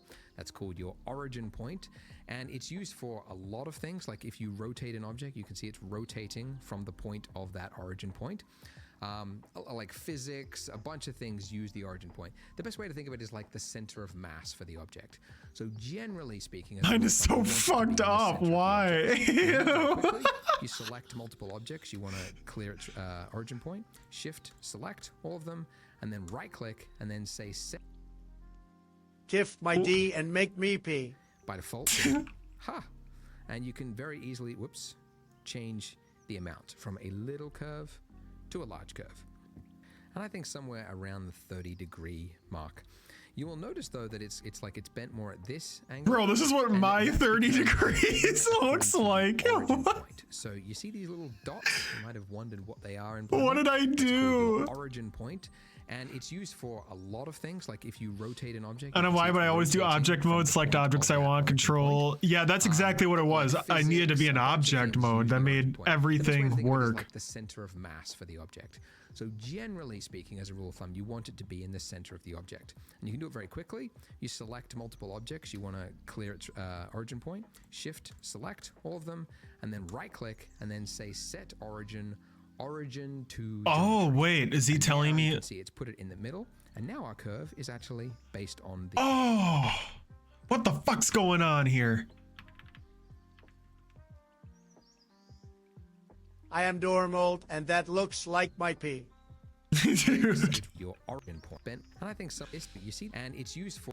You might have a lot of things. For the object quickly, you select multiple objects. You want to clear its origin point. Shift, select all of them, and then right click, and then say set origin to geometry. And now you can see it's. Fuck. 1 second, dude.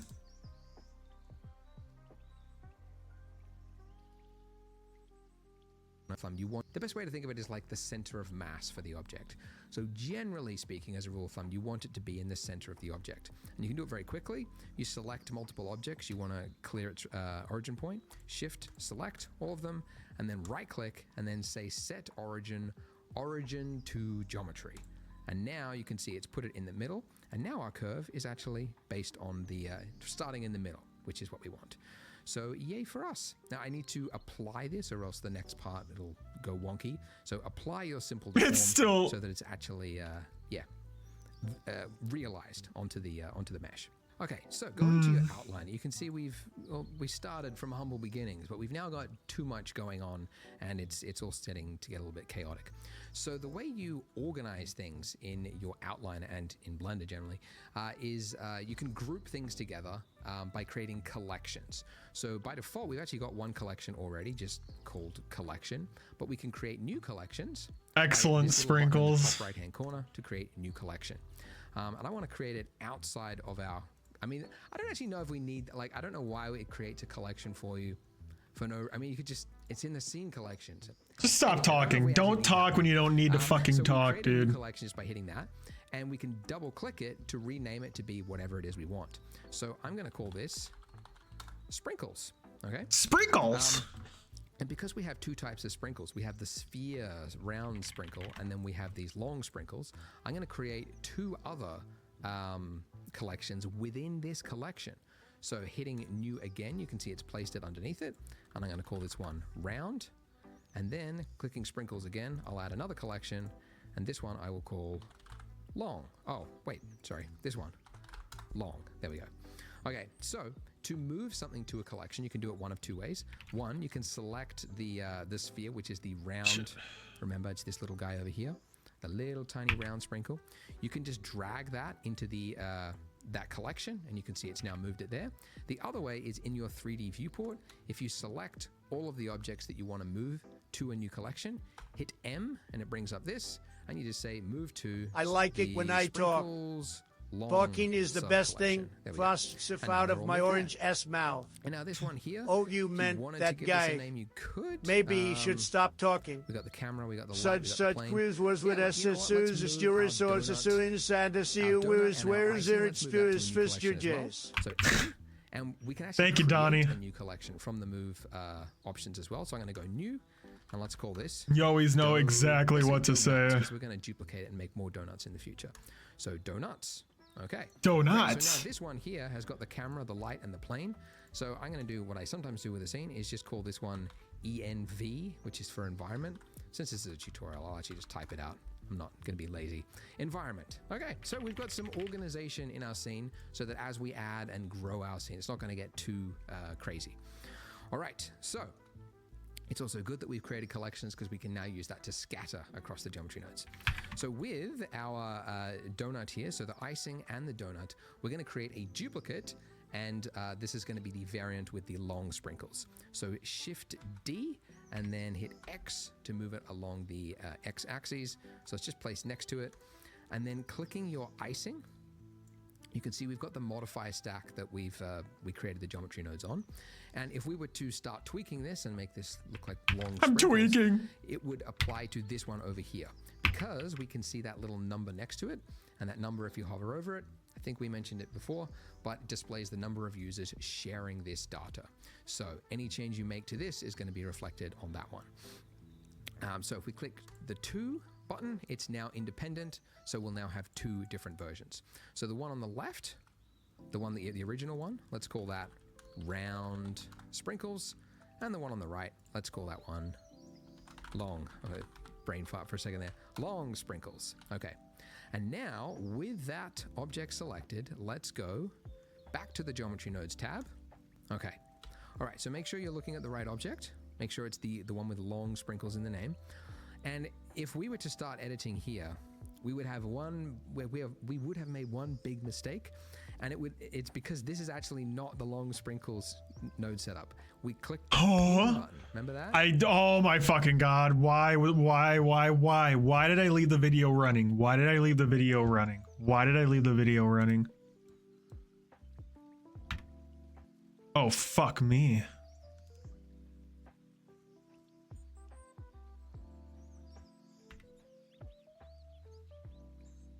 Just checking. Holy shit, this voice is creepy as fuck. Dude, yeah, I fucking hate that voice, dude. Ever since he had me scale shit down, this has been fucked. Because like we're so far off from the center of the canvas, I think.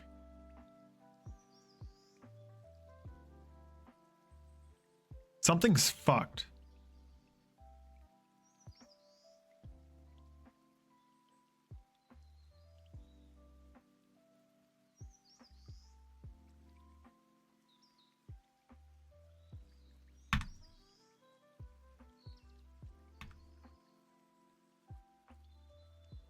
shit the fuck? Commencing self-destruct in 5 seconds. No.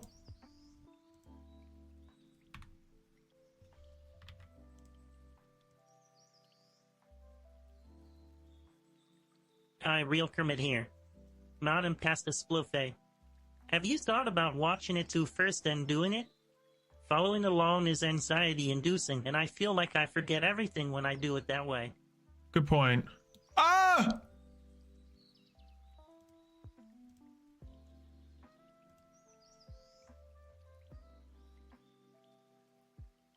It was a lot easier to follow along during the first like 40 minutes. Wait, holy shit. Why is this working again?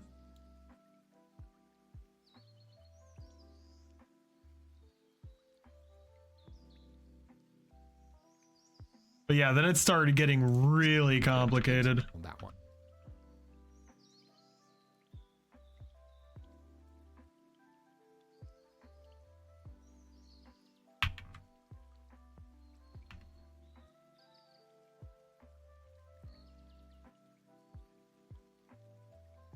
See, and this pisses me off because now, oh my god, dude.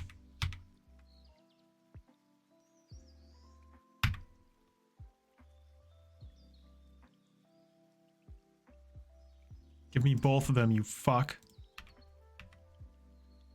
Hello and welcome to the stream. Now, after we have gone through all that, let's look at our sponsor. As dice with cirrhosis is a sidsurus terzier susar circi.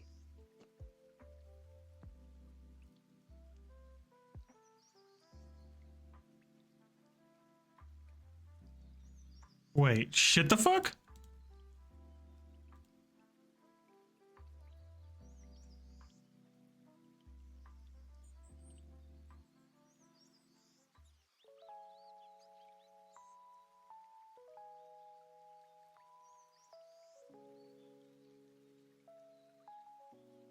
I don't understand. Nothing is turned on right now. So what the hell is this icing? What layer is this?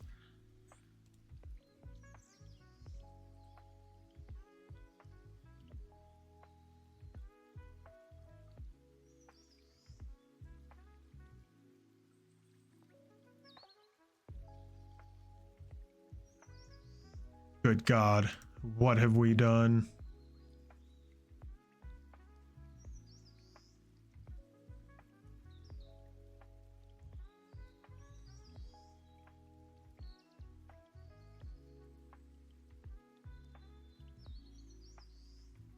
I don't know for sure, chat, but I think it has something to do with the fact that my icing layer is this huge, ominous object in the distance.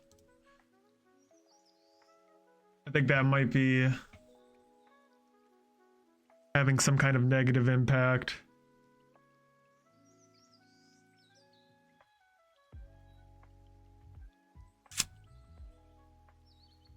Yo, what up, Yola? Is this the new Oblivion remake? Yes. I am remaking Oblivion. It was not up to my standards, so I'm gonna completely redo the game again from scratch on my own. Do it right. But the ambiguity of what I said is that it looks sweet. Dude, fuck off with that voice. Huh. And it's a one bite to the soul.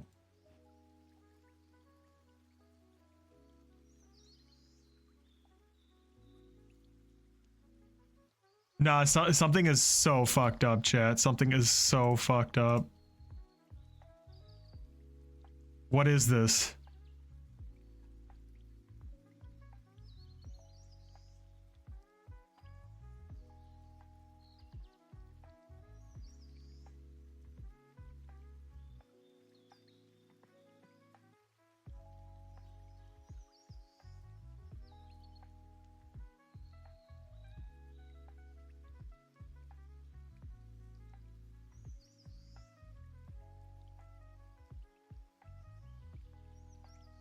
Wait.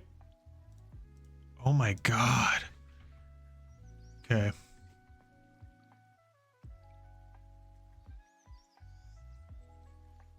That still doesn't explain why you didn't copy.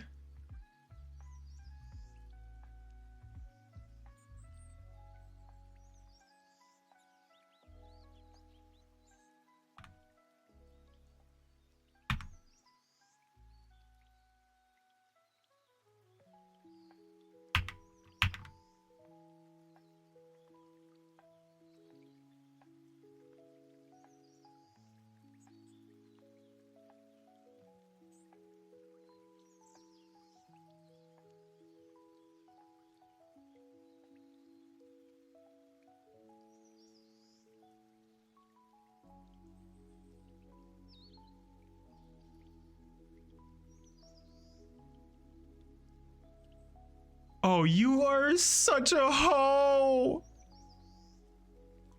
Oh, fuck.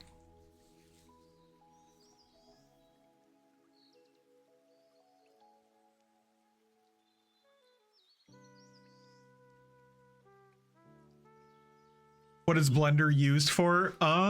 Pretty much anything. You know, it's almost just like a 3D Photoshop. You could create whatever in here and then you can export it into whatever. So like for me, I think it'd be funny to use this to create some like weird ass looking creatures and stuff to put in some art, some environments, especially if I can ever get that far. Some cool lighting.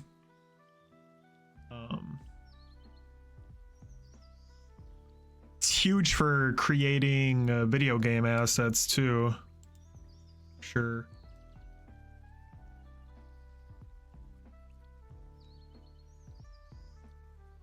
Yeah, you could totally use it for animations.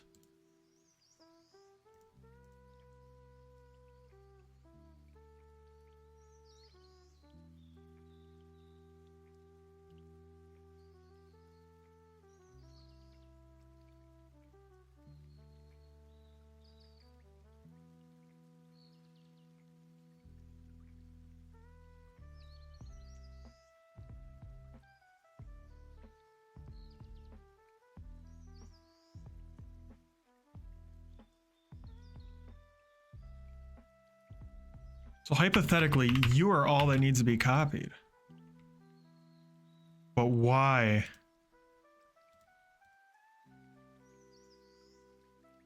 Why is the icing not getting copied with the rest of it? Bitch! Oh, that one worked.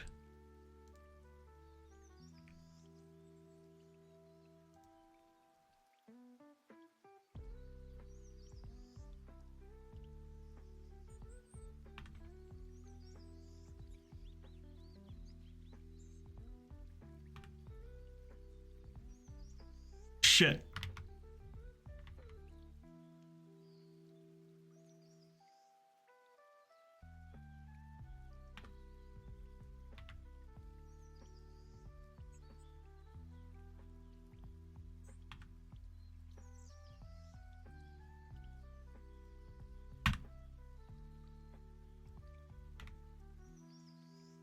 Yes.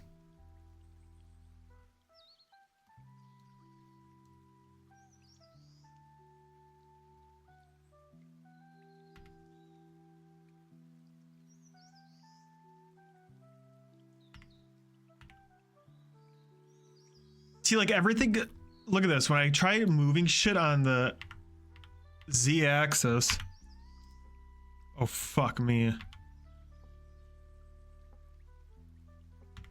It's angled. It is making it so difficult to move around in the plane right now.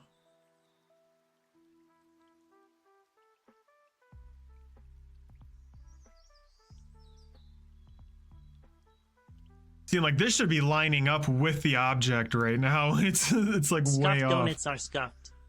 You couldn't pay me to eat them bitches, winky face. What are you talking about, dude? the most delicious fucking donuts.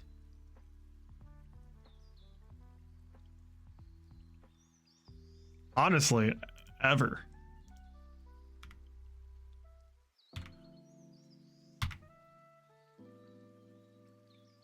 You would be so lucky to have the opportunity to turn this down.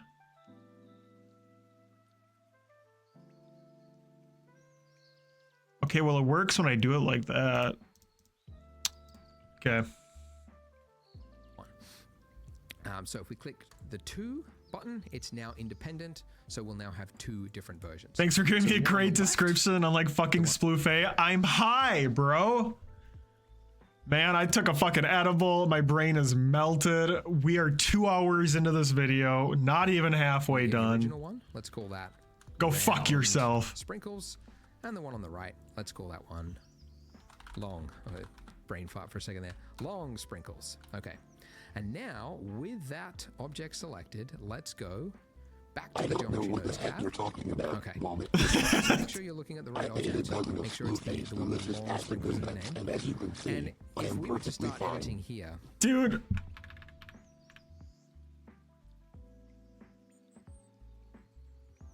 Oh, fuck. I didn't do that step. He made it sound like I didn't have to. You are such a we dick. got to help us because we've got more than one object. We want to scatter 4 different objects across it. So we can delete that and instead just drag from your outliner. Don't just, if you click on it, oh yeah, if you click off it, it's just going to disappear. So make sure you don't do it. You've clicked the icing, but you need to click and drag into your node setup. And now it's got a collection info node rather than object info node. Drag that into your instance input. Wait, did I delete my fucking sprinkles now that I made? I'm gonna lose it.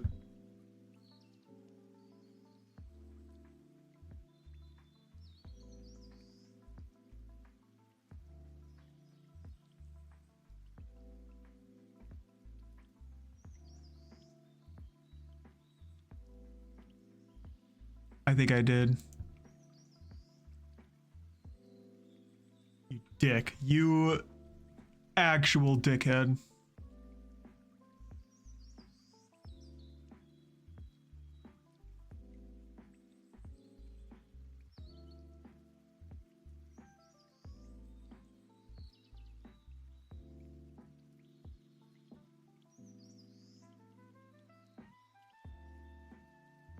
Huh?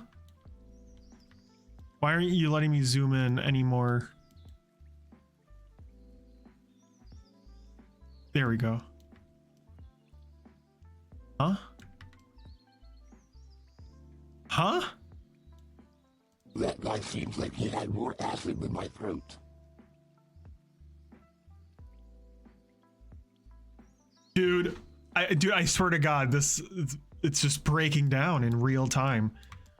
It's getting more and more difficult to use. I can't zoom in.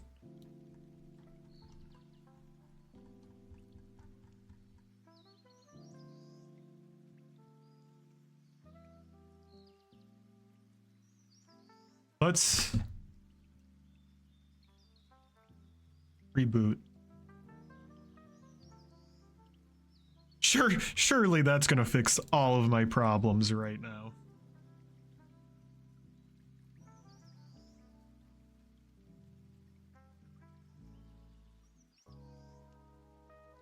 No, I don't think I need to specify any further in the title.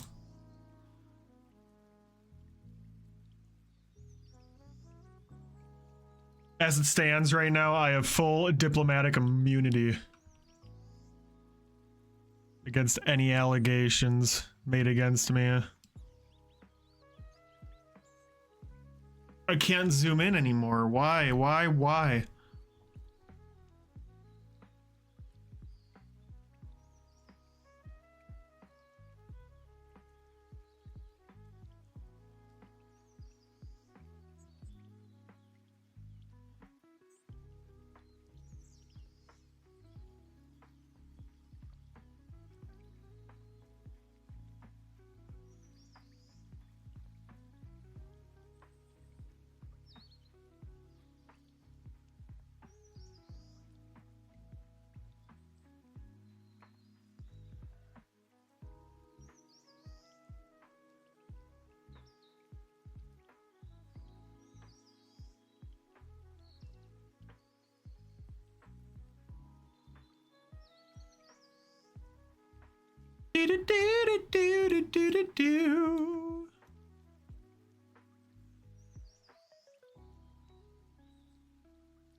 Not sure. Maybe, at the top you have some different whatever you call them. Layout, modeling, sculpting, etc. Try some of those and see if those let you zoom in further. Holy shit. I forgot about that. I've been on geometry nodes this whole time.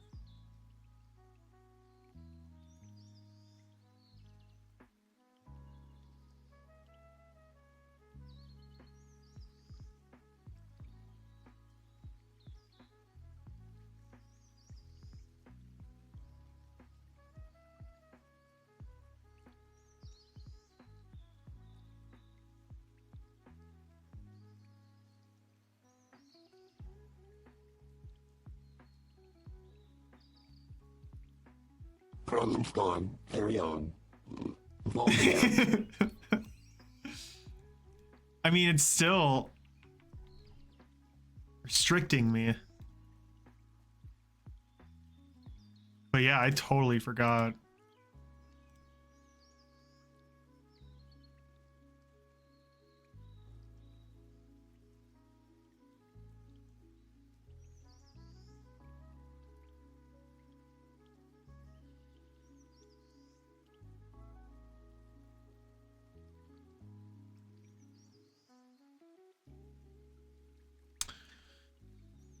Um,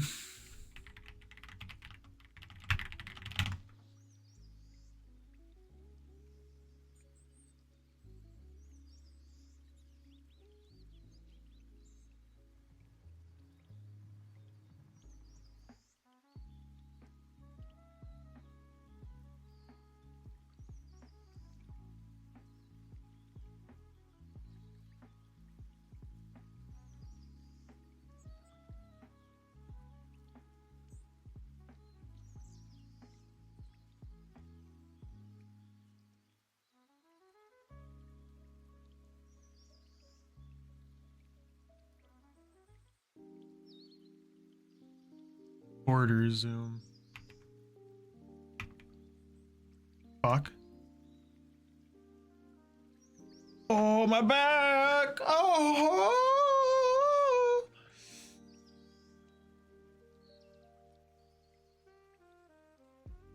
Another old school regular has returned. Oh. Yo, what up, Adon?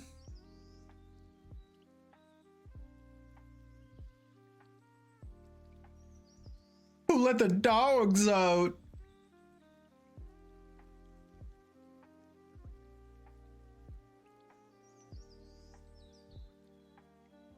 How you doing, fam?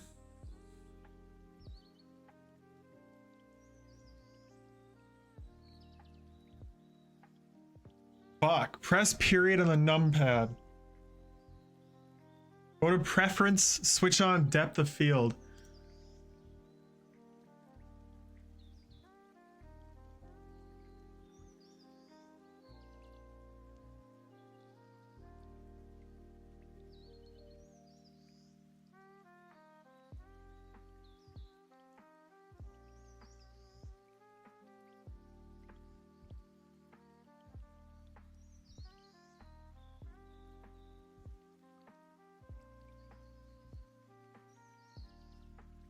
Yes!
No, you dickhead. Go bigger the long way.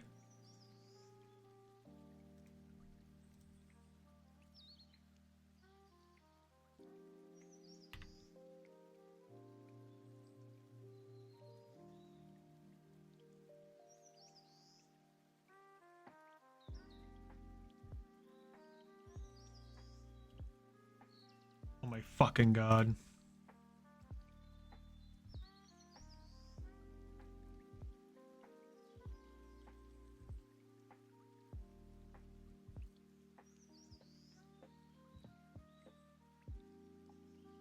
I can't even make fun of the degenerate sleep schedule.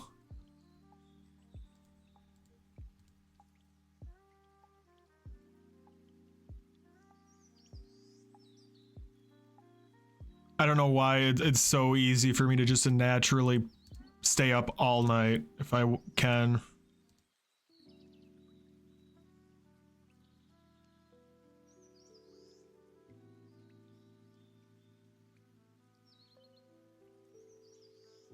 Your order of dragon dildos has arrived. The fuck? I thought those weren't supposed to get shipped out for another week.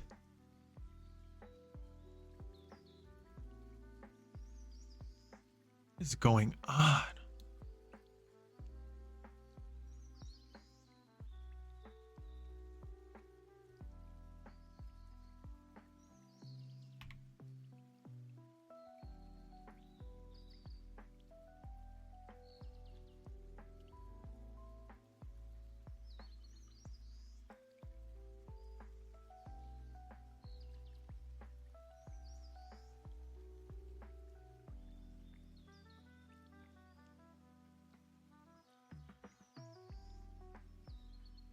What's your new sleep schedule like? It's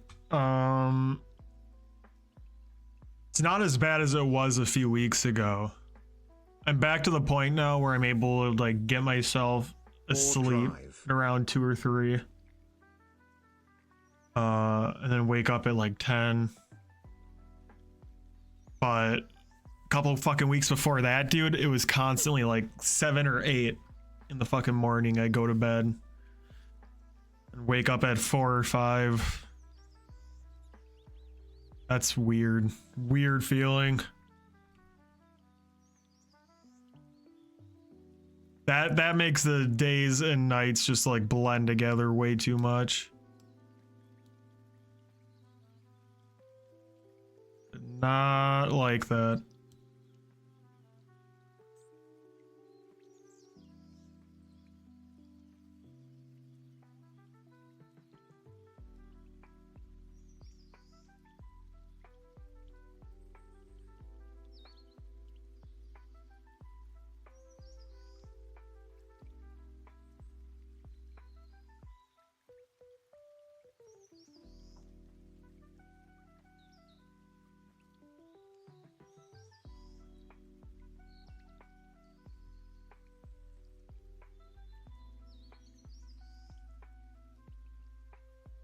What is going on?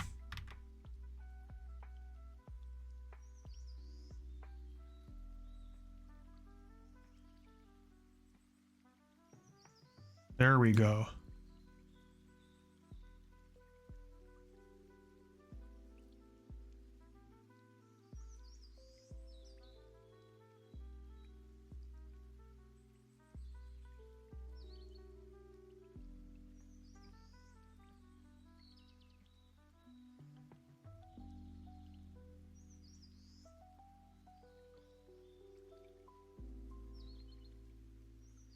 Now control B. No!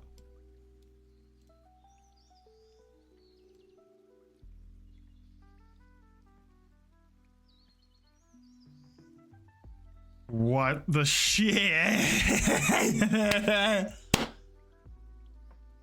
16 terabyte hard drive. How much does that go for?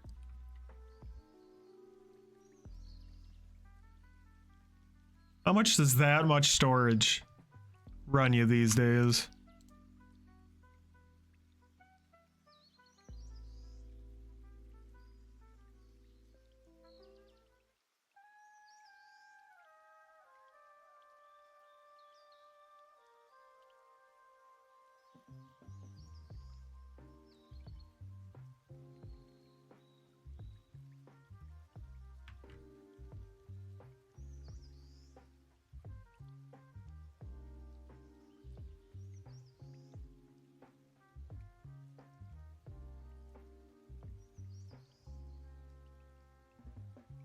Yeah, I still don't know how to select two sides of it because that dickhead in the video did not explain.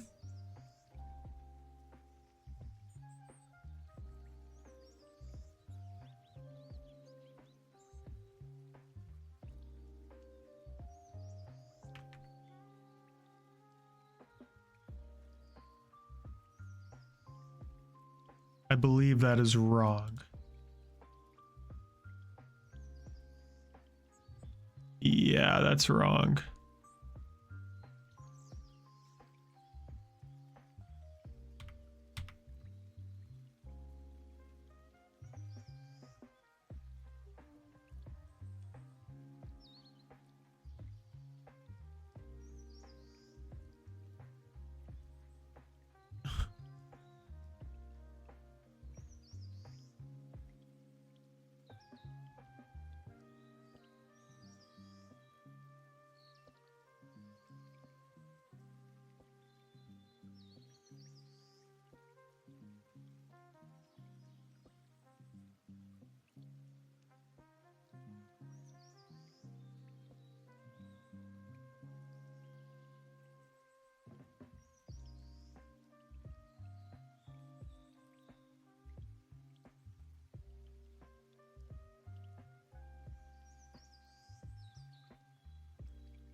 Did he have any modifiers on this fucking thing?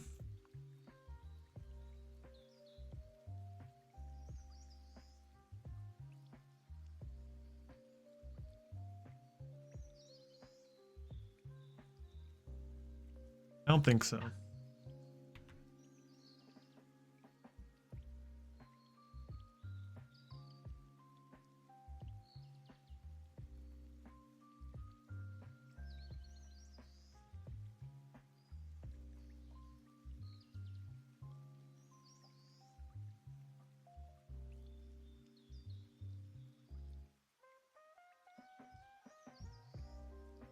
Beep, beep, beep, beep, beep, beep.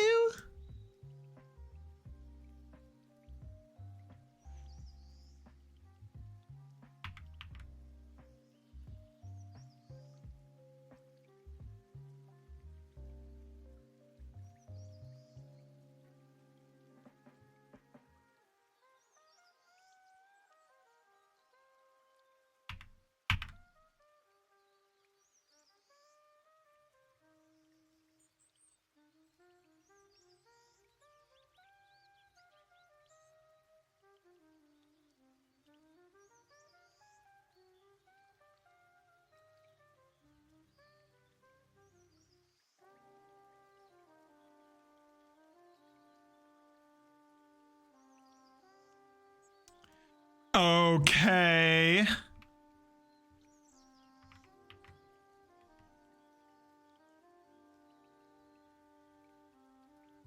You need to be longer. Chat, kill me. Please kill me.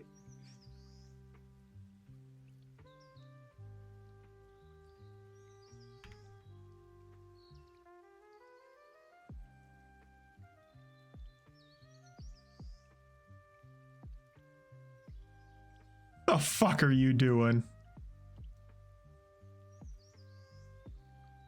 You fucking nitwit.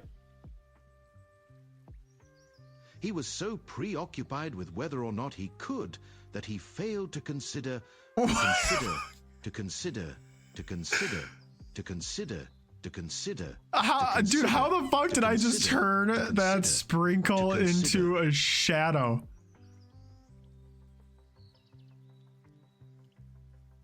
Look at that.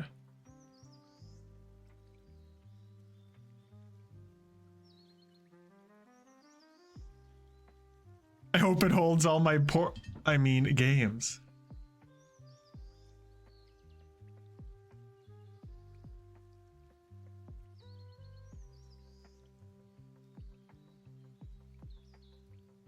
Yeah, I mean, especially with everything being 4K these days. Undulal. 4K textures, that is.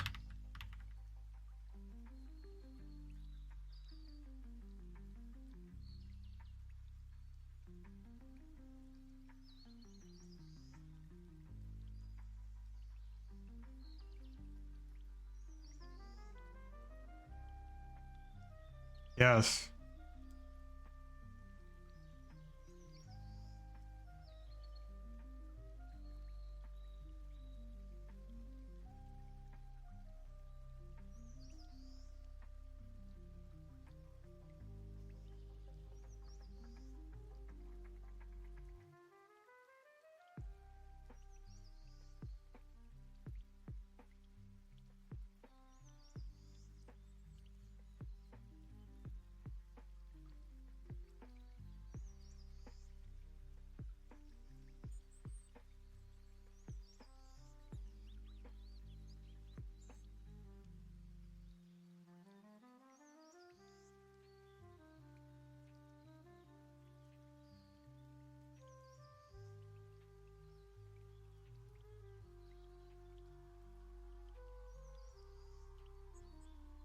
The fuck?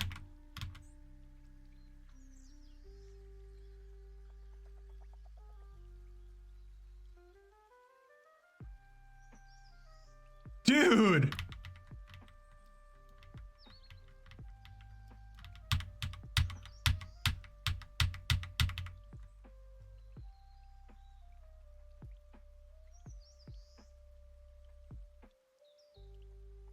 Yes. Do not flatten on me, bitch. You're flattening on me, bitch.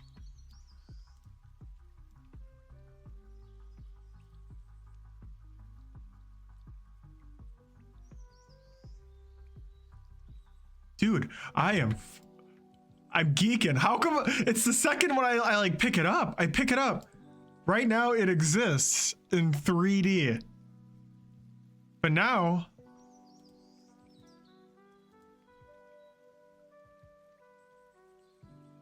oh, I'm still in edit mode. No matter how hard he tried, pushed, forced, or even plead, the fucking retarded dumbass Sprinkle just demanded to remain a dick sucker. So true. Oh my god, man.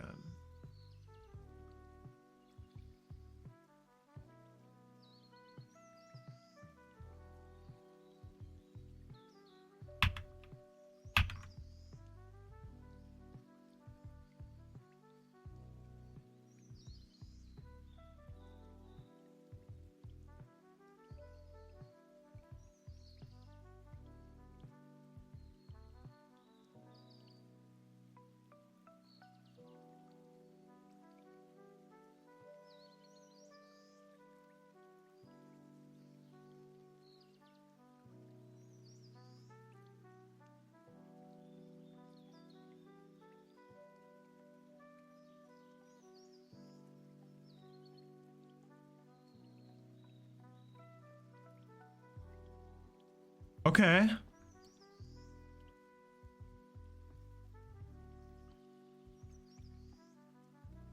Okay. And now, what was the modifier?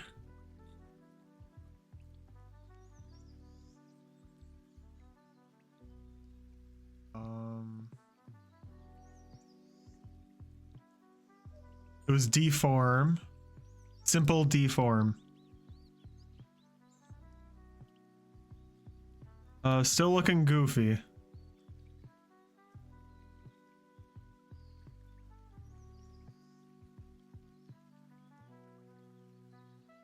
Still looking incredibly goofy.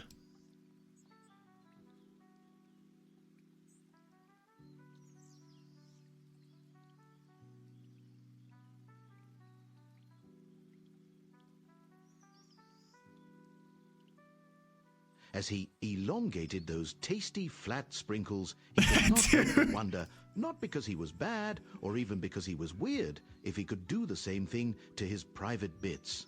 Dude, God.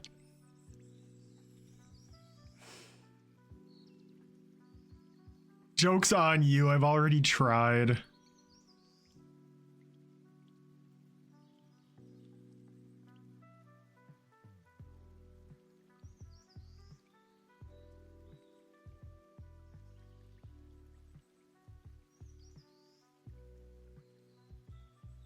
Okay.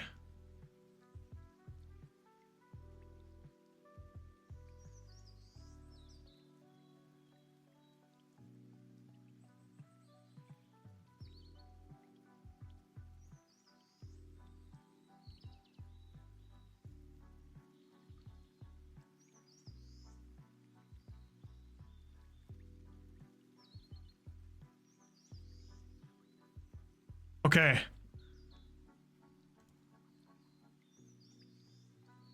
And nothing happened. So this long round sprinkles, and the one on the right, let's call that one long. Okay, brain fart for a second there. Long sprinkles. Okay. And now with that object selected,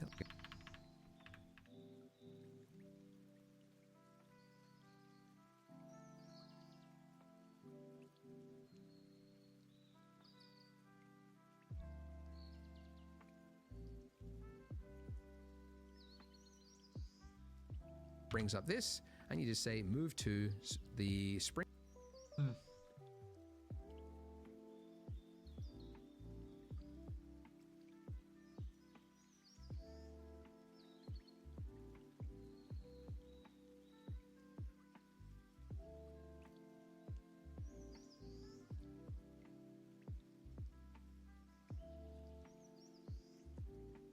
I had the sprinkles the whole time. Fuck my life. They were over here.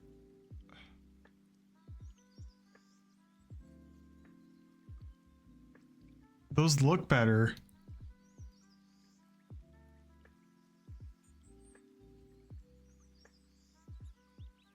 Dude, I hate my life.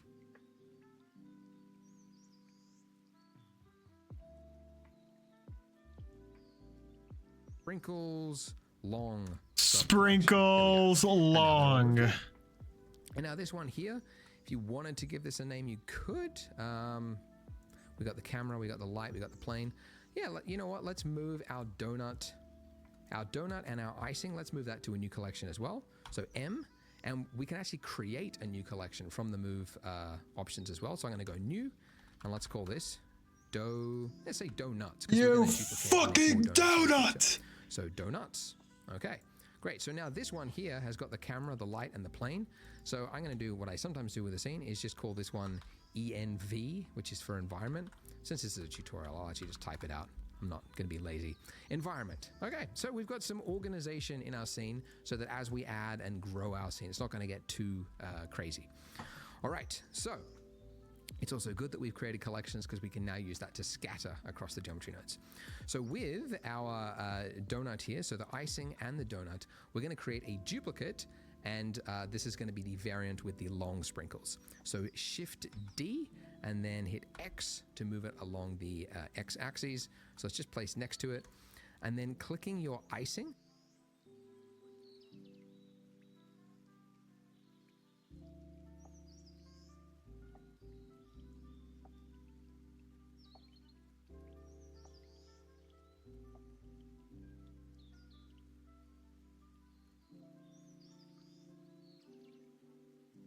Use that to scatter across the geometry nodes.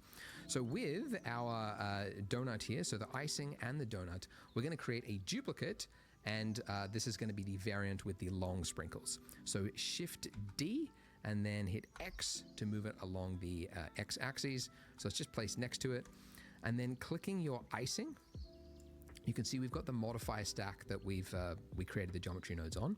And if we were to start tweaking this and make this look like long sprinkles, it would apply to this one over here, because we can see that little number next to it.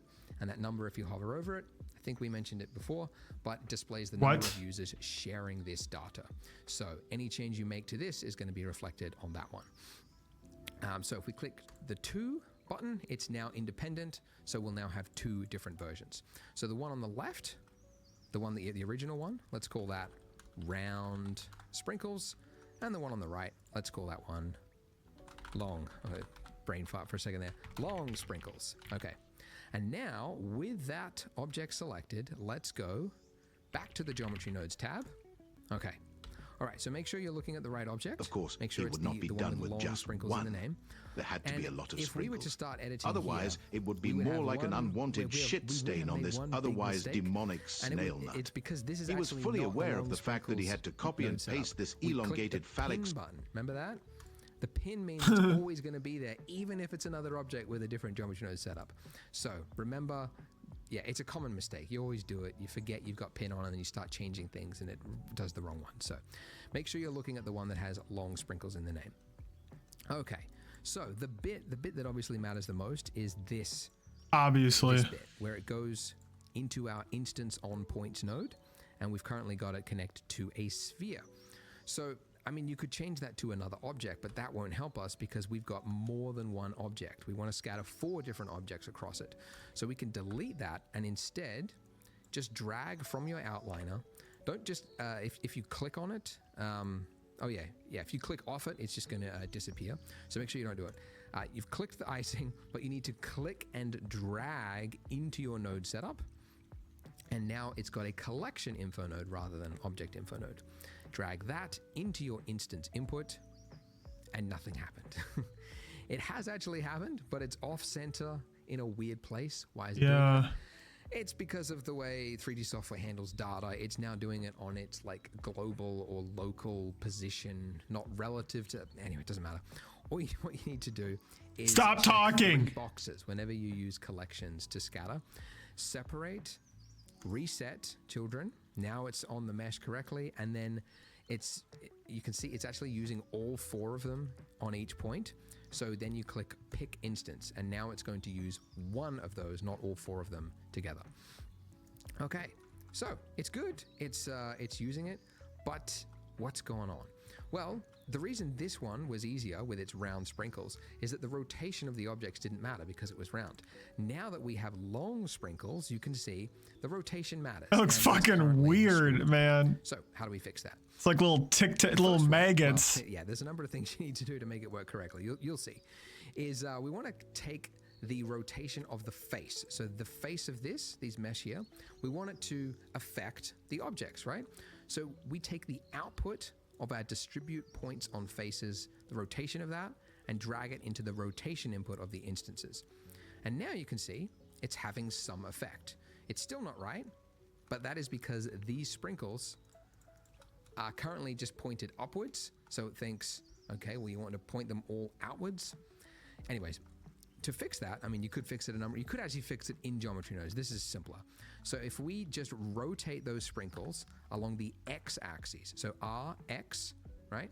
And then we just want to lie. Shut up.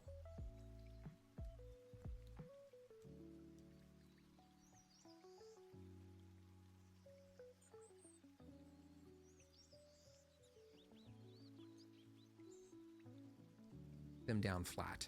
So essentially 90 degrees. You could type in 90 degrees, or holding down Control will move it in 5-degree increments. Okay, so 90 and then do a single click. Okay, so why has that not worked? Well, it's because, as I mentioned before, when you're scaling or rotating things, it's not actually saved to the object. So to apply it, you have to go Control A and then say rotation. Now that we've done that, it's worked correctly. All right. So, hey, you can see what I said by you need to do a lot to make it work correctly. I'm telling you, if there was a demo like this, I'd buy it purely out of the creativity of the snail butthole shape.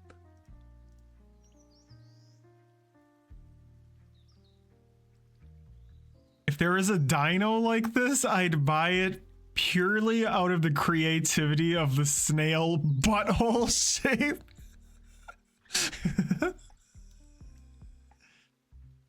Wow. Butthole? Excuse you. It's reproduction via budding, okay? This is how new donuts are made. They form and grow off the host body. More mature donuts.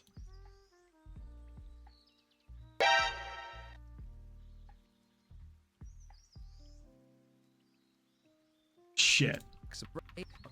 So 90, and then do a single click them down. Okay, well, you want to point them all outwards. Anyways, to fix that, I mean, you could fix it a number. You could actually fix it in geometry nodes. This is simpler. So if we just rotate those sprinkles along the x-axis, so R, X, right? And then we just want to lie them down flat. So essentially 90 degrees. You could type in 90 degrees, or holding down Control will move it in 5-degree increments. Okay, so 90, and then do a single click. Okay, so why has that not worked? Well, it's because, as I mentioned before, when you're scaling or rotating things, it's not actually saved to the object. So to apply it, you have to go Control A and then say rotation.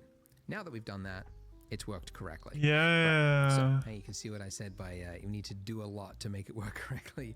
The rotation is working, but it's not doing what you would expect. And that's because geometry nodes are so flexible, you have to tell it exactly what you want to do. We want actually random rotation. So around each of the points, we don't want to each have the exact same rotation. We need to randomize it. So for that, if you want to tweak the rotation on anything between this point here, on this dotted blue line, let's just move that out of the way, we need to add Shift A, Utilities, Rotation, Rotate, not Euler, Euler. Yes, I know. They went with the weird pronunciation. I think it was a Frenchman. Show your right? donuts Could be full German. screen Doesn't greater matter. than. Same, right? Just to annoy all the Europeans. One Anyway, second. rotate Euler, and we're just going to drop Patience, it on that line so it lines young up. child. Okay, so nothing's happened currently, but with this, we could What change the the fuck? rotation of our sprinkles up here. But you'll notice that as you rotate it, it's kind of weird. It's backwards. not the rotation that you would expect for each point. It's the Shut up!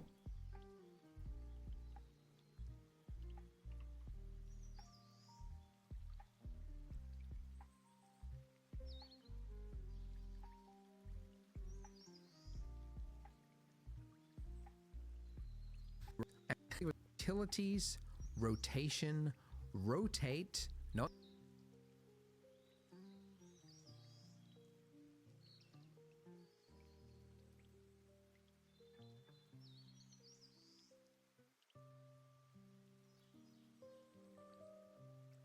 It's not a thing. I don't have that.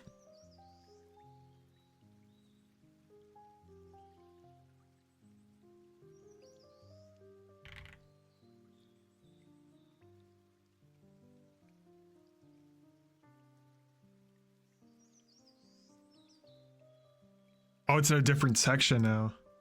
I think that's the right one. Euler. Yes, I know. Euler. With the weird pronunciation. I think it was Yes, a we got it. Frenchman, right? Could be German. Doesn't matter. Same, GG's. right? Just to annoy all the Europeans. Anyways, rotate Euler, and we're just going to drop it on that line till it lines up. Okay, so nothing's happened currently, but with this, we could change the rotation of our sprinkles up here. But you'll notice that as you rotate it, it's kind of weird. It's not the rotation that you would expect for each point. It's the relative to the actual object as a whole, right? Which just means we need to change from object to local. And now, as you move it around, you can see we're able to rotate those sprinkles. But again, it's not changing the like randomizing it. It's giving a solid value. So to randomize it, if we drag out of the rotate by input and then type in random, it'll bring up this, and we're looking for random value. Click. And now Oh, we get damn. this. Ooh. So this node looks kind of scary, right? It's got a whole bunch of different values in it, and it says vector, and it's very, very foreign.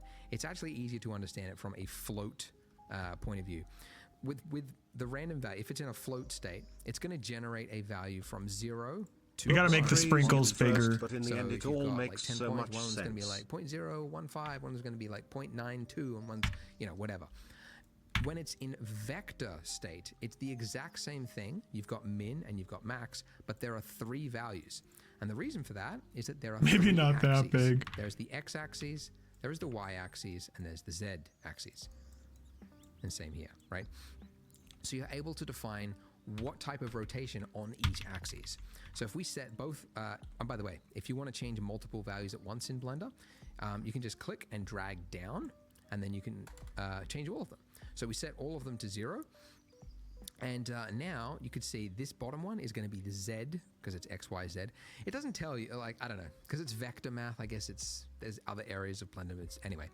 But this is the Z axis. If we increase this one, you can see that's the main one that we want to change, right? Because that's the one that makes the most difference. Now you might also know, looking at this, you're probably thinking like, okay, well we need to rotate it by 360 degrees, so we would set this to 360. But you can see they're more than rotating fully already. So what value is this exactly? This is radians. Oh, just to get real. So radians, degrees. Actually, like I had to ask ChatGPT before I recorded this. What's the difference? Radians are more mathematical and easier for mathematical equations. It's the circumference of pi. No. 2 pi is the. Please stop talking. God, I'm sick of hearing your voice. But what I'm trying to tell you is, you just need double pi to make it 360 degrees, which is actually tau. To make it really complicated, it's tau. So double pi. So pi is 3.142. Tau is double that. And anyways, you get the idea. So you can type in tau and it'll actually give you the correct value. So that's 360 degree rotation. We also want it, because you can see this is the other axis, like the middle one spinning around. So we also want it on that one, because we've got a curved one. So let's make that tau. And then this top one is the X, which is actually going to make it like wonky, like so these would be like scissoring up. So if you increase that, that's where it gets crazy, and you don't really want to use that. You do want a little bit though, because it would make sense if they're sprinkles. They're not going to be completely flat. You're going to have some variance where like some bit has absorbed into the icing at a different angle. Honestly, no. I wouldn't. Like little marshmallows. It could always be worse, huh? Oh, all right. We'll go full screen with the donuts. Let's render it.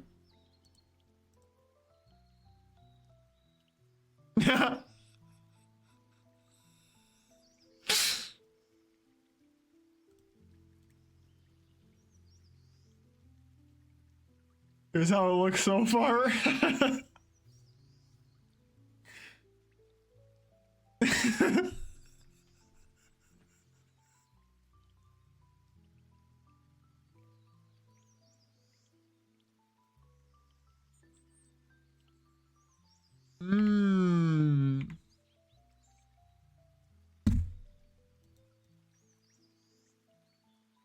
Sure looks good.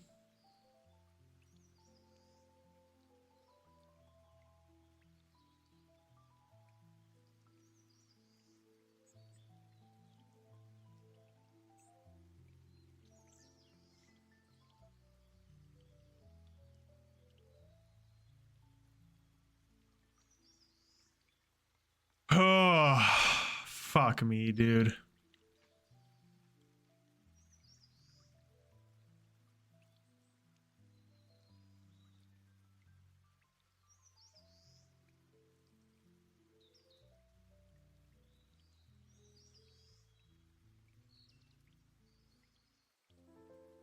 We might have to break this up.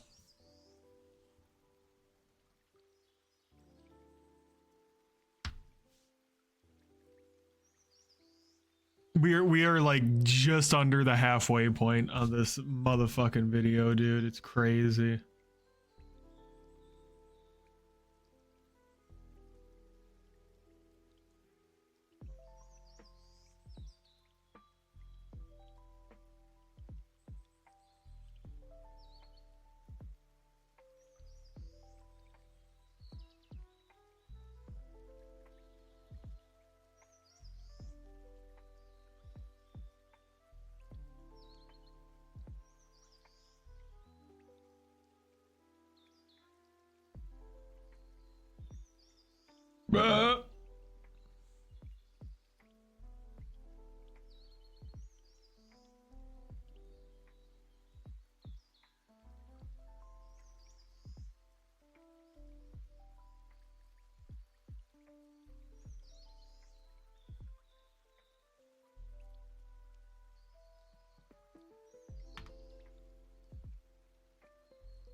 Give me a second here, chat. I'm cooking.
What the titty?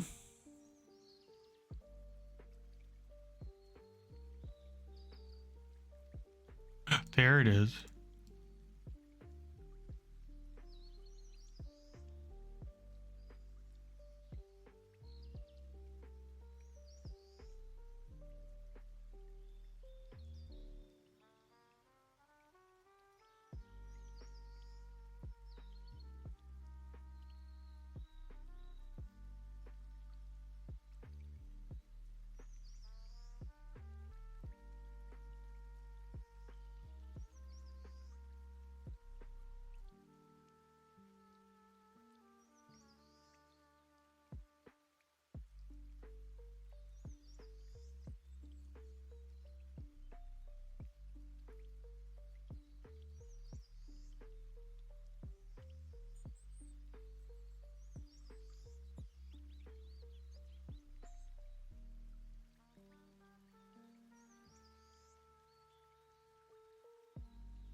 Hmm.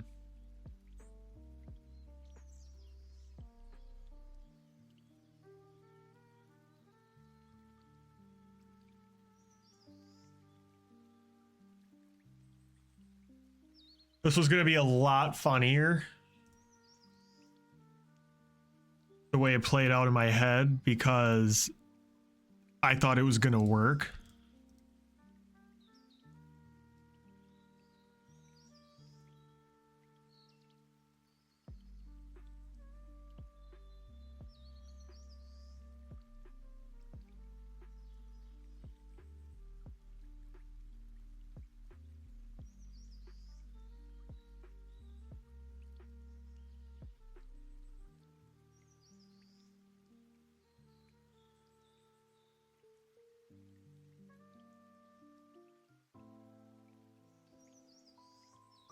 Oh.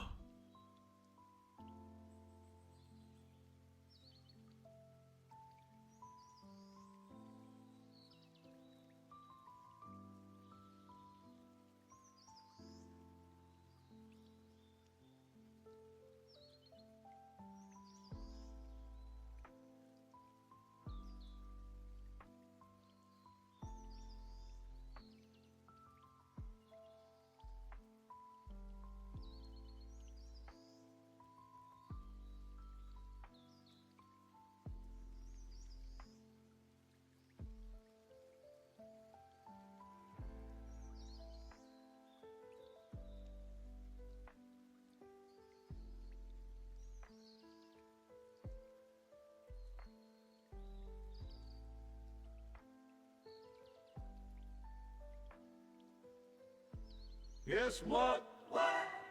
Oh, you have to guess. I don't know. Grandma in the hospital. Why would you make me guess that? What happened? How the hell you spell chauffeur? Chauffeur. Who fancy fancy pants Rich McGee over here. Fuck you. Spelling BS. He gon' give me the definition next. Tell me a joke. Okay, here you go. Have you ever tried to eat a cotton dog? Okay, you in 2 cars. Yes, it truly was a masterpiece of film. No, I mean, like, are you a car person? I'm a human.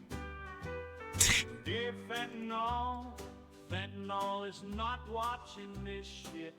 He's not watching this shit. I caught this bitch. How the hell you spell chauffeur? Chauffeur.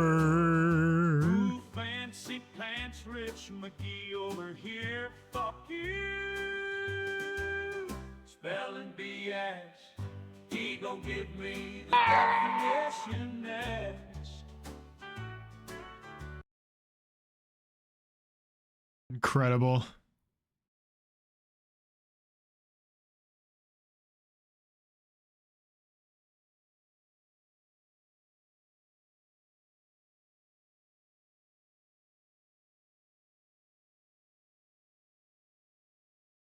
Chauffeur, chauffeur.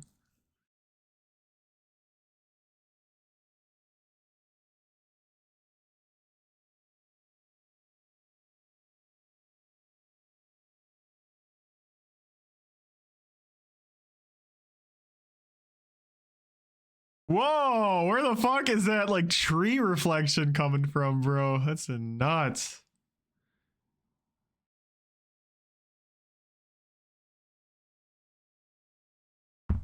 Holy shit, I'm gonna make a video game chat. It's just determined it.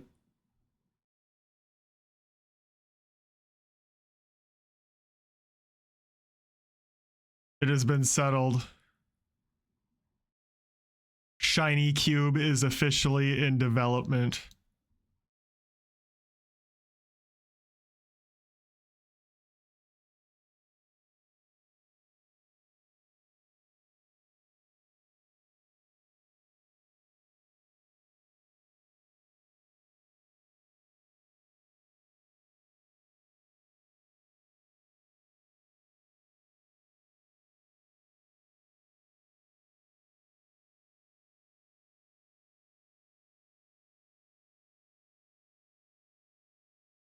Tree Cube.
Crazy.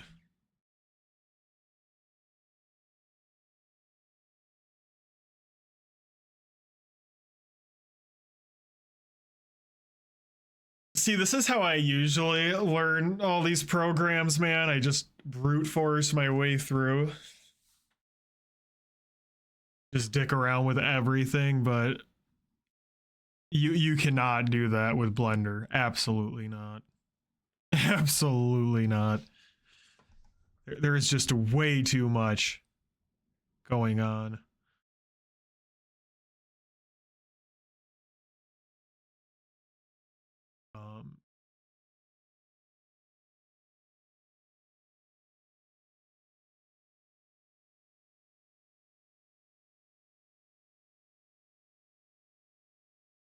So we gotta finish that video.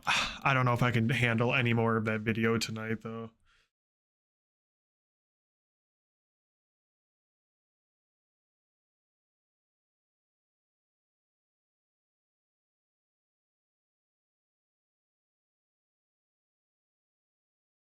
Monkey.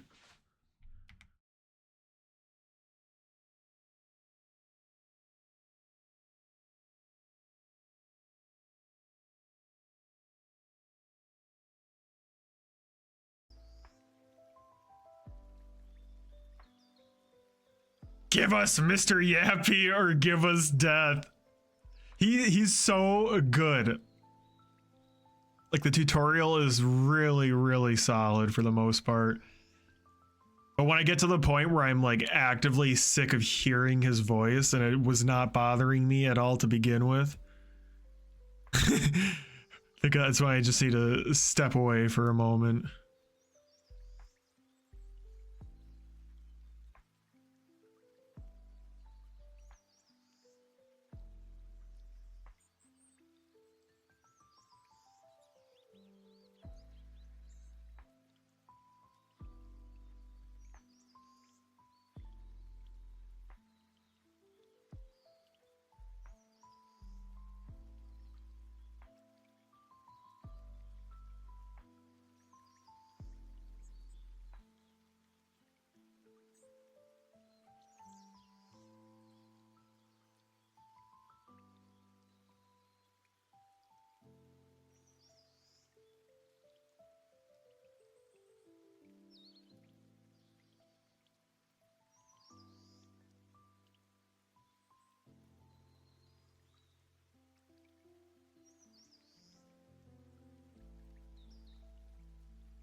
Giant nipple action.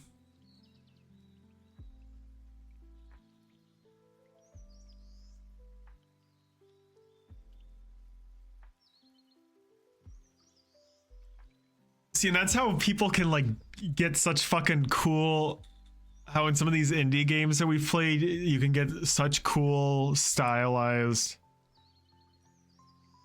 artwork because you create the 3D sculpture, but then you could still draw the texture to slap on top of that. I see. I get it. I get it.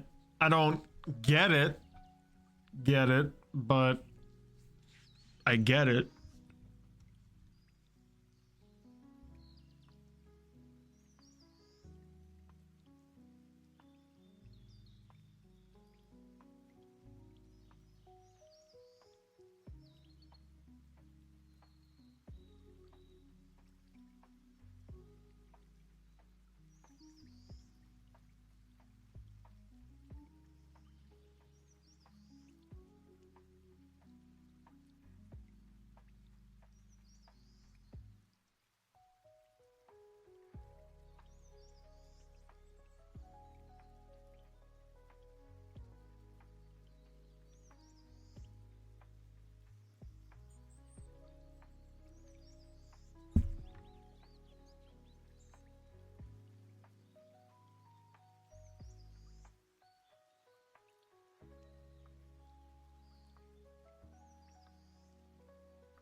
do do do do do do do.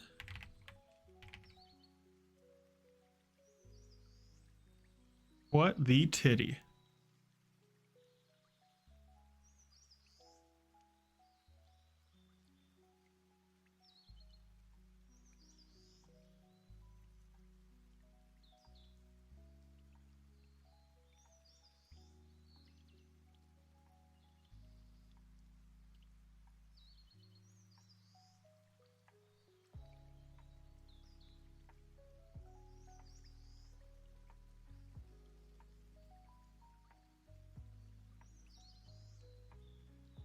Hmm.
Yes, quite.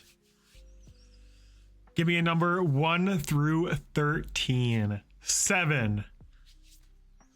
Bitch.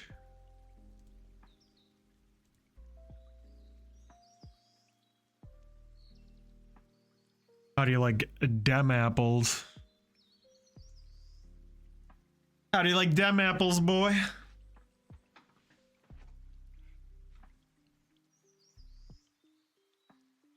Oh, my back.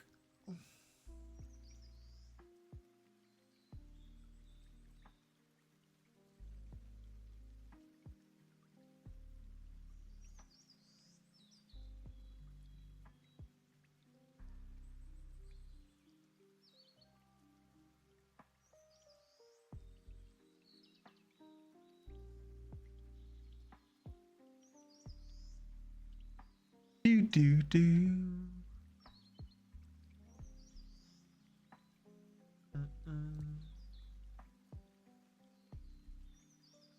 Or whatever, all over it.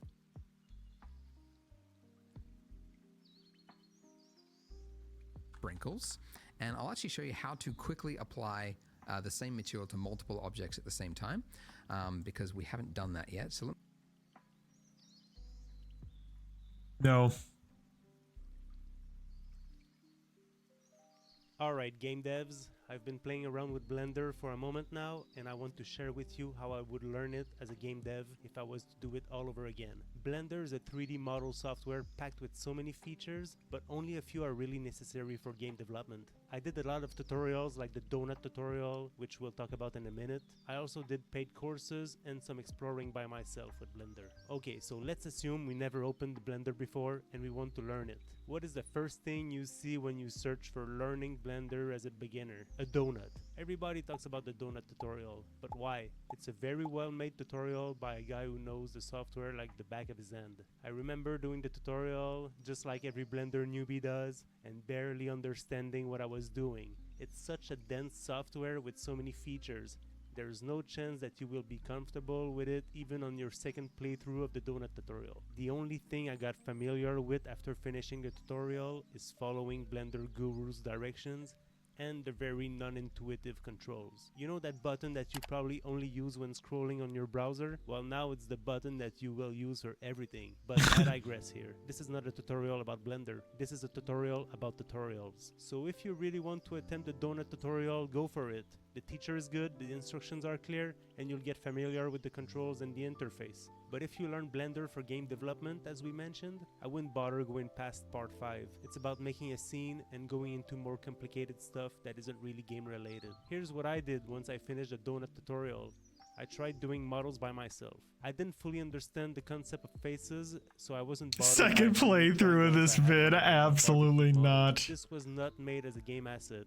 It was only to practice what I learned and play around with some of the Blender features. I went into as much detail as I could. It took me about 50 hours until I was somewhat satisfied with it, but now I'm looking at it and thinking of how much time and energy I wasted on it. Look at how many faces it has.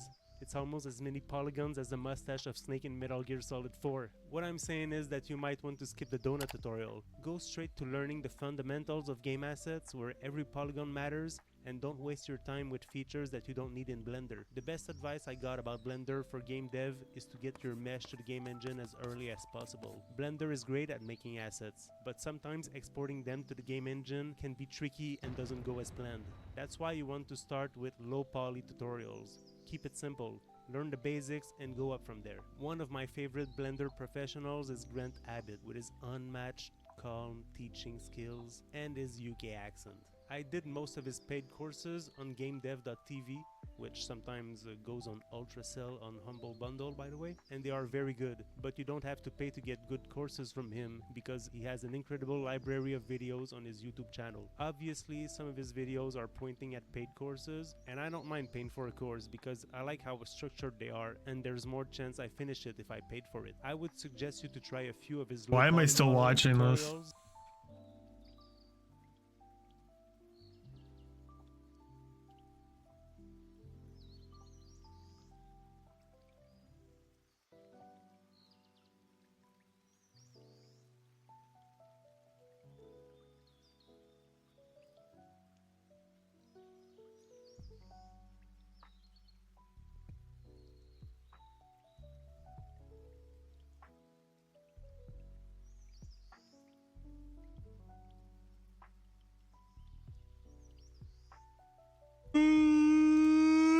Yeah.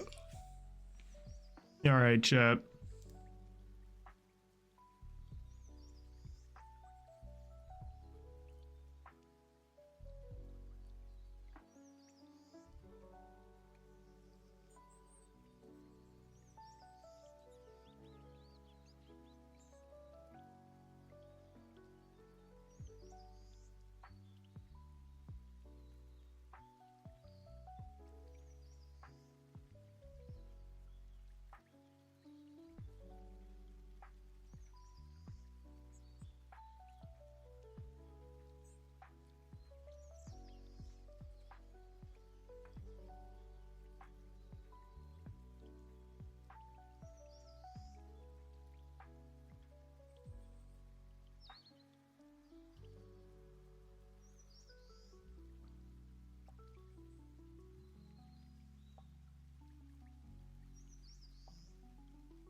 I like that cat a lot. That's a fucking good kitty right there. That's a very good kitty. Unlike the one in front of my face right now. You's a bad kitty. You's a very bad kitty.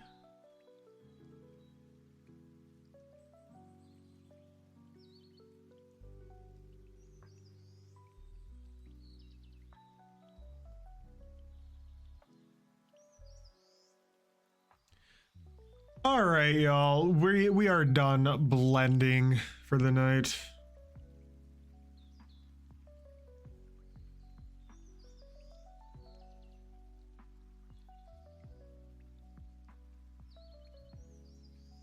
I am Groody Groot. Groody, Groody, Groody, I am Groody, Groody, Groot. I am Groody, Groot, huh? I am Groody, Groot. Groody, Groody, Groot. Man, spitting bars.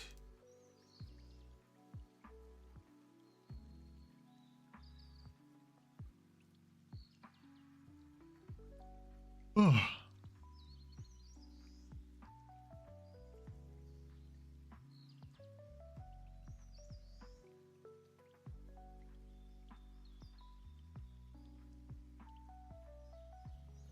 I am Groody Groot.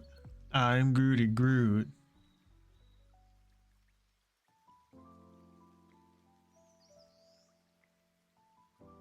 Talk about the definition of a one-hit wonder, dude. Lil Groot X.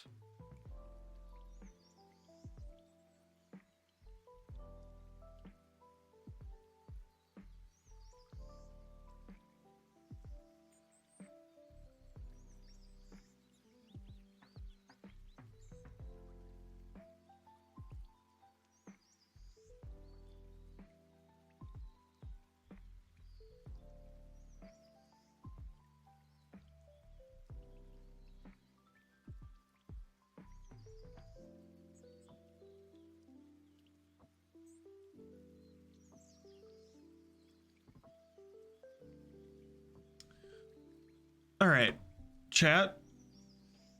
We're gonna play a little bit of Oblivion.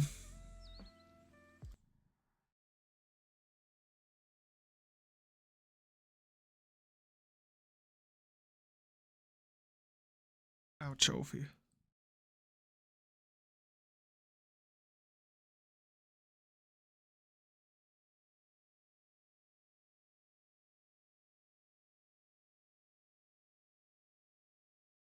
Same rules are still in effect. I haven't touched the game since the last stream, like fucking 3 weeks ago. 2 deaths, 3 more, and we will have to spin the wheel of punishment.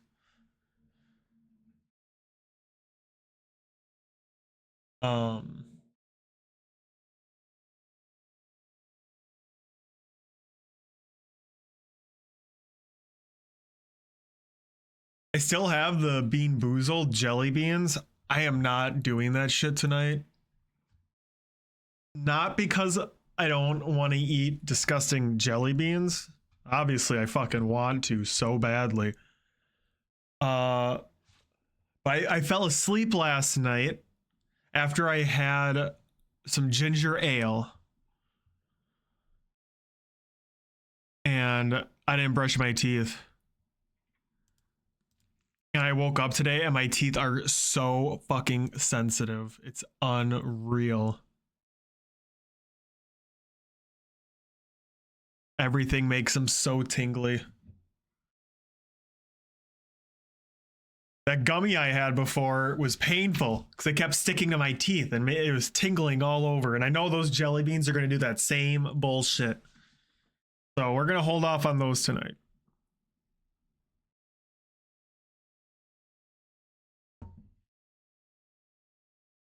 See, like that hurts. My water going on both sides of my mouth. It's crazy.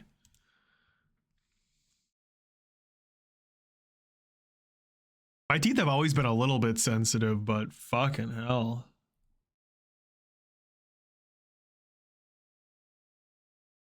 I'm gonna have to like do 5 times the brushing the next couple days to make up for that huge misfire. All right.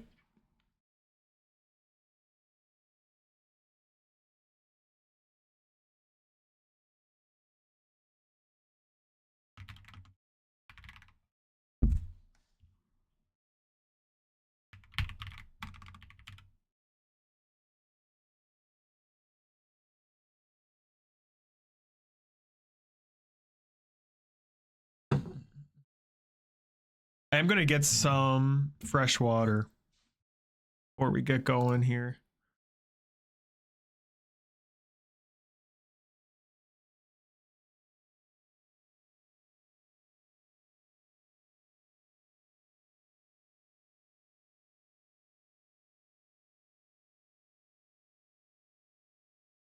Oh my goodness.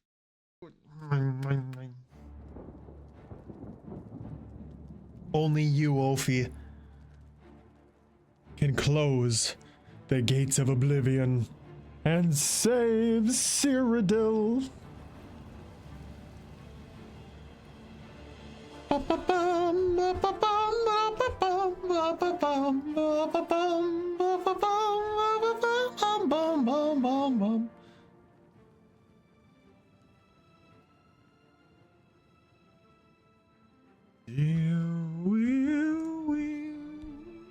Please don't get on my lap right away. I need to get up. All right. Be back in just a minute, chat. I need to stretch and get water. Oh, fuck.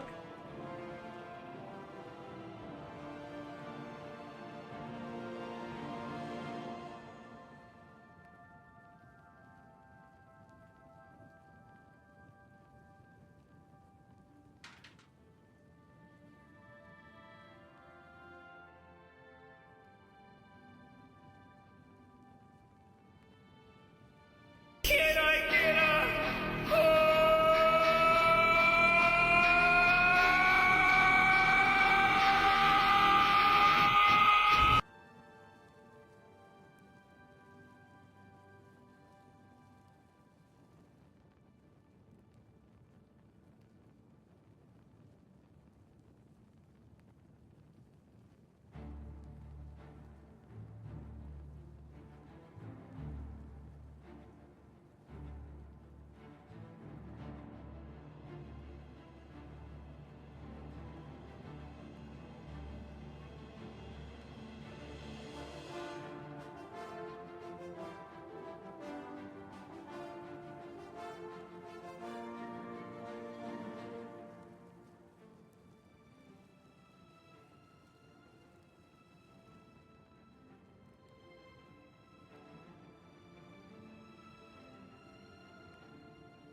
Lord Queef Sniffer the Fourth. I ran into goblins around here Ever not long need a ago. cash in a hurry? I can't You should stand try those gin things. seeds. I Gin can't seeds stand isn't the sight of bad. those creatures. Especially if Farewell. you need to make a quick couple of septums. I've heard others How goes say it? the same. I'm being attacked! It's all over, lawbreaker. Your spree is at an end. That's too bad. Okay. All right. Do you remember the big green? I don't. What is that? What is that?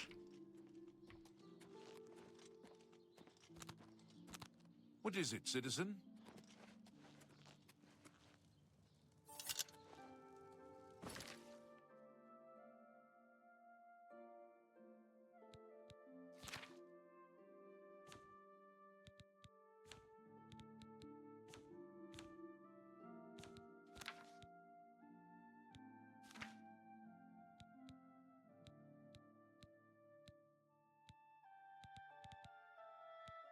Mages Guild.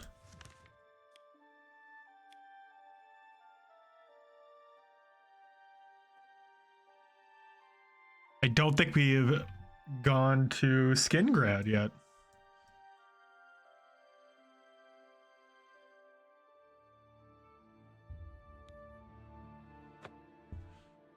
Let's do it, baby.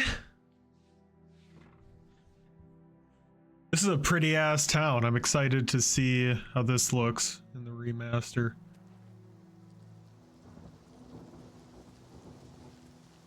Good to see you.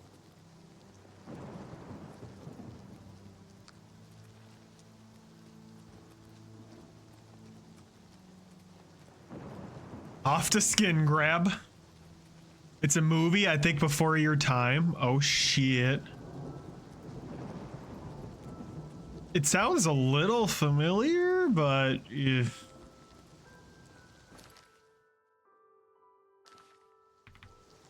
need a horse.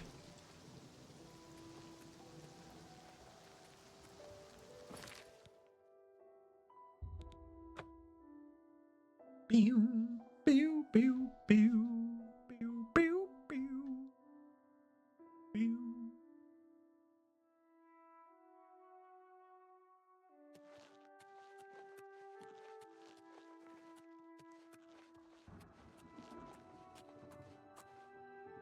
White horse.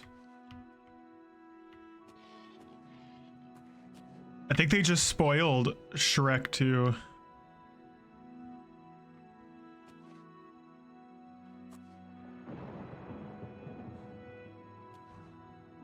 Oh shit.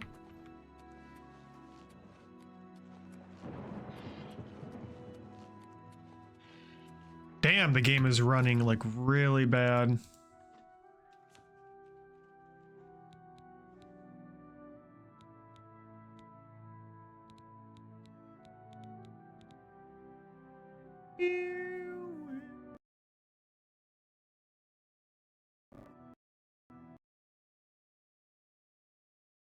Mm-hmm. Very cool. Has the ginger from Sandlot in it. Why do you bring it up?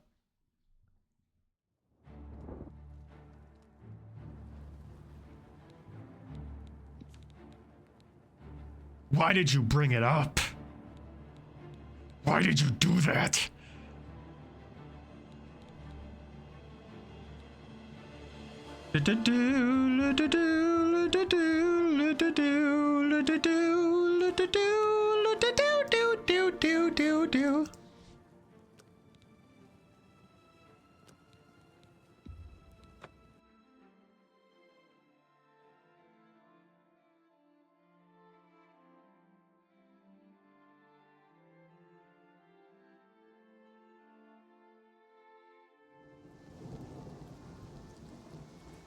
Much better.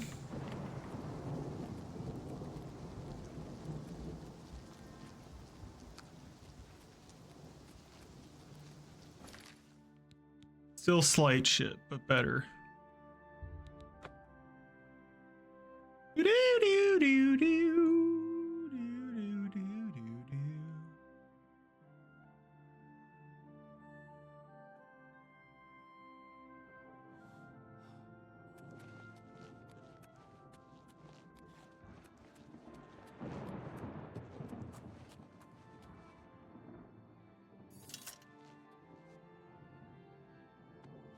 Yoink.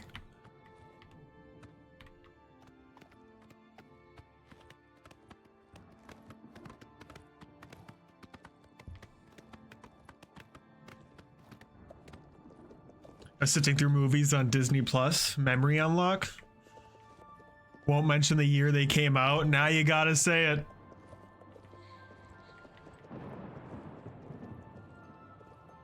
This is a safe place, even for boomers.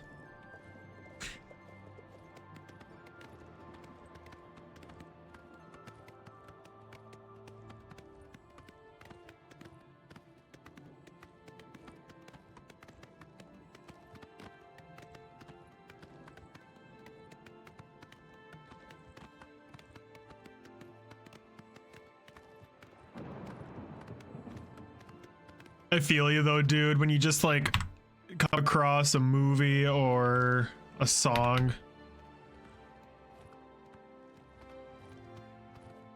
Holy shit, what the fuck? Opening up the menu literally makes the game run worse.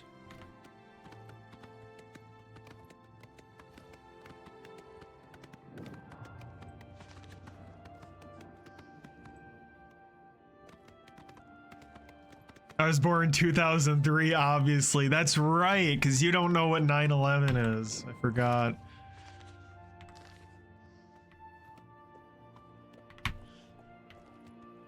Never heard of it.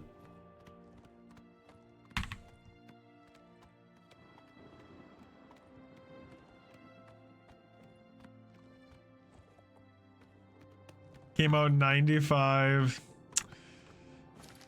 Fucking hell, man.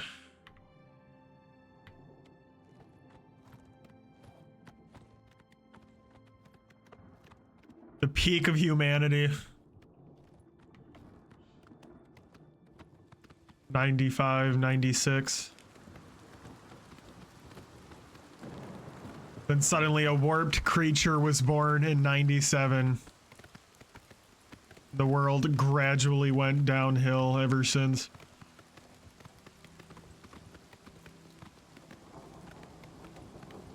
Is that the movie about the plane landing in the Hudson?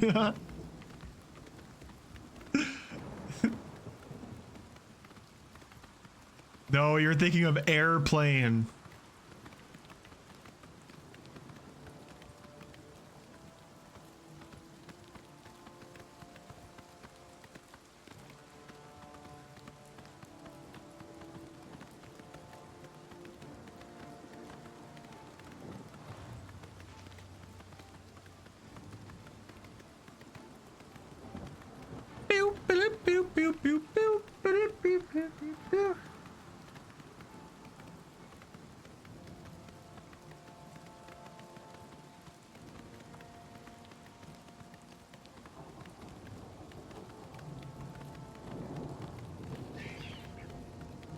The new thing on TikTok is that people will like upload an hour's worth of footage of like an old television station in like the 90s or 2000s. Or it'll be like 1 hour of the news from decades ago. And I have so many holy shit moments when I like skim through them and there's like a random commercial or something that pops up that I genuinely haven't thought about in over 20 years, but I remember every part of it. That's a fucking weird feeling.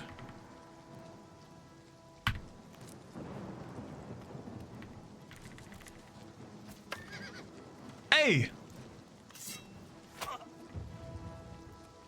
I don't remember how to play this game, dude.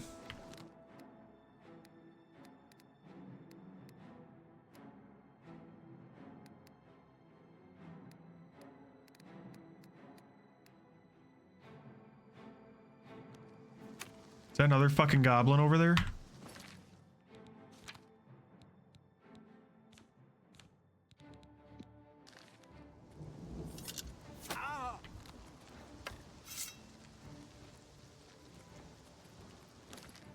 How do I cast?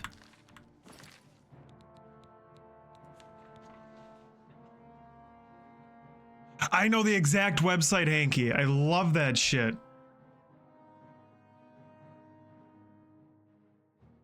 C. C is such a weird button. Why'd I do that?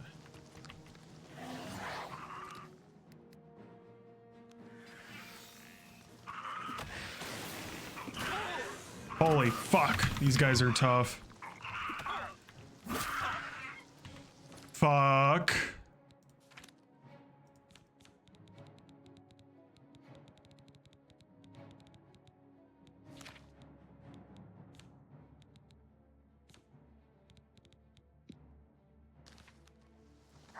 What are you doing?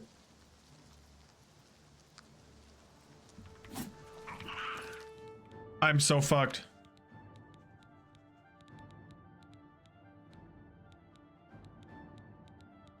Hit me with your fat cock.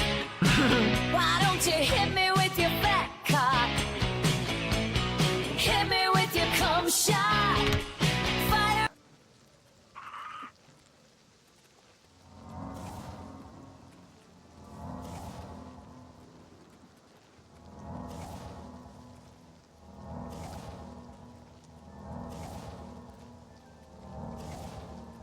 Oh my god.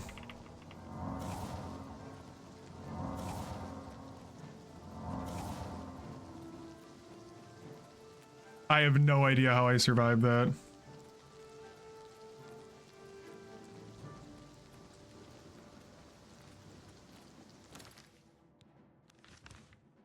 Where the fuck am I going?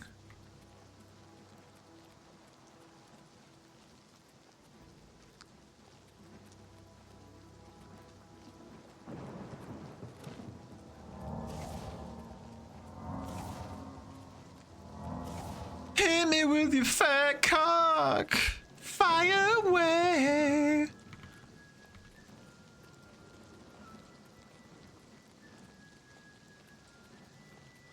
Why don't you hit me with your cum shot? Do do do do do do do do. Hit me with your cum shot. Fire away. Okay. Well, that was a bit of a shit show, but we made it. I think the thunderstorm is making the game run like shit too. Every time there's lightning. Frames tank. Absolutely tanks. You hears me's?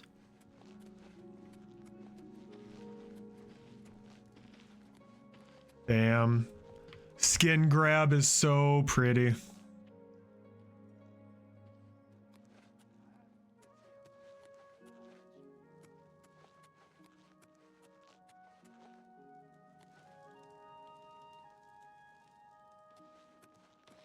Hi there. Hi.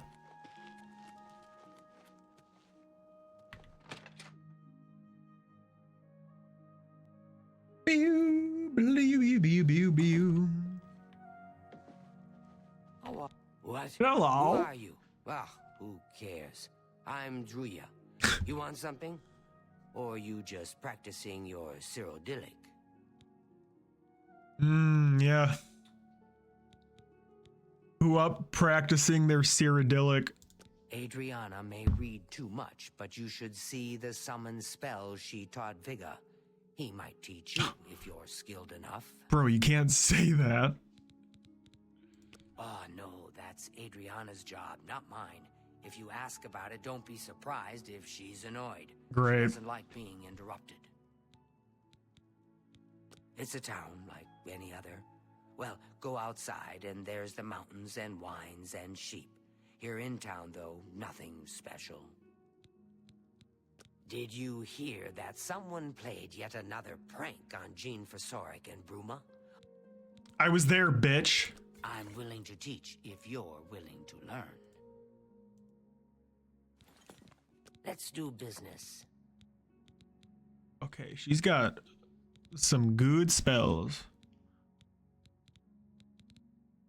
Good to know. Good to know. Goodbye. You want me? You sure? I'm Vigga.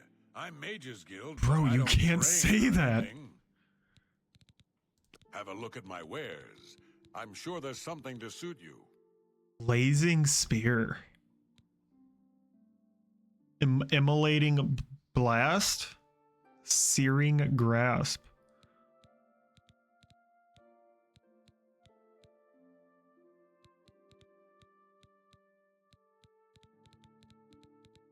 This dude's some high level shit. Disintegrate weapon on touch. That's sick. That's a really, really good spell. Adriana's in charge. You'll need to speak to her about it. Be seeing you. I'm Salinas Vasinus of the Mages Guild, and I'm so pleased. I'm so pleased. Let's do business. Y'all got good fucking spells here. Damn. I gotta come back.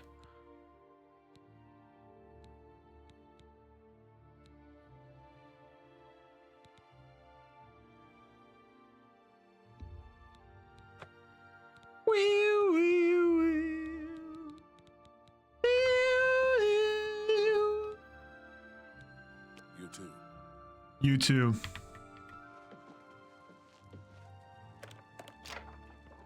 Don't mind if I do.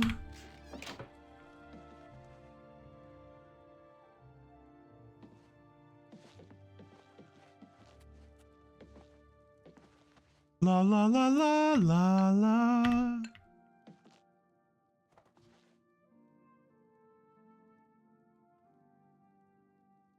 God, the lighting is so fucking good in this. It's unreal. I'm so impressed.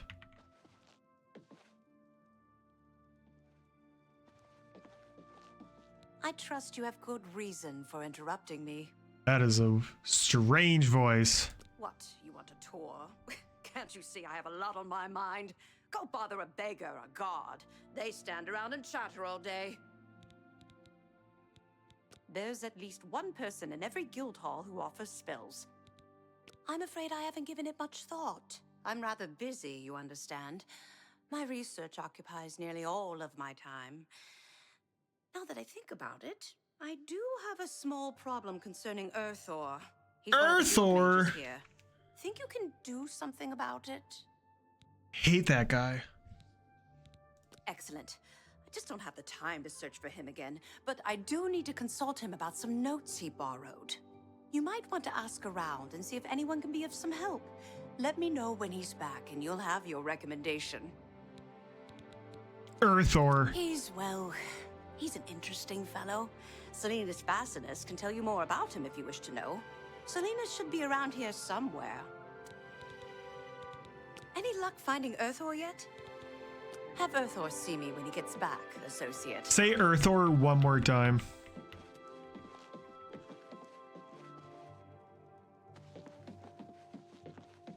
I hear you got quite a task from Adriana. Oh yeah? Were you listening through the floorboards, dude? A nice enough guy, I suppose, but there was that awful scamp incident last year.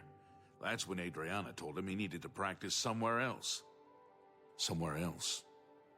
Meaning somewhere far away. So he settled A down long in time Big Flats ago? Cave. Did all his work there and came back Somewhere to town far, twice a week far to away. check in. Hasn't been around lately, though. Everybody know ain't no party like a Diddy party, so. Yeah, that's what's up. Yeah, Diddy party, baby. That is.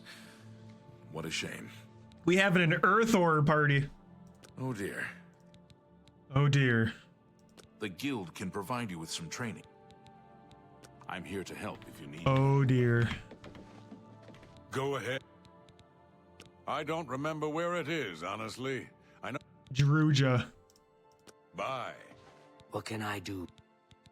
It's just northwest of Skingrad. Here, see it on the map. You might want to make sure she remembers. I haven't seen him in quite some time, but good luck finding Earthor. Earthor! Earthor! You're here about that recommendation Oh, I do remember telling him to go there. Well, we'll just have to do something about that, won't we? By we, I mean you, of course. I have something that may help. It's a basic fireball spell in case you need to defend yourself. I'll be here when you get back. Basic fireball spell, thanks. Surely that'll be enough. Weak fireball. Surely that'll be enough to carry me through this arduous task. Actually, we're going back in there. I need to loot more shit. That guy's mouth is fucked. Yeah, dude, this remaster is weird because it's like everyone looks better, but they're also still 100% Oblivion characters. These are still Oblivion NPCs.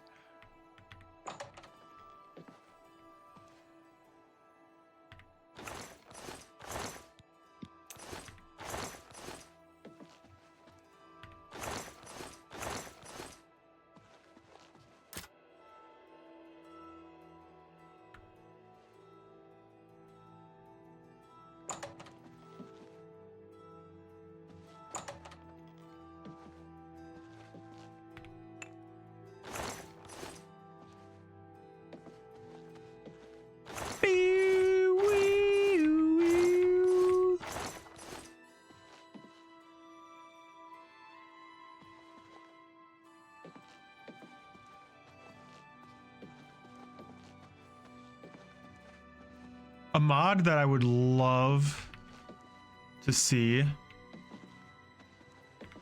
is adding new types of clutter and items in the world. Hi there. I learned quite a bit about how to use a shield from Ambrose Can. Cost me a bit, but it was worth it. Wow, this guild hall sucks. If you want to learn, go to him. Go on. I think we're in for some hard times. The death of Uriel Septim and his heirs changes everything. I just don't think about it. The Elder Council will take care of things. Sooner or later. They say that when you murder someone, the Dark Brotherhood comes to you in your Come. It's The Dark Brotherhood comes on you in your sleep. Oh dear.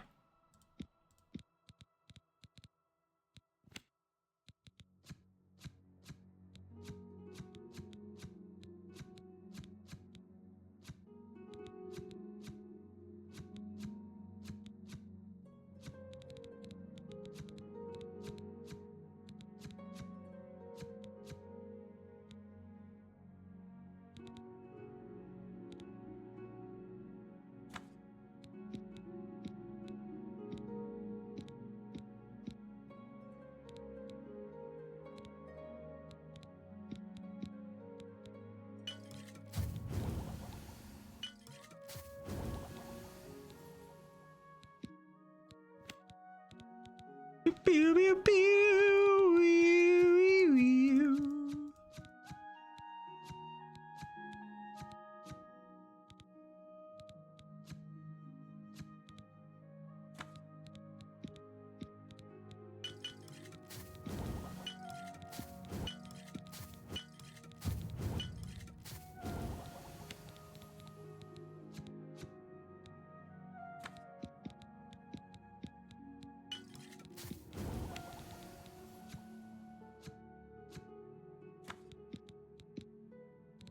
Bum, bum, bum.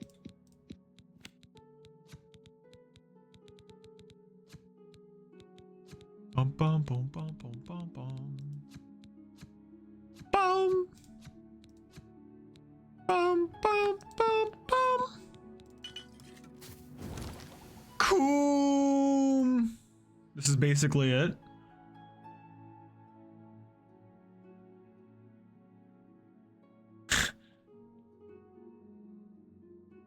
The fucking Will Smith AI, dude. Is it disturbing that that's what AI looked like just a little over a year ago? It can't be. absolutely. I think Glad there is having one of his bad spells. That's Oblivion and remake. That's pretty much it, What man. is it? It's pretty spot on. Good day.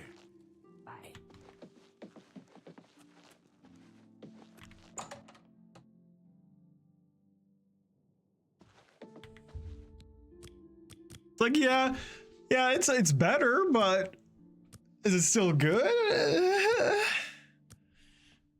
It's better. It's definitely better.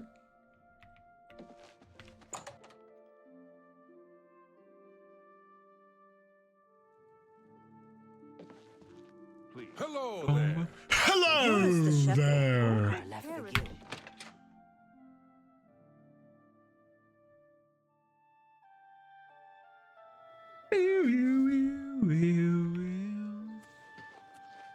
So pretty.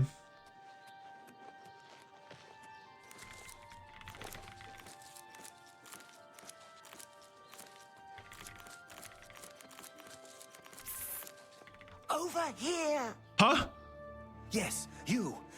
We need to talk. Yes, you. We need to talk.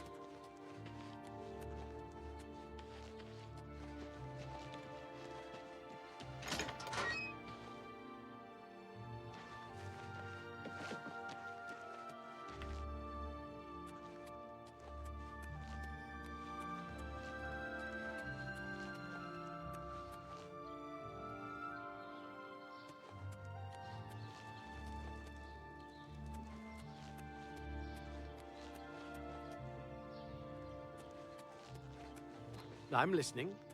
I'm not. Can you spare a coin?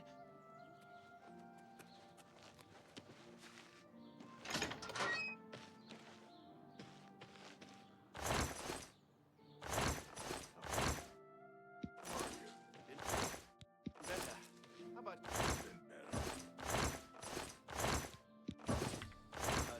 about the other provinces? There are foul tidings from Skyrim. Foul tidings from Skyrim. It seems it is a dire situation. It will be the sequel to this game, and then they will continue milking it for a We decade. need to talk. We can't talk. Jesus Christ, does he look Meet me behind unhinged? the great chapel at midnight. Don't let anyone follow you. I'll make it worth your while. I could definitely tell this guy's unemployed.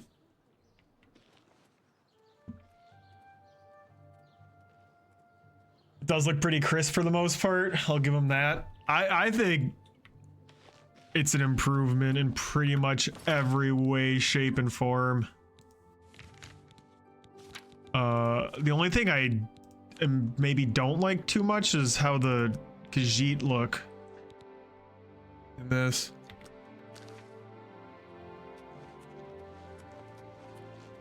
It's you. Hi. They look a little too lion-like.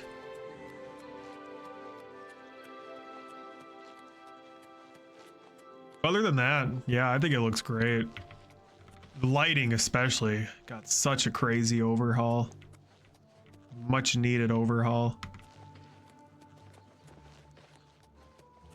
Although I'm a little disappointed. It really is like just the exact same fucking game underneath it all, for better or worse.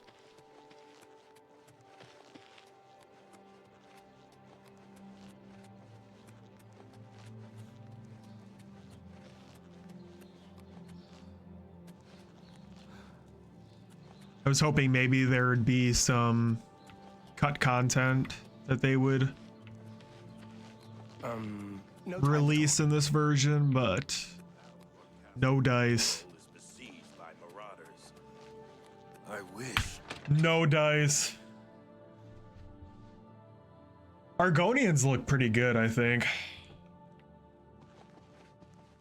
Welcome to Colovian Traders, Skingrad's finest selection of general merchandise. I'm Gunder.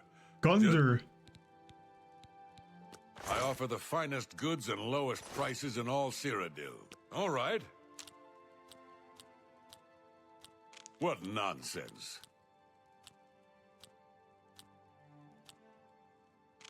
You can't Oh, I like...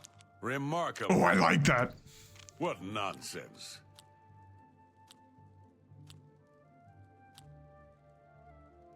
Really? Interesting. Oh, oh, please.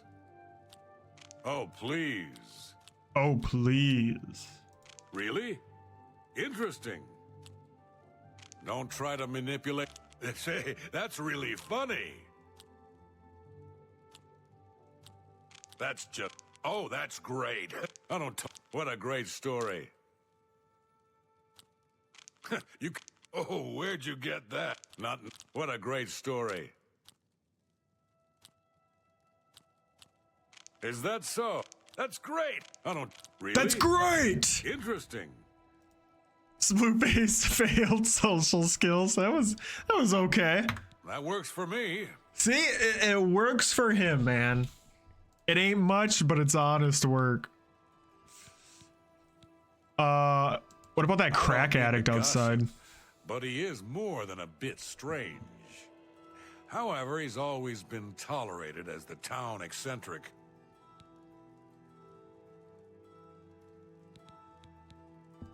I offer the finest goods and lowest prices in all Cyrodiil. Apprentice, let's go. Money, money, money, money. Money. I can't afford to do that. Damn you. Damn you to hell. You got a great deal there. I know. That seems a fair price.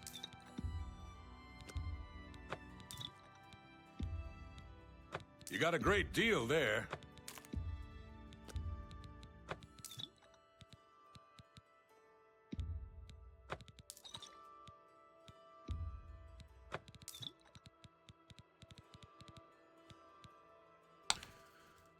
I am broke as shit, dude. What the hell?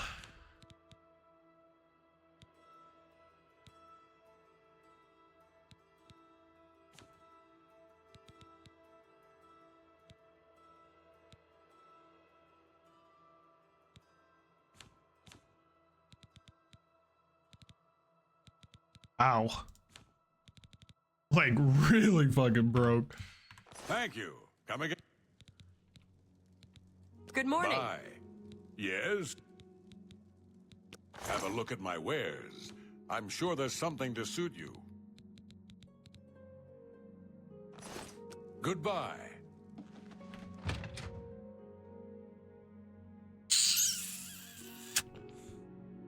Shit. Greetings to you. Battlehorn Castle near Coral is besieged by marauders. I wish I could go and save them. How about that? How about that? What do you want? How about that? What do you want? How about that? What do you want? Hail. What do you want?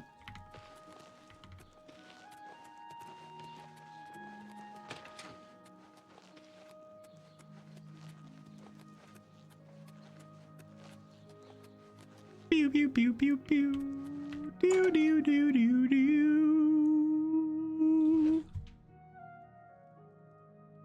How about that? Me? I'm Falanu. House Falalu. As if that matters here. Daedra cult. What makes you think I'd know anything about that? But it just so happens I've run into some Sanguine worshippers up in the Imperial Reserve, a long way northwest of Skingrad. Can't give you any better directions, unfortunately. That was pretty good. Traveled mostly at night with a guide and didn't see much on the way. Falafel. That's ignorant and racist, dude. Chill out. I'm the only alchemist in Skingrad. Not much business here, but I can't go back to Morrowind. It's just like anywhere else in the Empire. By the way, do you happen to know what the fine is here in Cyrodiil for necrophilia? Just asking. Is it the first offense? Let's assume no. Then it's at least 500 gold. That's nothing compared to Morrowind. Thanks. What the fuck? All right.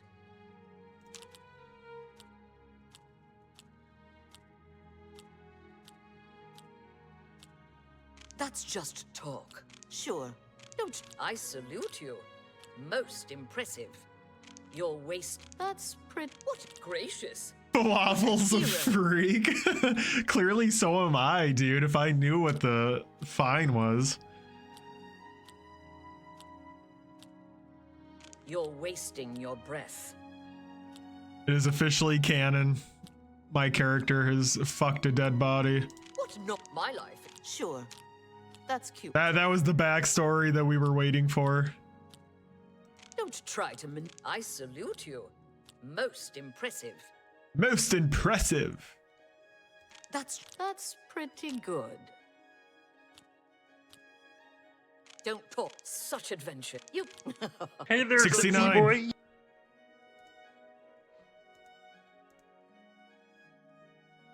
You answered mighty quick. Yo, Kiko, what's up, man? You're good. You're good. You're very good. You're a very good boy, Kiko. What can I interest you in? You're a very, very good boy, aren't you? Mm-hmm. Mm-hmm. We are so proud of you, Kiko. We are so proud of our good little boy. Oh, yes. Dude, I can't afford shit. I am so broke. I let that go too cheaply. Yeah, right, bitch.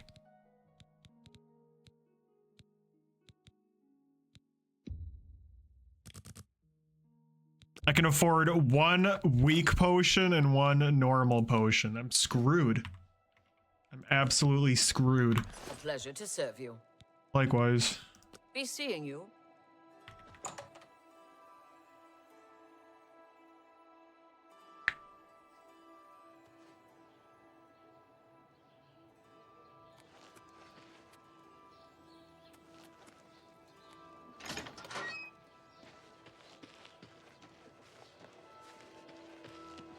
Mom, it's stuttering again.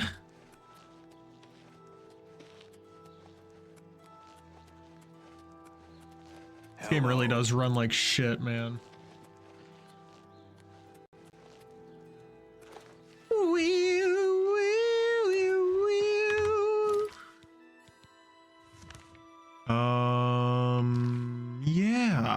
Yeah. You think I'm good at that? You should see me with a dead body. Smoked a fat, milky bowl, about to play some Dave the Diver. Oh shit, look at you, bad boy.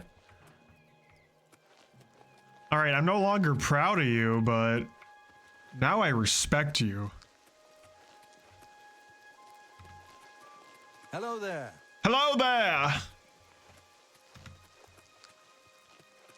I hope you enjoyed the shit out of that bowl, man. How's Life of Queef Sniffer going? Going good, dude. We just booted it up like 20 minutes ago. Haven't touched this shit in like 2 weeks. Yes. So... still a whole lot of queefs to be sniffed out. Know what I'm saying?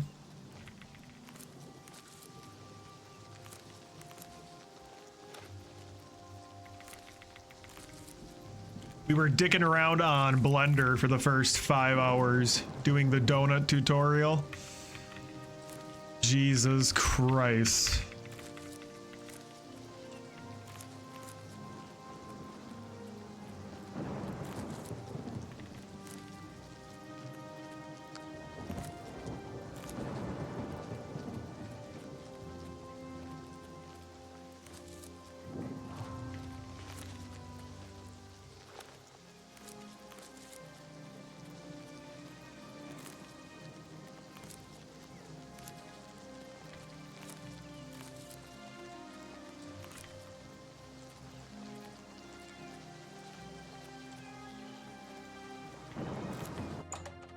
Jesus Christ.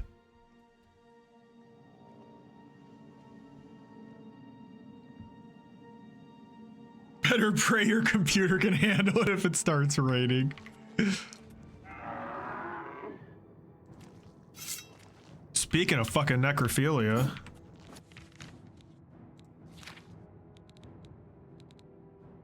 I could have sworn that I bought a new summon spell last time. Could have sworn.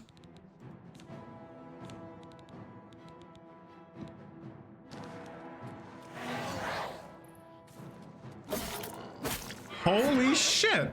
Literally no damage. That's great.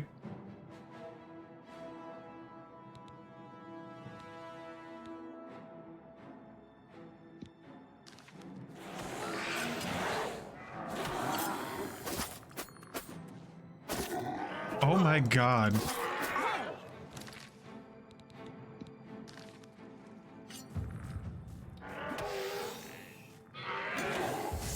Bitch!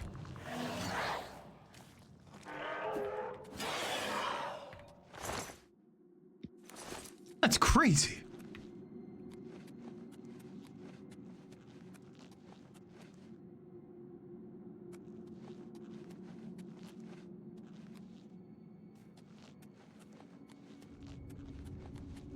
Thank you for paying your taxes, Kiko.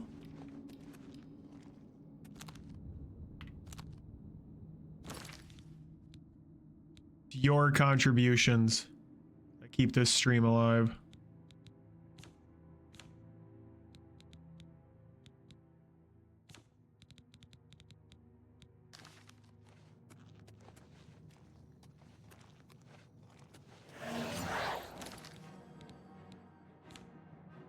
She gave me a weak fireball. That is such a shitty spell.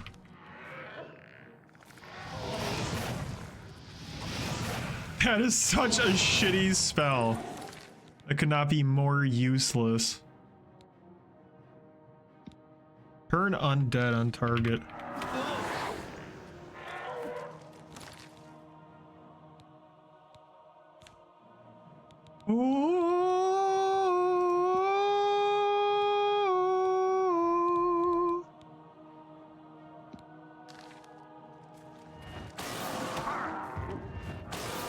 Oh yeah, I'm fucked.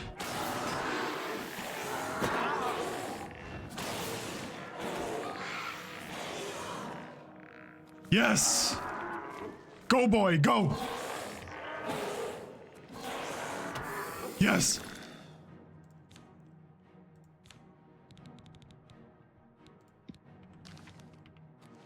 Skelly is genuinely going to carry us through this entire game.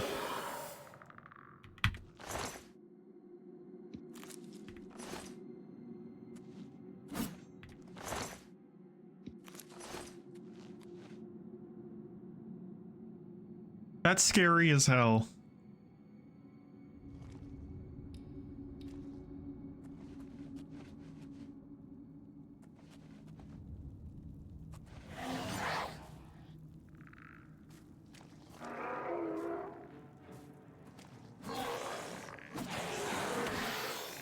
Remember, Kiko, your contributions don't matter. Nonsense, dude. Look at all this infrastructure.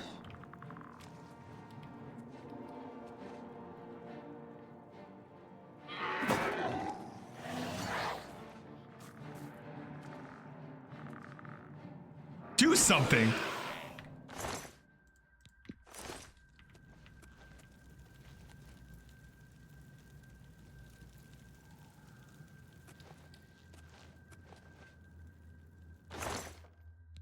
Okay. Yeah, all this fucking infrastructure in this stream, dude.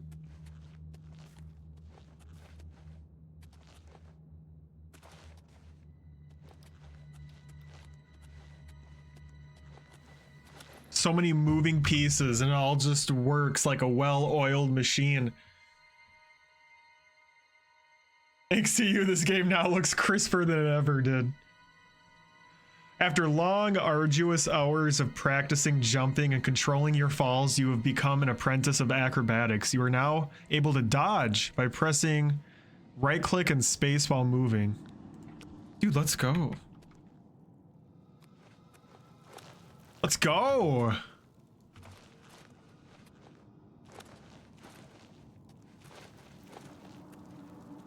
That's nice.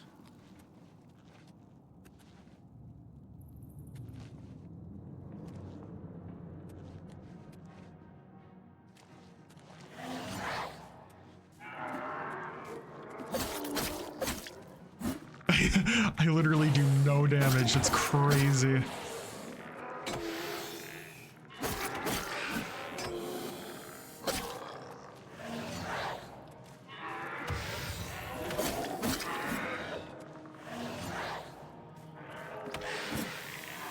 You gotta do something, bro. Thank you. Thank you. Jesus.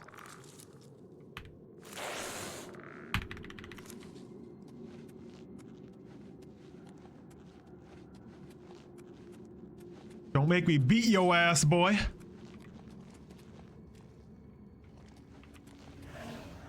Ooh. Through steady practice, you have discovered more creatures to summon from the plains of oblivion. You are now a journeyman in conjuration magic and can cast journeyman level conjuration spells. Let's fucking go. Oh shit. Oh shit. Oh shit.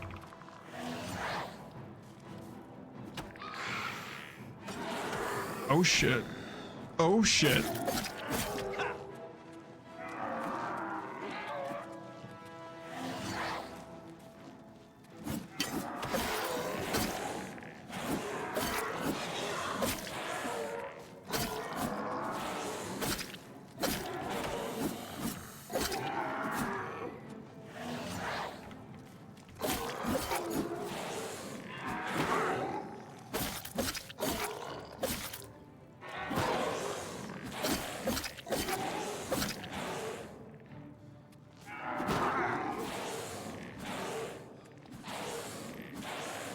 Come on, Skelly. Thank you.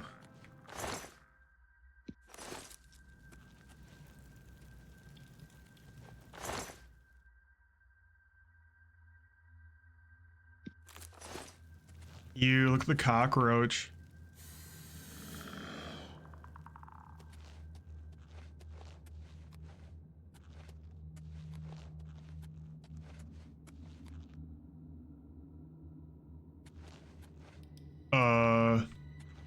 What's up? I can leave the cave.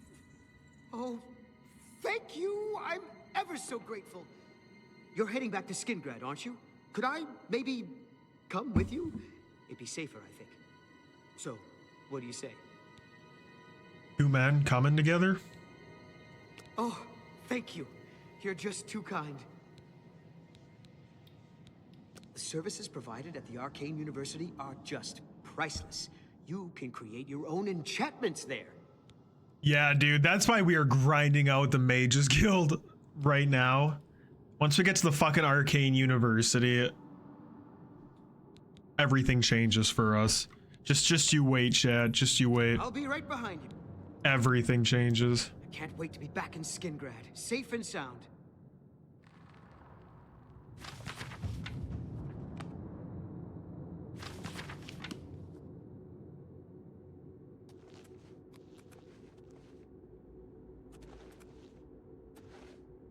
Actually, one sec. You wait over here. I'm gonna go rummage through your shit. I hope we'll get to Skingrad soon. Okay. I can't wait to be back in Skingrad, safe and sound. Stop talking to me.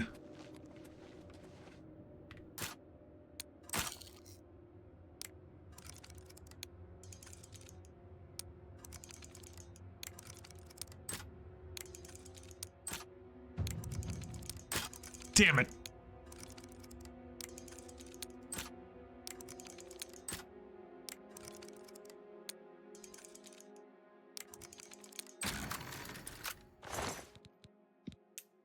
Not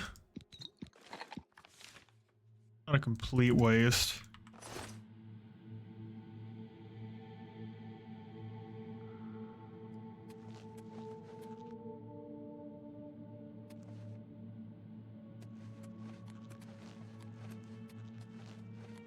hope we'll get to Skingrad. I'll be right. I can't wait to be back in Skingrad. Dude, Safe and sound. it sucks at the UI. You can't just right click to back out of menus.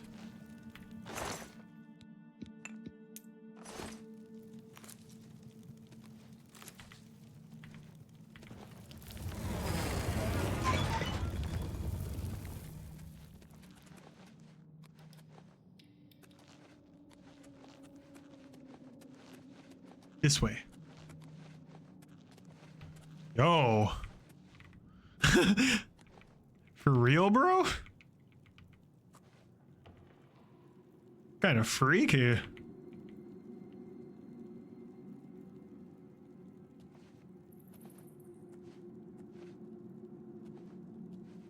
Don't mind me.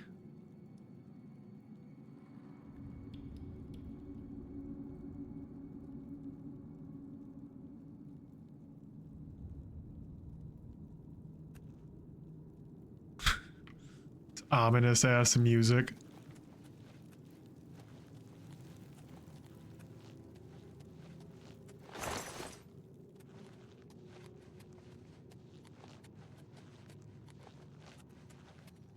What the hell, dude? Where do I go?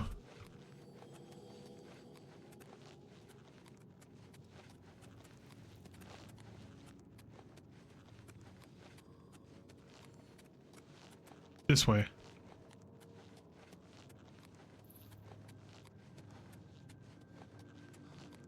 Yes.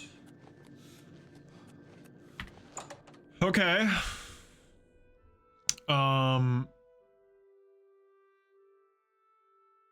Dude, we might be able to buy it. A new summon spell. Sick. Skelly does good damage, don't get me wrong, but he can only take like 2 hits. We need someone a little beefier. Know what I'm saying?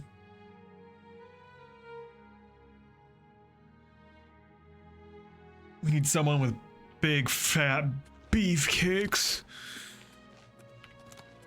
Big fat greasy beefcakes. My god, dude, the leg. Hi there. Hi there.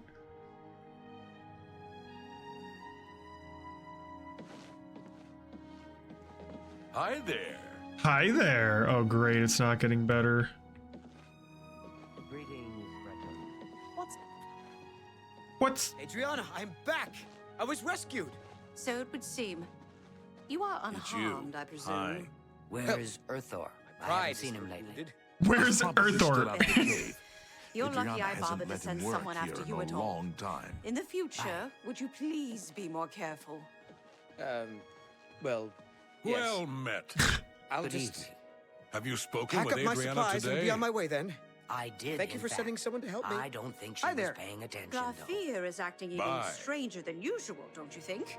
Not a chance. Adahorn Castle near Not a Cornwall is chance. besieged by marauders. What can I do for you? Just shut up. I've spoken with Earthor, who seems to be all right. Good work.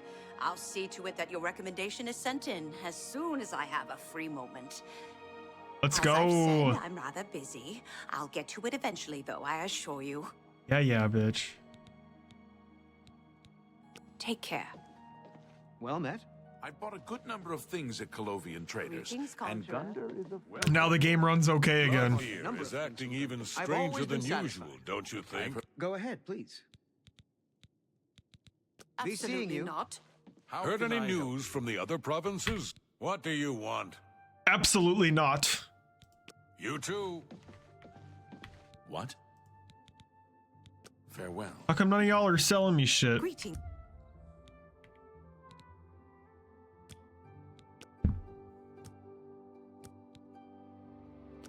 It's you. Hi. Hi. What do you... What can I interest you in? Summon Scamp. I think we want that. No, I need more gold, yo.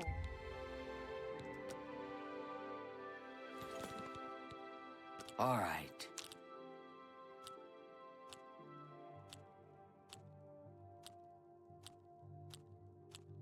I doubt it. Not bad. I doubt it. Blow away with. Sure, that's. I doubt it. I doubt tough to me. I love. Really? Sure, that's cute. I doubt it. That's cute. Good. No, you do me too much. Blow away windbag. Really? Now. Blow away windbag? I doubt it. That's crazy. That's. No. Yeah, I get it. I doubt it. Yeah, I get it. What a wonderful compliment. I doubt it. Talk good. Sure, that's. I doubt it. Good one. Talk. Really? Now, I doubt that. Good one. I doubt that. That goodness. What can. I doubt it. Yeah, I get. Please. What a fool you are. Wow, bitch. That's not bad. That's not bad. Farewell. I still gotta sell some shit first. Can't actually sell to any of you losers, can I?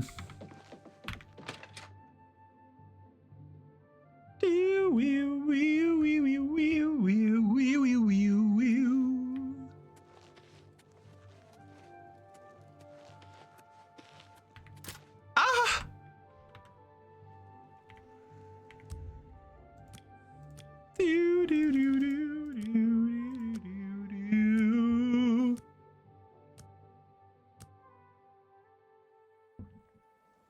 A little bird told me that you've been asking around town about Glarther, a resident eccentric.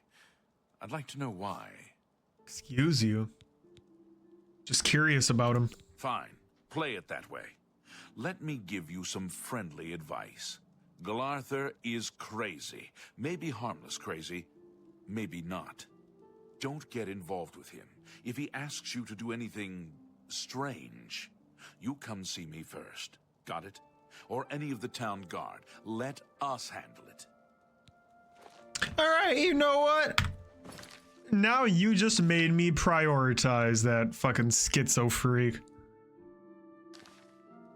I wasn't gonna give him the time of day. Now I'm gonna.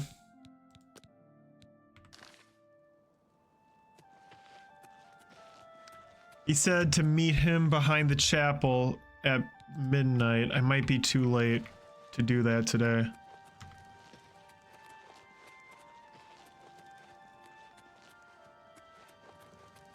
Greetings, Breton.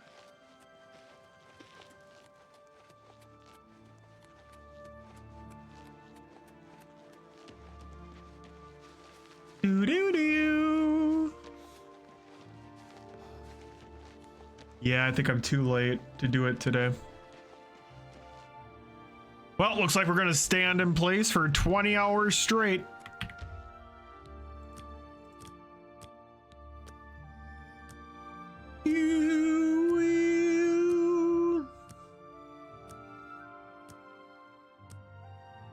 I'm hungry, man. I did not eat supper tonight. Kinda wanna make ramen. My math was way off, holy shit.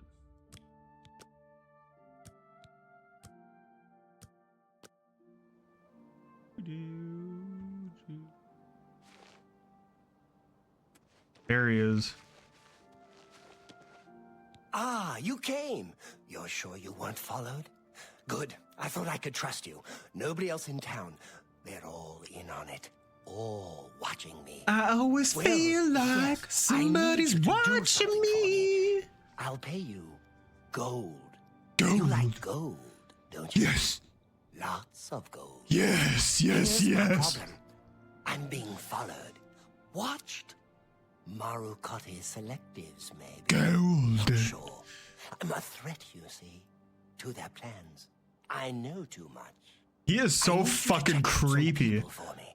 The ones who are following me. Watch them. See where they go. Who they report to. Will you help me? His eyes are crazy, man. Yes, I will help you. Very good. You won't be sorry. I'll pay you well. Did I say that already?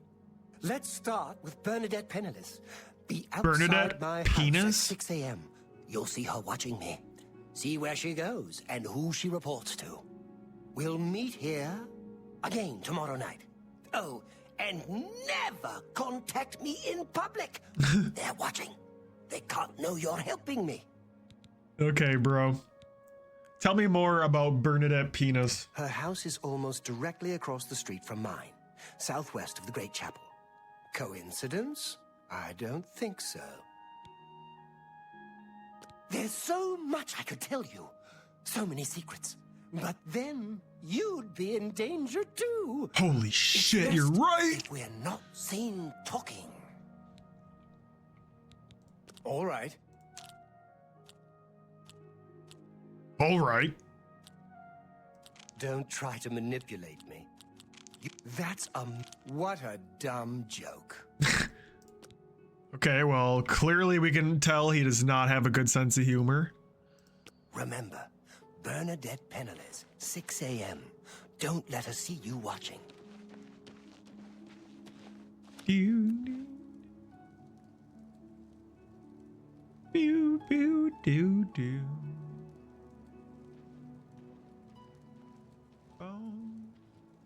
So pretty, man.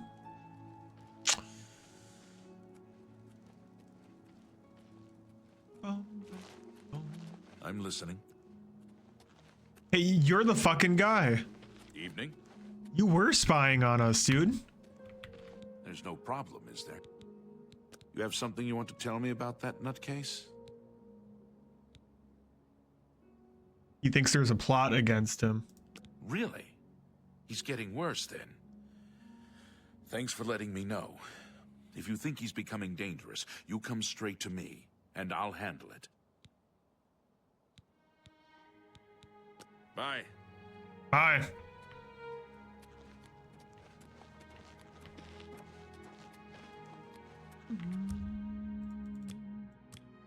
"6 a.m., he said.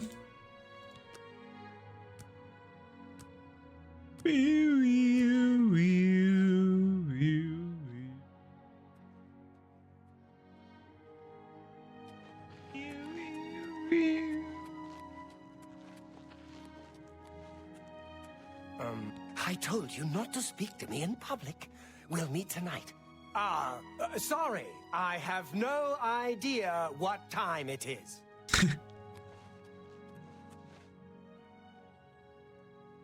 Why are you...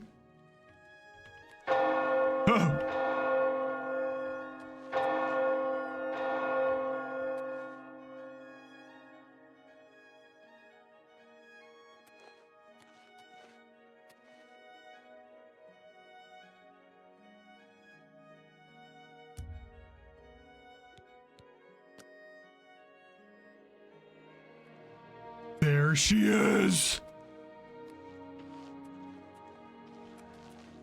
Burned that penis in the flesh. See that I'm very busy. I'm Bernadette Penniless. I work for Tamika. I grow grapes for her wines. Skingrad. I've lived here all my life. Grown grapes. It's all I know. Fresh air, mountains, the grapes on the vine. It's just beautiful. You're sounding a bit NPC-ish with all that grape talk. I don't trust you enough to talk about that. Okay, bitch, bet. Yes? Oh, please.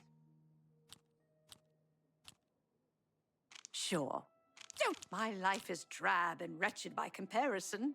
True. Oh, please. Not such adventures. How I envy you. Let's just talk. Yeah. What? That's amazing. Got her. Well, I know he's a bit odd, but I've always thought he was kind of sweet. Lately, though, he has been stranger than usual. I think maybe he's been following me. I see him every morning on my way to chapel. I've tried to say hello, but he always pretends not to hear me.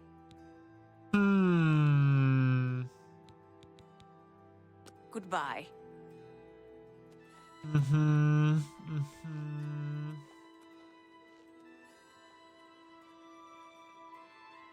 I don't know, bitch.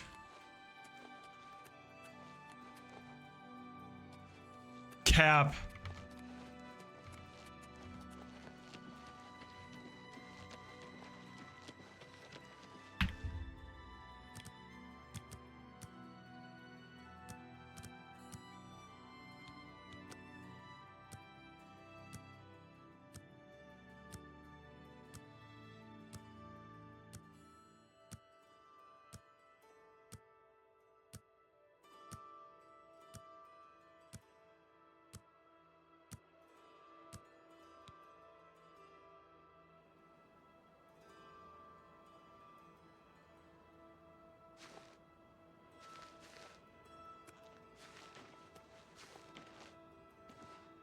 Where is the bitch?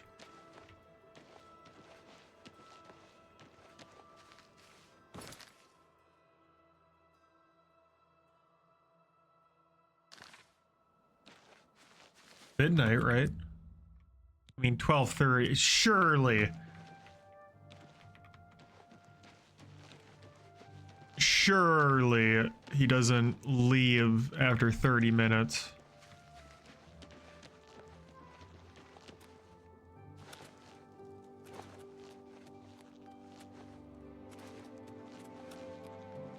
Here's the bitch.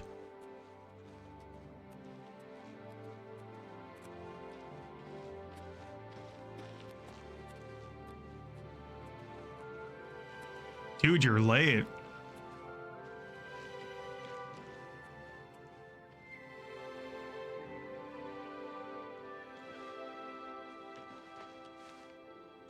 So, Jeez. You saw Bernadette penniless, did you? She was watching me and following me, wasn't she? You were right. She is following you. Just as I thought. Just as I thought. Excellent work. There will be a bonus in this for you. Don't worry.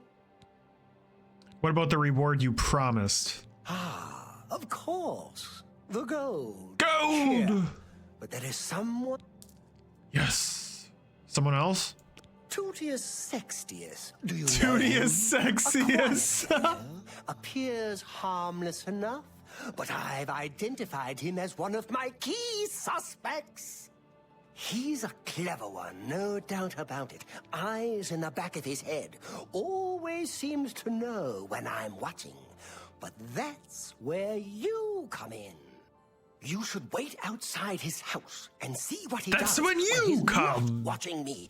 I'll meet you here tomorrow night to get your report. You can't tell another man when he can and can't come. Thoughts on Burn Dat Penis? I always suspected she was watching me. Thank you for finally confirming it. You're welcome. What can you tell me about Tutius Sextius? He lives in the large house between the Low Gate and the East Bridge. Alone. Suspicious, don't you think? Don't let Tutius Sextius catch you following him. He's much more dangerous than he looks. So what do I need to do? If I waited outside his house this morning, I would see Tutius following him. Then I could find out who Tutius was reporting to.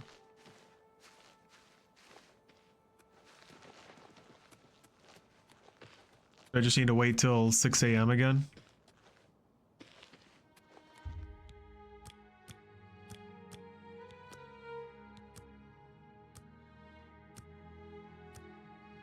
Pew, pew.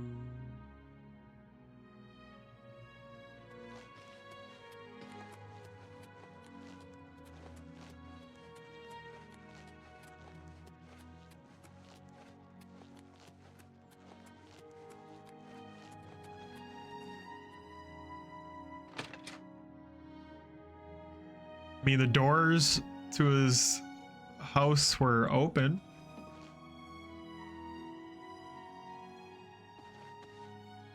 I mean...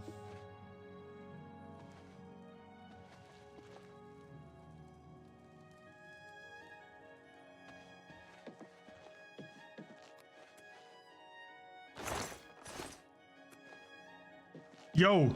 you're new here. Or you'd know me. Tutius Sextius. My people have lived in Skingrad since the dawn. Father and the Count were best of friends. Rich bitch. Perhaps you should seek out a priest. Perhaps a beggar. Or guardsman. You and I, we have nothing in common. What could we possibly talk about? Glarthir. I'm sorry, but I don't think I know any Glarthir. Wait, do you mean that strange wood elf that you see wandering around the city? Yes, I've seen him, but never spoken to him. He seems to be at the low gate every morning when I pass by on my way to the castle. Gives me the strangest looks now that you mention it. Almost like he hates me, although I have no idea why. Hmm. Yes, the strange wood elf who haunts the low gate every morning. Good day. Good day.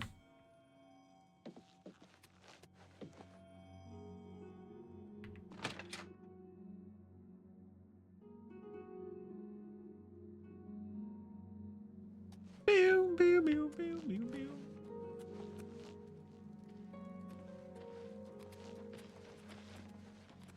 How are you?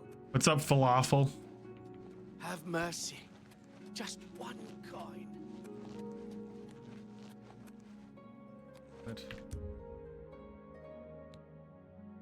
Y'all need to hurry up and open.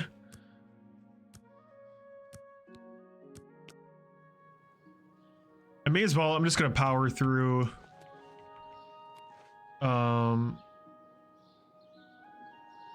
Glarthir's quest. A coin for an old beggar? A coin for an old beggar! Go ahead. Do. Who will help an old beggar? What? What was that? Dun! Ooh. Looking for action? Think about the Fighters Guild. You're hot. Come on, join the Fighters Guild. See the world and get paid for it. You're hot. Take care. I want you to give me a foot job with your scaly little lizard toes. Broken belly. Battlehorn Castle near Coral is besieged. Excuse me, boys. We might What can I do? be able to. Go ahead.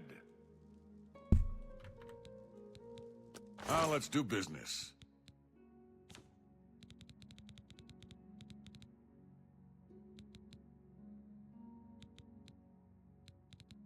Buy.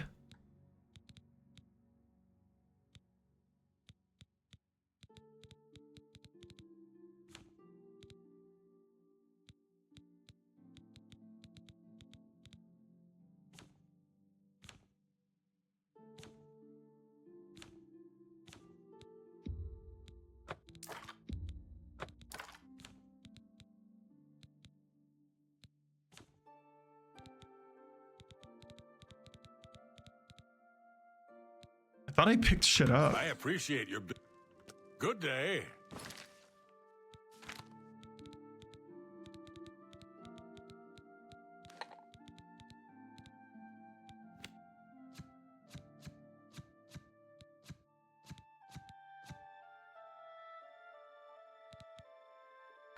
Pew, pew, pew, pew, pew.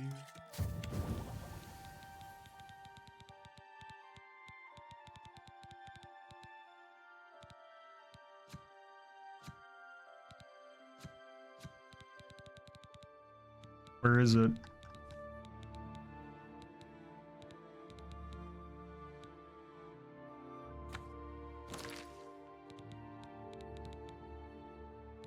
Glitch.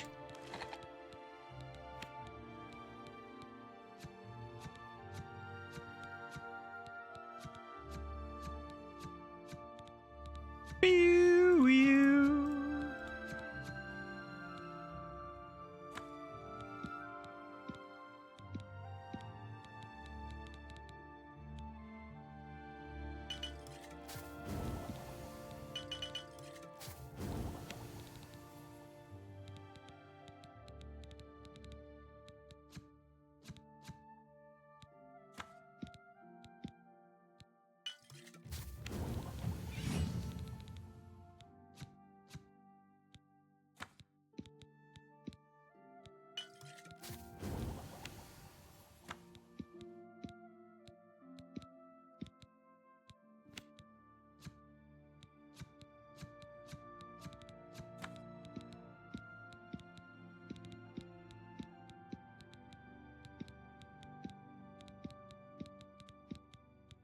That didn't work like I thought it would. I hate how they fucking changed the potion making in this. Welcome to Colovi. Used to be a lot more satisfying to spam through the menus. Fuck. How are you? Been better. How about you? What is it now? Better. I've been better.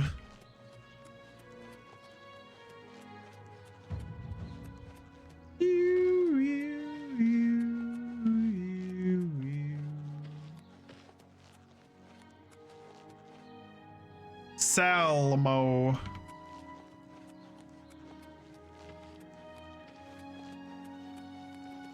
Greetings to you.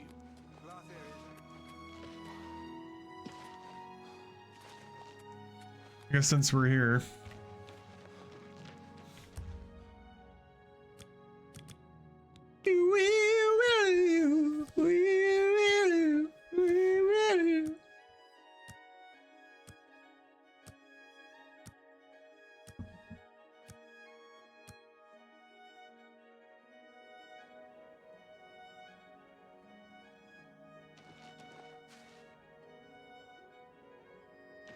This motherfucker's late again.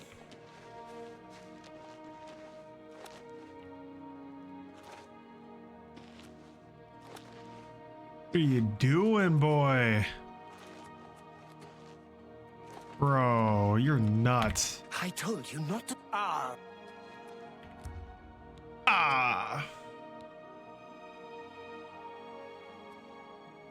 Get your ass going.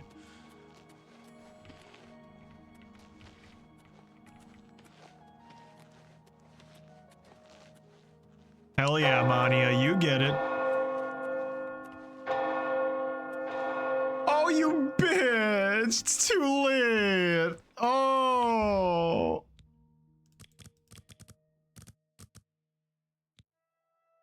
Damn it.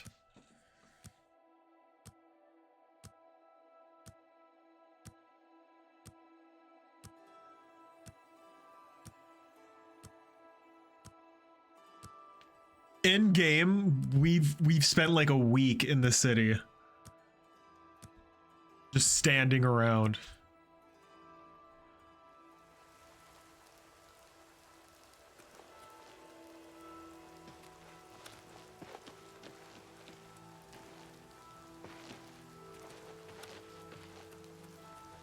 Because of your Blender guide, I just started a YouTube Unity guide. Let's go, dude.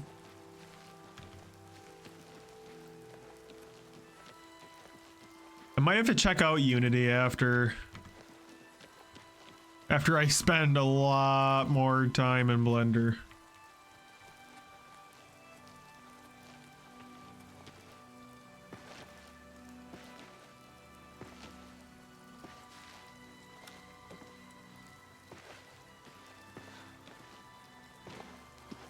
From what I understand with Unity, people always say that there's like Unity asset flop or asset swap, asset flop. I'm forgetting the term right now, but they use that for games that use all these like pre-made assets that are already within Unity. So from what I understand, it seems like once you get over like that initial learning curve with Unity, it's pretty easy to like quickly throw something together. Which is pretty exciting. Blender feels like the complete fucking opposite, where the smallest thing has 20 goddamn steps. About Tutius Sextius. Tutius Sextius. He's spying on you, dude. So, I was right all along. You're doing excellent work, my friend. What about the reward? Here you go, my friend. Trust me, you've earned it. There is one last person that needs looking into, though. What else do you want me to do? 200 gold. Do you know David Sorelli? Yes, of the famous Surly Vineyards. Pillar of the community, etc. Who would ever suspect him? Perfect cover for the ringleader of the whole conspiracy. He watches my house constantly. You'll see. 12 hours? God damn, dude. Watch him and report back to me here at midnight as usual. Make sure he doesn't notice you.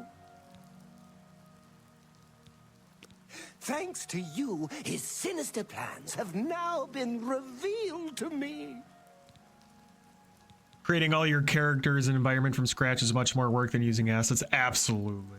100%. But it looks way better that way. A large house with a backyard conveniently located to observe my every move. Because you can tell. Be careful. David Surly is the ringleader. You must not let him catch you watching him. You can definitely tell when you see those assets because they're just so lifeless.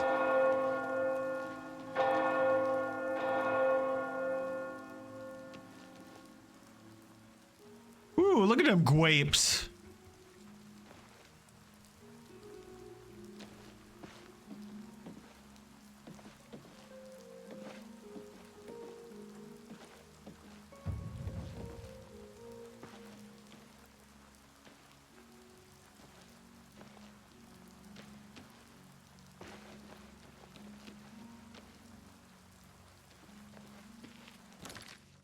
I could definitely buy that spell now. Let's wait for the Mages Guild to open up, and then I think this is going to be the last part of the Schizos quest.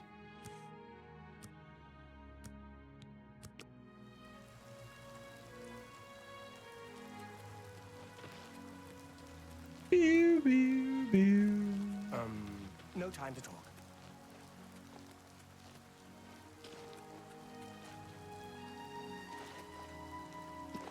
You look like a bright one. Thank you. I'm only asking for a single coin. A coin for an old... A coin for an old beggar!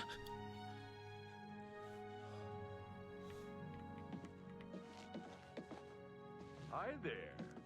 Where's Earthor? I haven't seen him lately. Dude, I brought Earthor back. Move on. Well met. Go ahead, please. Let's do business.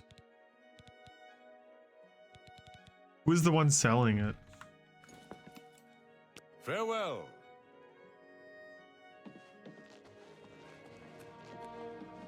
I hope I can help. May I interest you in some of my fine wares? Yes.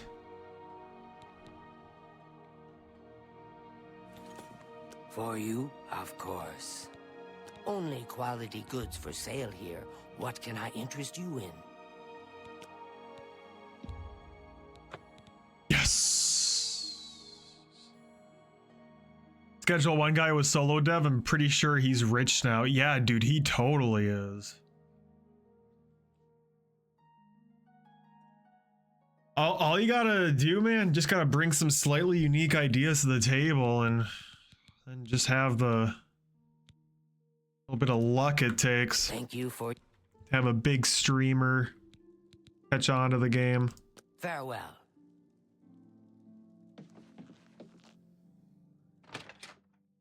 It's that simple. That easy. Just be unique. Just get lucky. Oh, and also watch a 10-hour YouTube tutorial.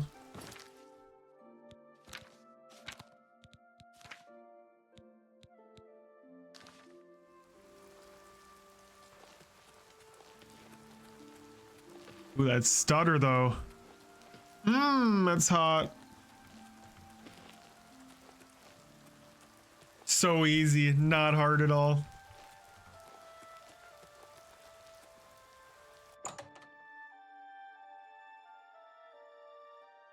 Rewarding though, man. Well.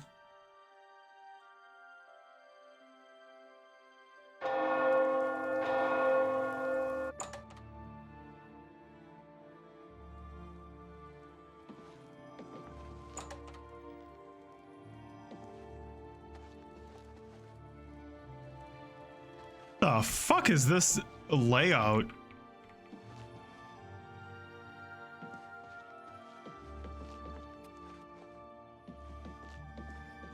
My God.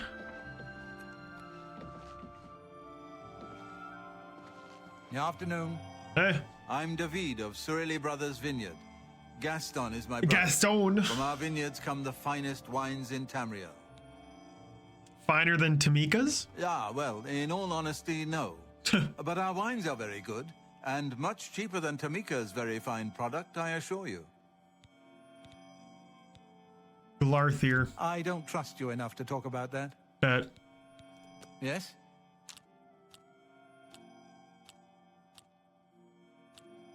Not now, not later. Sorry, Not I don't ever. Yes, yes, whatever you say. Sorry, I don't. Not now. Well done. That's just not yet. Really? Interest? Don't talk such a.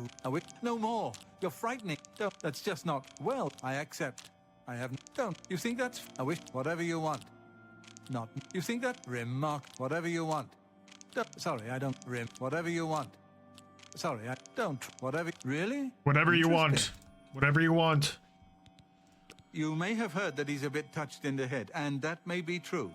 But he's always been a quiet neighbor, never given us any trouble. Okay. Gaston and I make great wines, reasonably priced. Skingrad has two great vintners, Tamika and Surili. I'll never say a word against Tamika's wines. Something is just a bit off about Glarthier.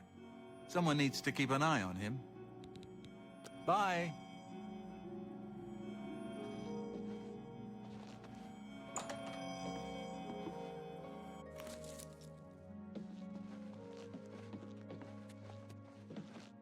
I am genuinely baffled at how terrible this layout is.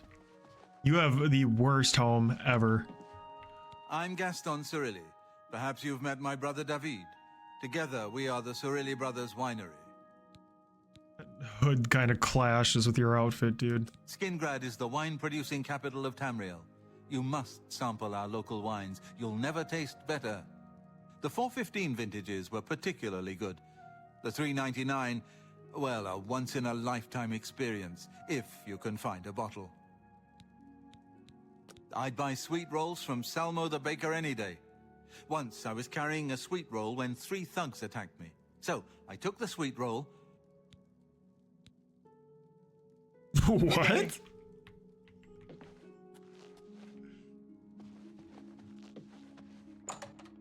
Never understood that minigame. I love that minigame, dude. I really do. I know most people hate it or just don't get it, but I love it. Afternoon. It's so satisfying when it works.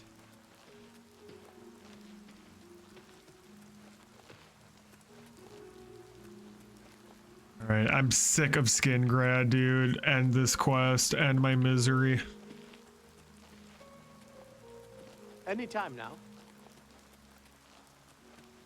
Better get your ass over there. No time to talk.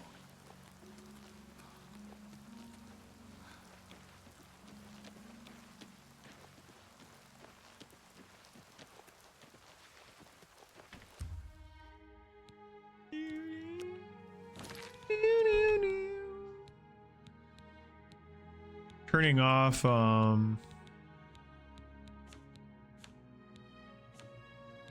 frame gen.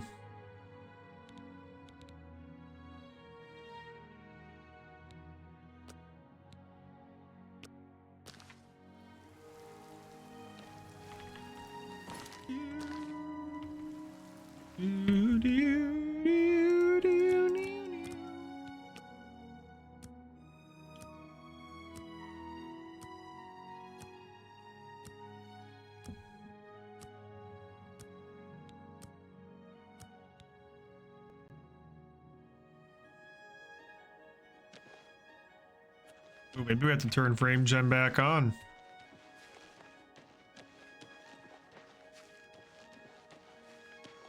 Yikes.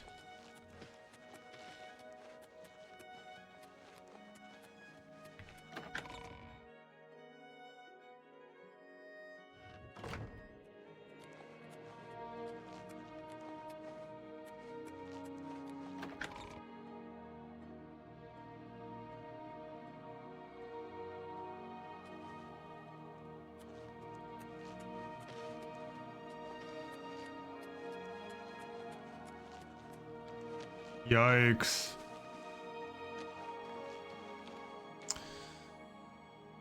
Man, it's so delayed.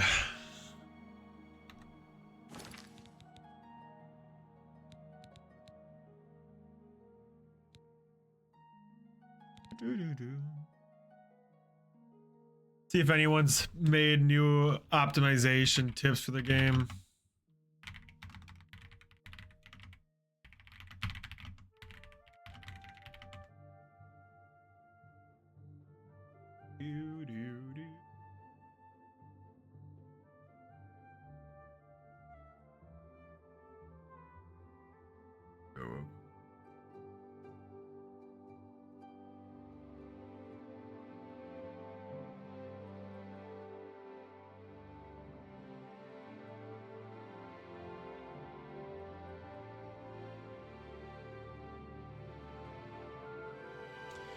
All right, we're gonna try someone's guide here.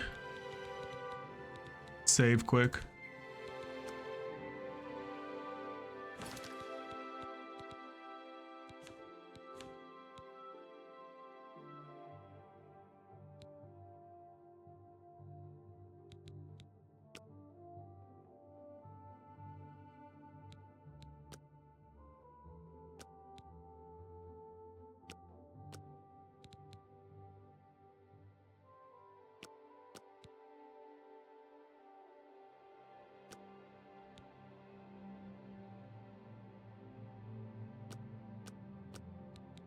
A lot of ultras here. Don't know about this.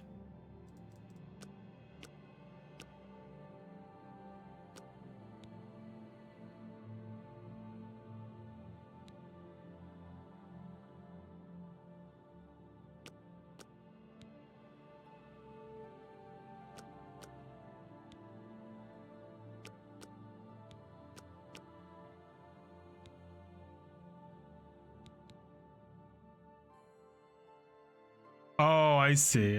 This is on alt high settings.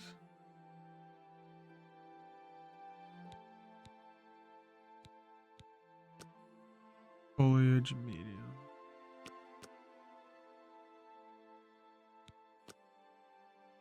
Global medium.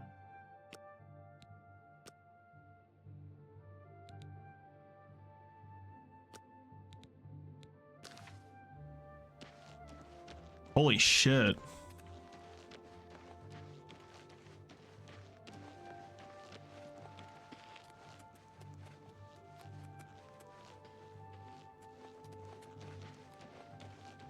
Yeah, that fucking worked.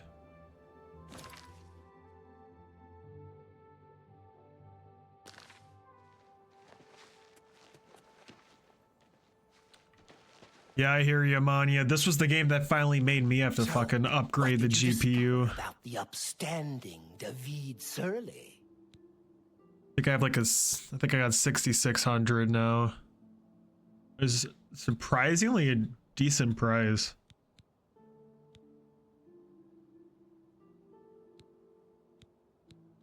You were right. He is spying on you. And so it all falls into place. Yes, yes, it all makes sense now. Here, this is your last task. I like how they actually added in the scribble sound effect. They definitely did not have that in the original. There's a few times where they have like an awkward sound effect in the subtitles, and the game would just be quiet when that happened. Here's the gold, as promised.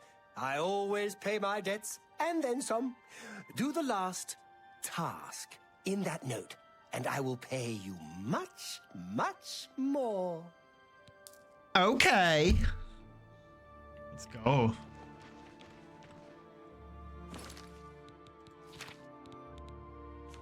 What does the note say?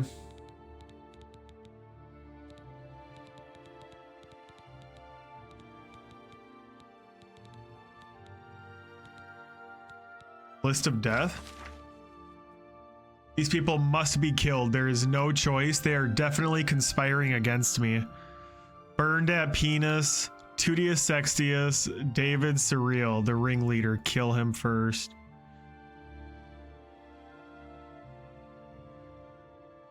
Come back and see me. Make sure you are not followed. Once it is done, I will give you your reward.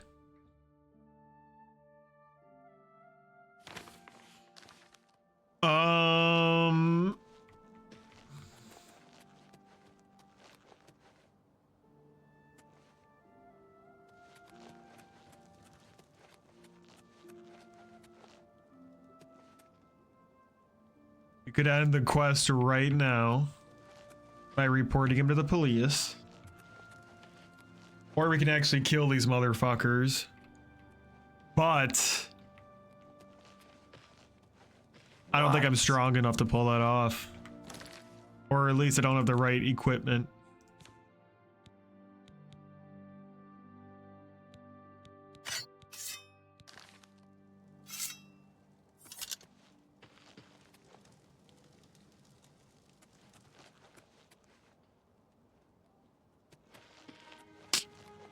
Yeah, we're gonna turn him in.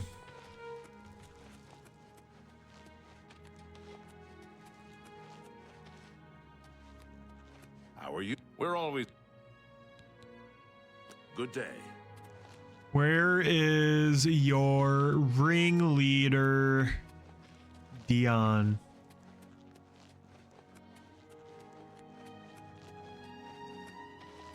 Can't you see that I'm very busy? Chill, dude.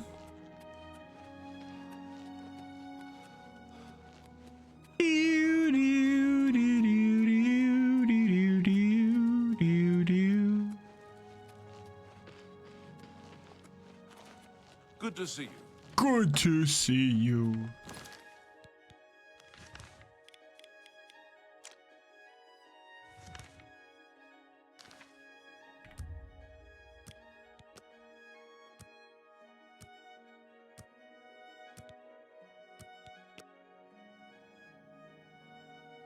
Ooh, so pretty.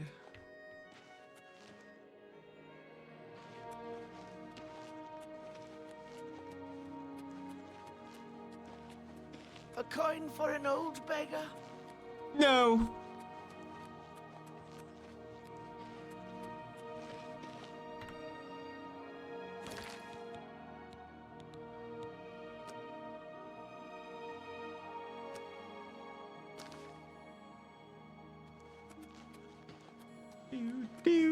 Yes? Dion? I'm listening. Dion?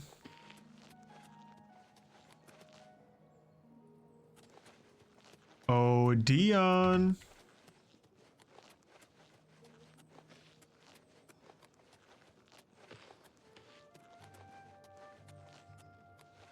What the fuck? What the fuck?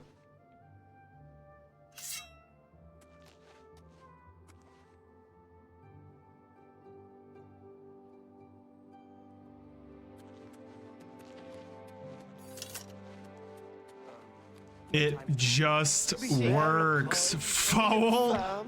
Foul Fagus? Oh my god.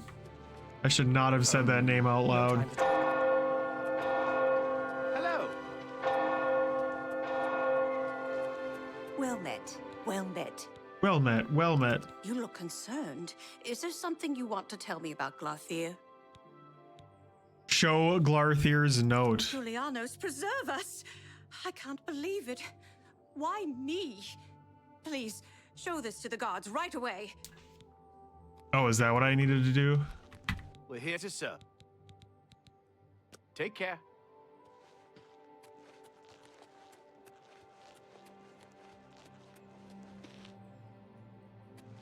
Where's the goddamn guard?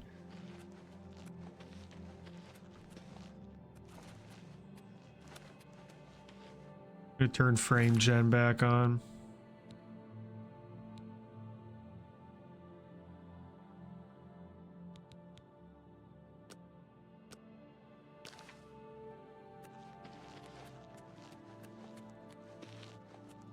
Better.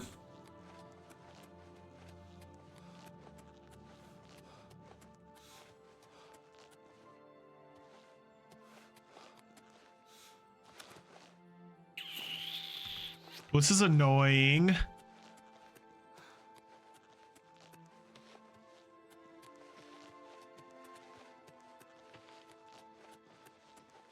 Dion? Hello.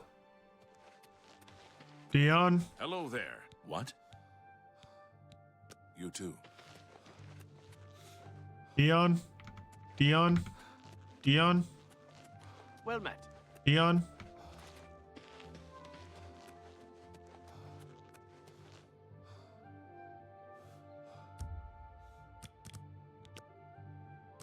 Boom, boom, boom.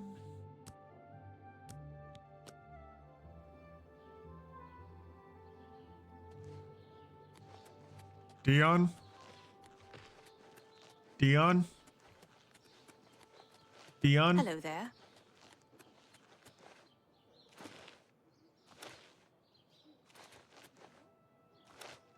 Dion? No time to talk. Dion? Hey! Duty calls. You have something you want to tell me about that nutcase? He needs to be arrested. Why? What's he done? Show Glarthir's note. Damn. He's finally gone completely bonkers. Thanks for the tip. Now stand aside and let the guard do their work. Whoa.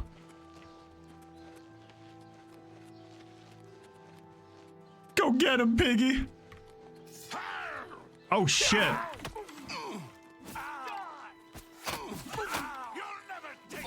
Bro, you couldn't have just arrested him?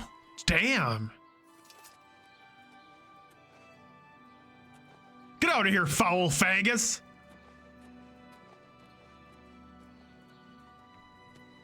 Go ahead, please. Sad story.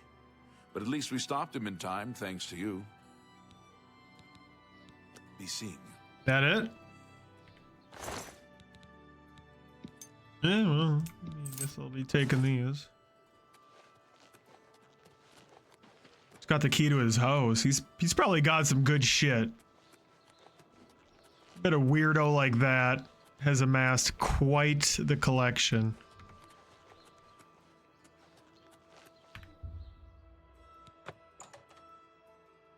Of course, his lock would be very hard to pick. That's a good detail.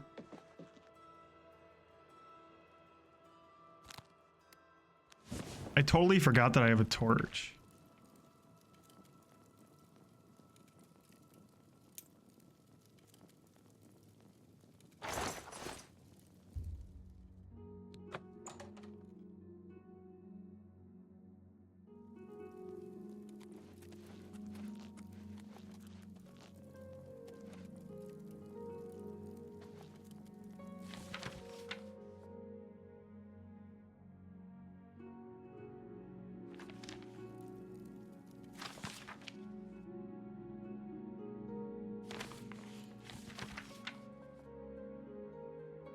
Damn. Bro's literally writing about how I was helping him discover this plot. It's crazy.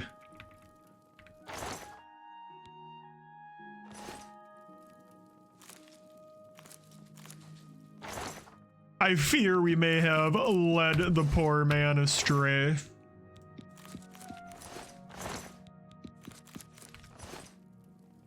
But I don't fear that much.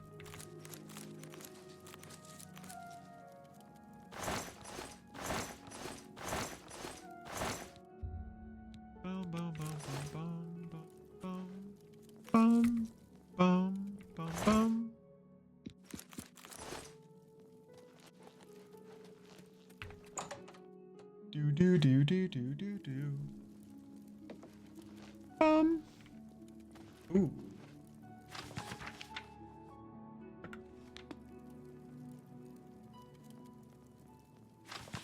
Damn, bro has some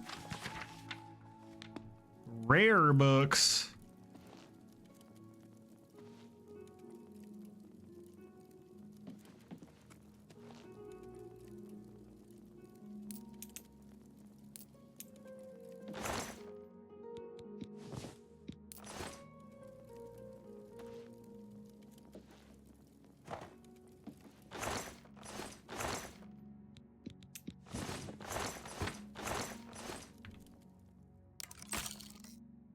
fuck?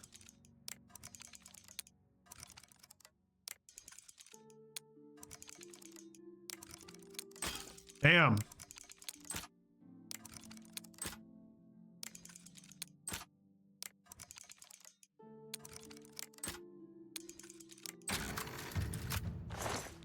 Ooh. Okay, okay.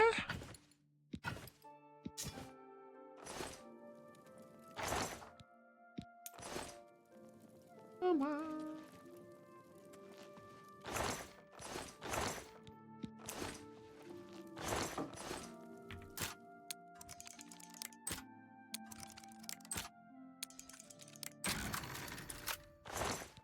Okay.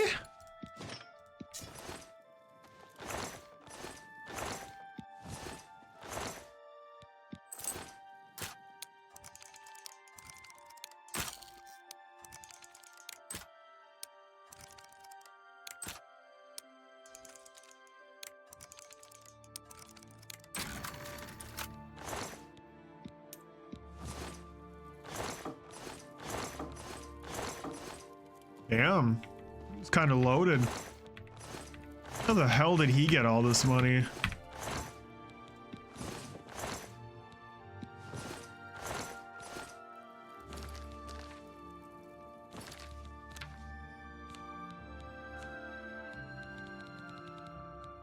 Do do do.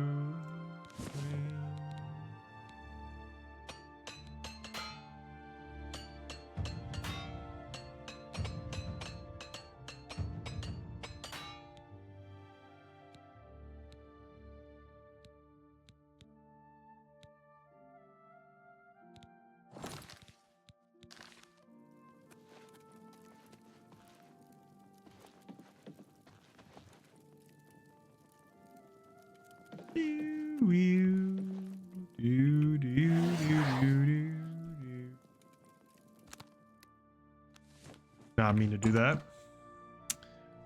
Cool. Kind of an anticlimactic end. I don't even know if it said quest complete even.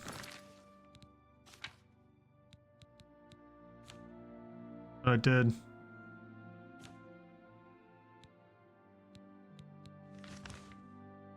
All right, done with skin grab.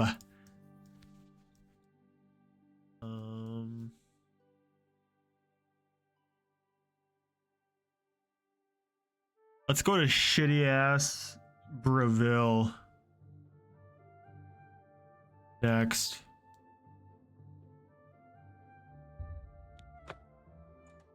Can't wait to see how this dump looks.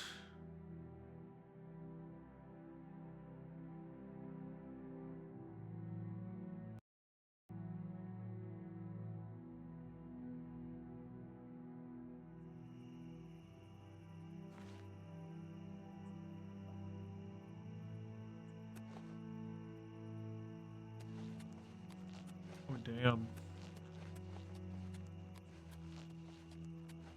There we go.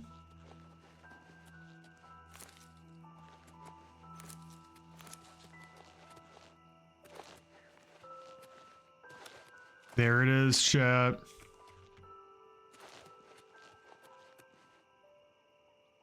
Perhaps the greatest DLC of all time. Right there. I am so fucking excited for that. Oh. I'm excited for all the DLC. I've played through the main game quite a bit.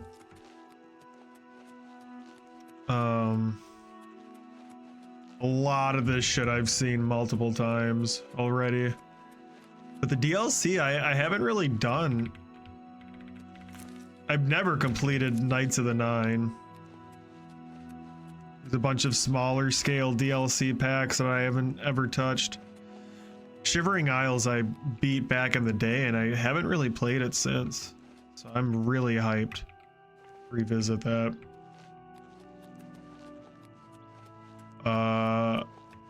Definitely plan on Oblivion being like a long-term I'm listening. playthrough on the channel. I don't want it to be like every single stream that we do, but you know, every couple streams we'll throw in an Oblivion. So I want to see what kind of mods are going to keep coming out too.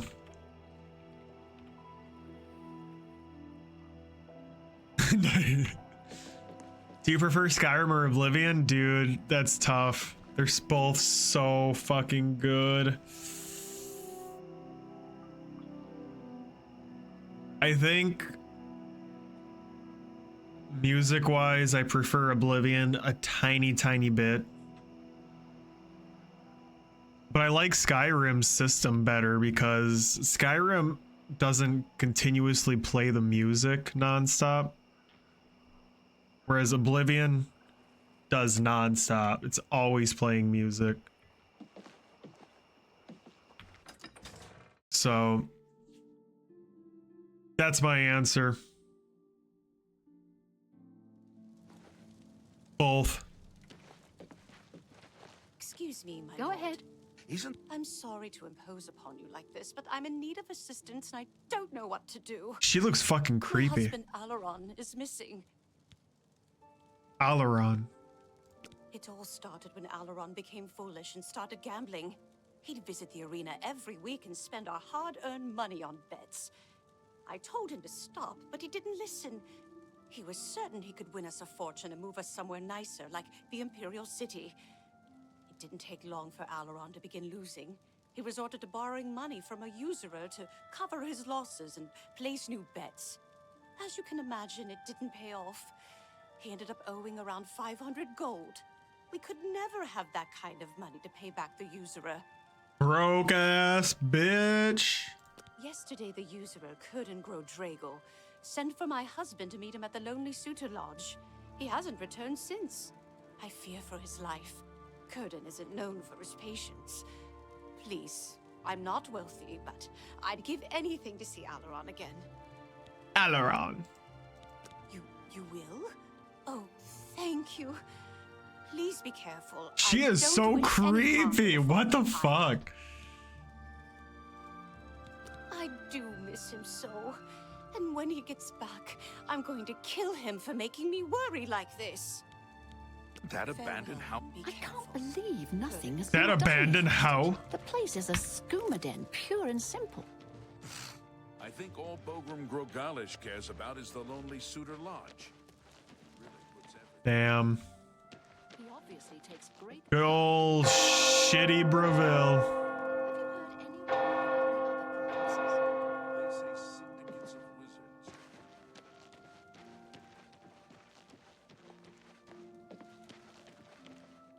Oh God. Frames? Please?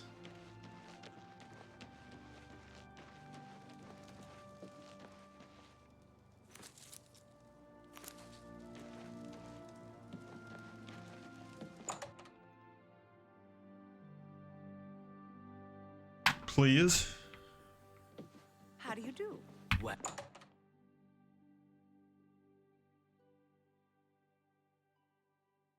I can level up.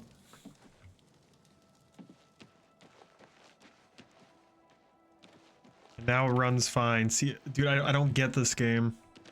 Actually it does still run kind of shit. This actually looks like kind of weirdly pretty now. Fresh game. What's new with you? I heard there I always liked this city. It's a very charming, shitty city.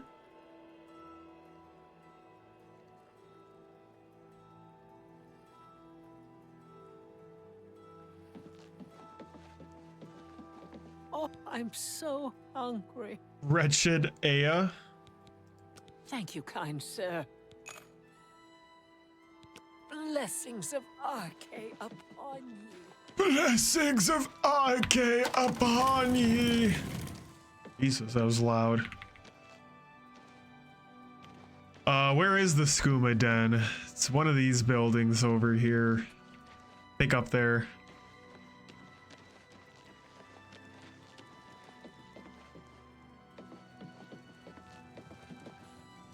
Yep.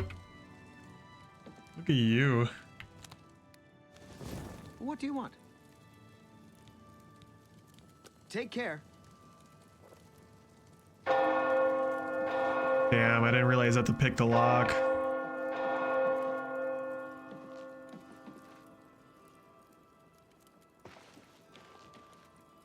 I'm sorry, but I'm really not one for engaging in conversation. Please, leave me. Okay.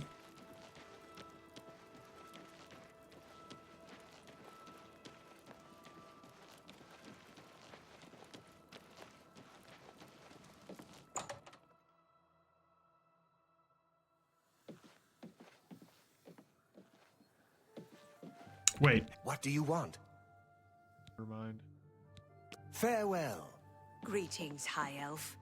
I don't think that Gilgandrill really wants to run Silverhome on the water. He never seems happy when he's there. He doesn't seem particularly happy. Delphin Gent, creator of the celebrated You're Enemies fucking creepy Exposed too. spell, advanced trainer in destruction, and mage destined for great things. Enemies explode spell. I need that. What can I interest you in? Holy shit. 4,000 gold. That is crazy. That also does look like it is a really good spell.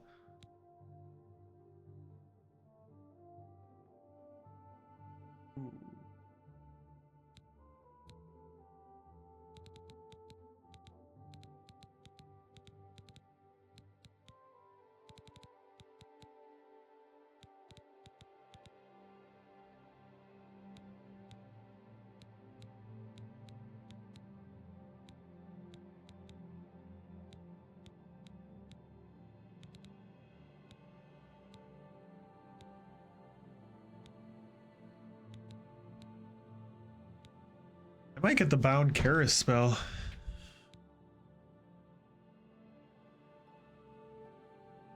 We'll hold off for now. Eventually, but not now. Farewell. I'm Ardeline. I'm the guild's advanced trainer in alchemy here in... I need a recommendation, y'all. I don't like talking to people much. Take care.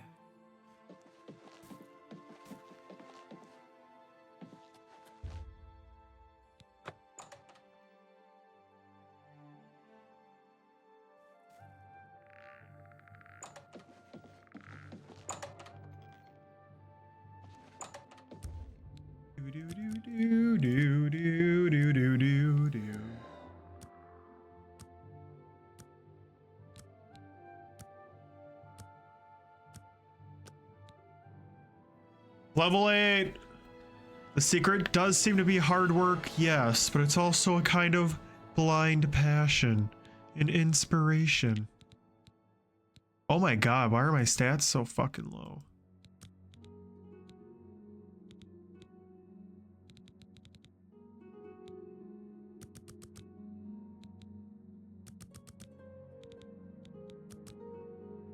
I definitely have like a disease.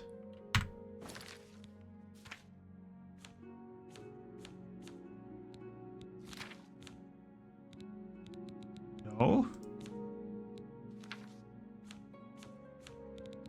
The fuck? Luck? Why is my luck so low?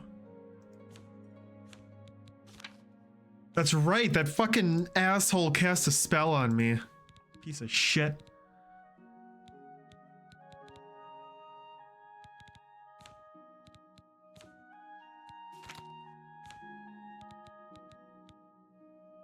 That face is not creepy at all, thank you.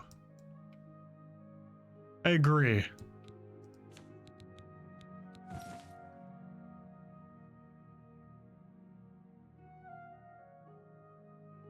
I think he's very attractive, very conventionally attractive, and very welcoming.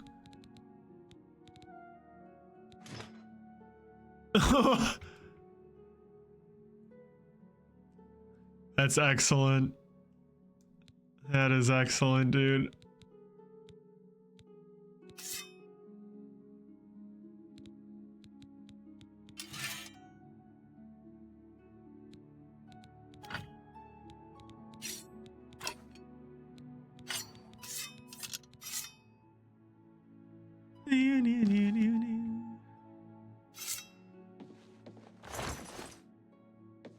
Well met. Whoa! A pleasure to speak with you too.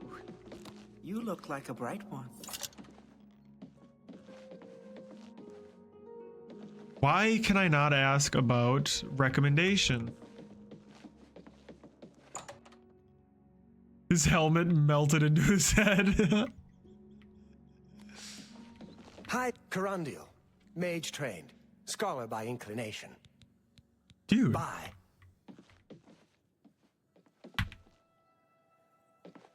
Arieri, you're... Arieri. Goodbye. I just can't even talk to you. It's glitched.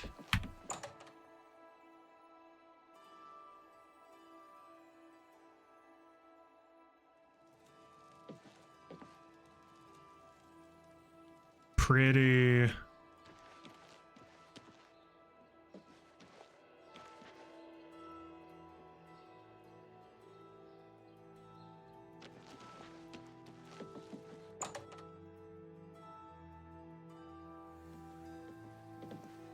Hello there, associate. There we go. You're here for a recommendation, I presume.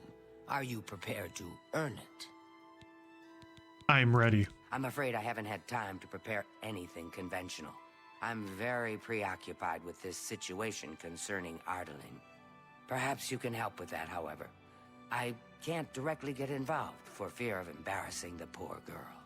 I'll need you to have a little chat with Varen Vamori, and you can learn something about the power of illusion in the process. Hell yeah. Oh my god. Are you so eager to begin? I'm afraid perhaps I'll... Don't say anything to her. I don't want to embarrass her further. Once this is all taken care of, I'll speak to her privately. I don't understand it. Some ridiculous male thing, I suppose. Male? He's been bothering Ardaline every Males. day for a while now. He even stole The her mage's worst. staff. Perhaps he thinks it's amusing. I don't know. But it needs to stop. It's making her miserable. Major staff. It's more symbolic than practical, but each carries great significance to its owner. You're going to get Artaline's staff back. Take this charm scroll. With it, you should find Varon more receptive to questioning. Don't come back without that staff. Okay. Make sure Varon hands over that staff.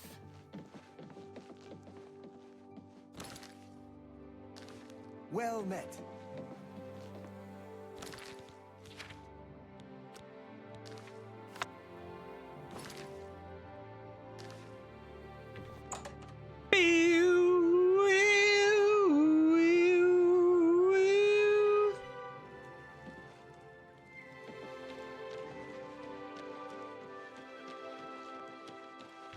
What do you want?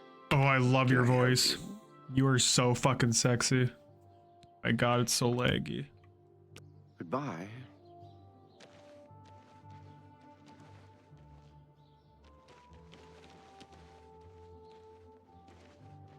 Albertville really runs like shit. You look like a bright one. Thank you.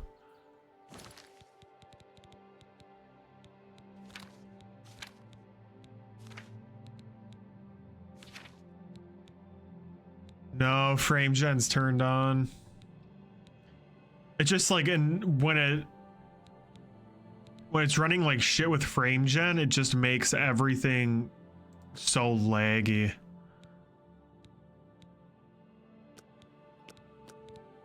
Go down to high. I don't think anything needs to be on ultra.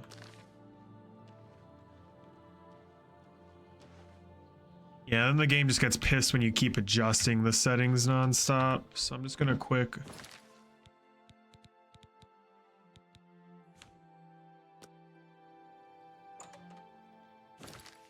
exit.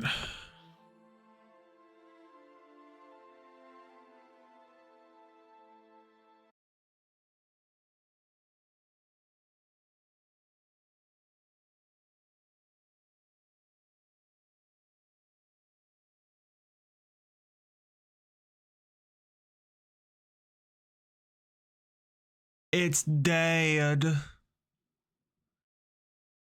Haha, just kidding.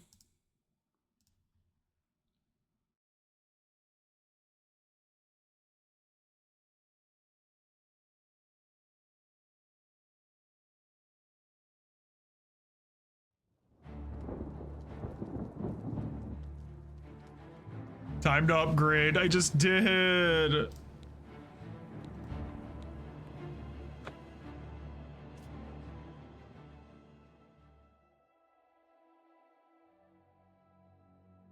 This game is optimized like shit though, too, dude. Like it's so bad.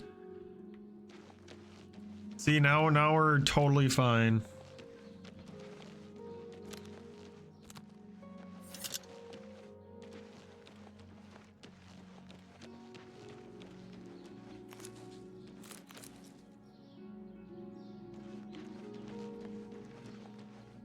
Bum, bum, bum, bum, bum, bum. Ooh.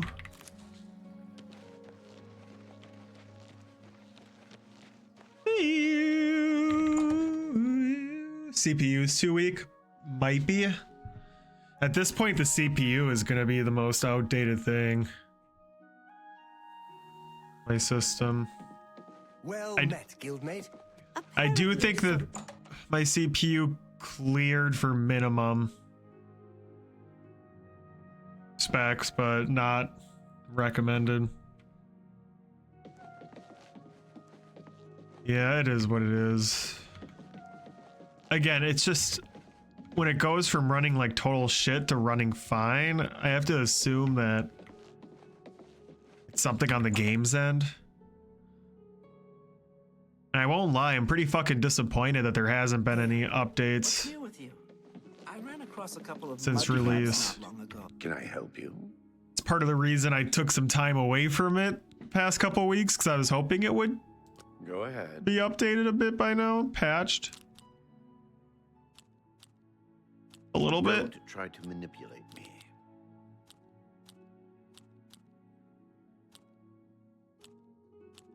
Good one. Don't, please. I'm sorry. I doubt it. Not now, not late, whatever. That's pretty good. I doubt it. Not bad. Whatever. Don't waste your flattery on me. Not now, not later, not ever. Sure, that's cute. What? I doubt it.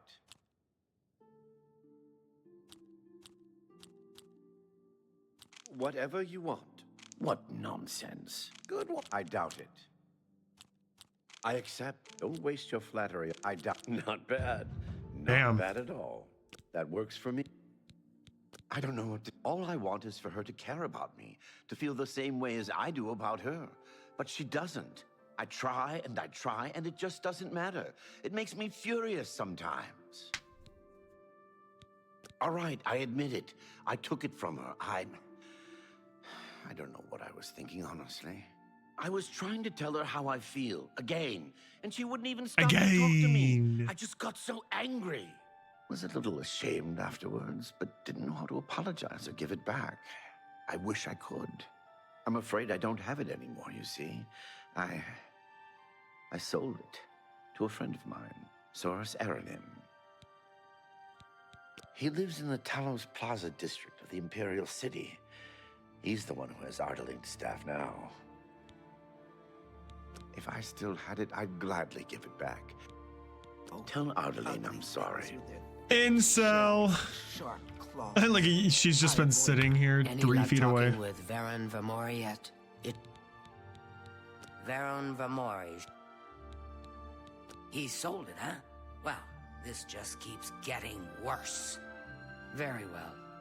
I presume he gave you some indication of where the staff is now located? Take these and go resolve the situation. And of course, please keep this just between us. Of course. Get that staff back, associate. What's Damn. new with you? Loading me up on them charm spells.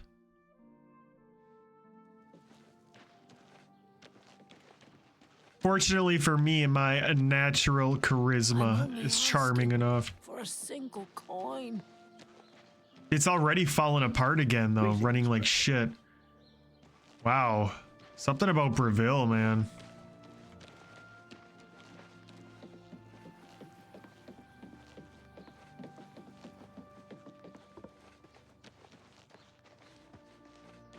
Really bad.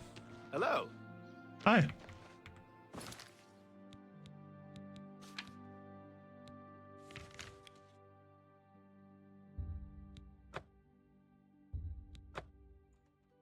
Of course.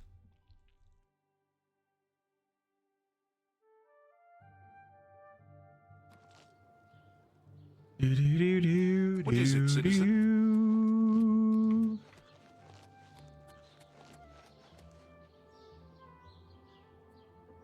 The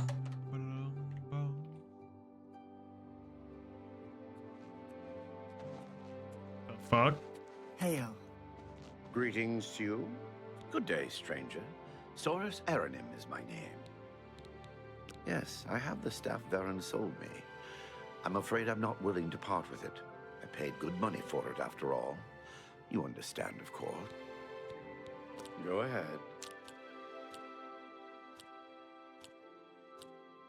That's a bit excessive, don't you think? You've got a point. That's blah, blah, blah. What a bore. I can't argue with that. Where'd you get that? That's good. I'm not buying that. Blah, I'm not. You've got a... That's really funny. That's really funny. Was that supposed... You're pathetic. You've got a point. Damn it. All right. As much as I like you, friend, So close. bye.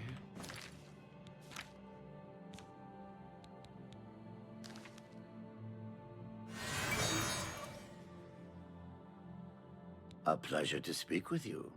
Now he loves me. Look, I can't just give it to you. I paid good money for it, after all. I'll tell you what. You give me at least a portion of what I paid for it, say 200 gold, and I'll give you the staff. That's a God good damn. deal, right? I wouldn't offer it to anyone else, just you. So what do you say? Piece of I'll just shit. take the money from you then, and here's your staff. Now, since our business is concluded, you must excuse me. Good day. Afternoon. If you need to get rid of something quickly, Piece of shit.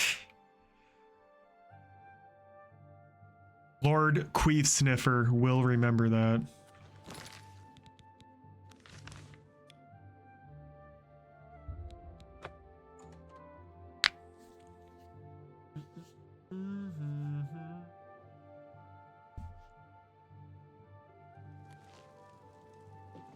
Any word of Alaron? Ooh, so pretty. I'm listening. And running very well. Exceptionally well.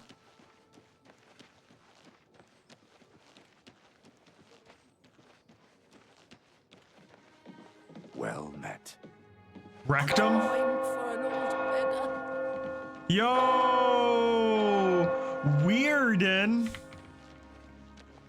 Welcome, brand new chatter. Holy shit. Brand new fucking chatter, first time ever. Huge Oblivion fan, I take it. That's crazy. Hail. We're gonna get along real well. Skingrad mages was assaulted, but I don't know the details. Can't believe I didn't miss your live. Dude, I know. We've been going for 8 fucking hours, Heard man. any news from the other provinces? Hate to say it, but you're definitely catching the tail end, man. We are not going much longer. Sorry. I have heard Argonia is a strange... Shut up! Do you have the mage's staff associate? You missed. We did like 5 hours of Blender before, man. That was a daunting program. I was trying to be cool and do the whole 5-hour tutorial video in one sitting, but in those 5 hours, we only got like 2 hours and 20 minutes through the video. So we're coming back and finishing it next stream. Ah, wonderful. I shall be most pleased to return this to its rightful owner. Thank you. You needn't tell me the details of what was involved in getting it. It's perhaps better that I know nothing about it. No, Your actually, you actions should for the repay guild me. more than merit a recommendation. I had to use my own shall send it personal to the money for university this. promptly. Fuck that. To thank you more personally, I shall teach you this spell. You may find it useful in certain circumstances. Captivate. Ooh. I have heard things are bad. Oh my god, everyone. Tell Vani do that.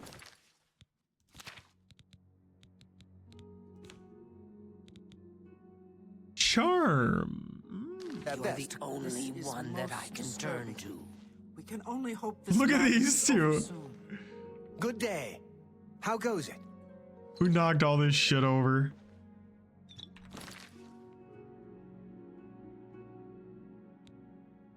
Yeah, dude, what happened to your fingers? Is it like feeling better now? You still have no idea.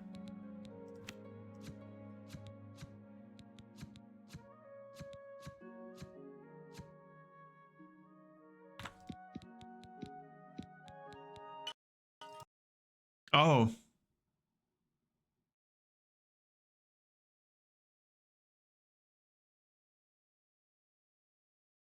Okay.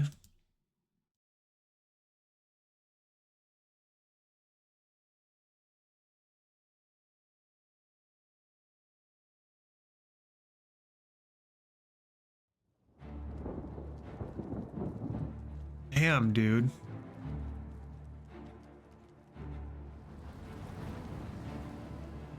That's so weird.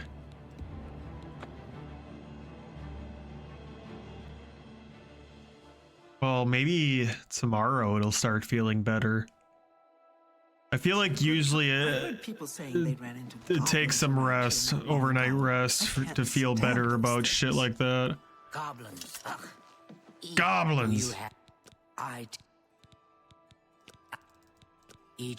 each look.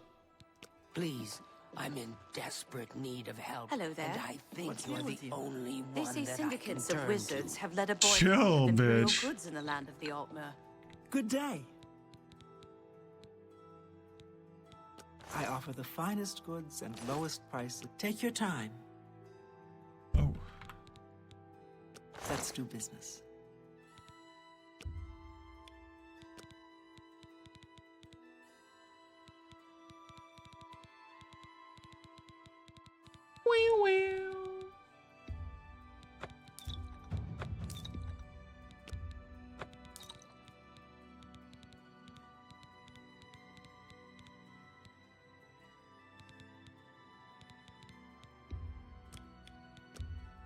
An excellent bargain. That's more than I'd usually pay. That's a fair deal.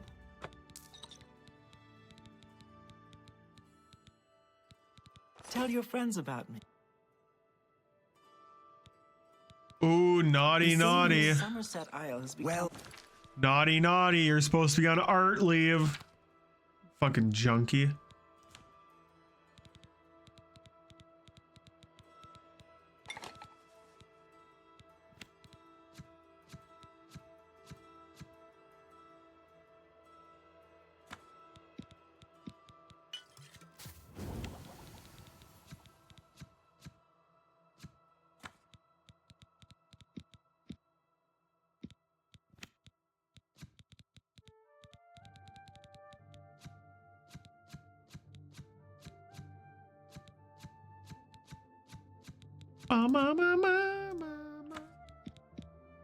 Ooh.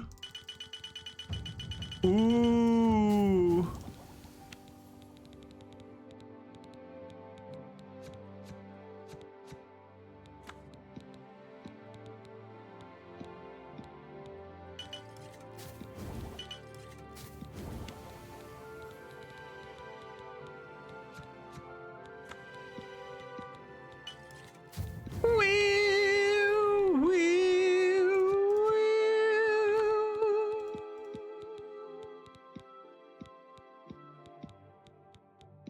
La la la la la la. La la la la la la. Okay. Keeps fucking crashing, man. What's up? Hey, brew some potions, bitch. It's gonna be like the only way I can make money.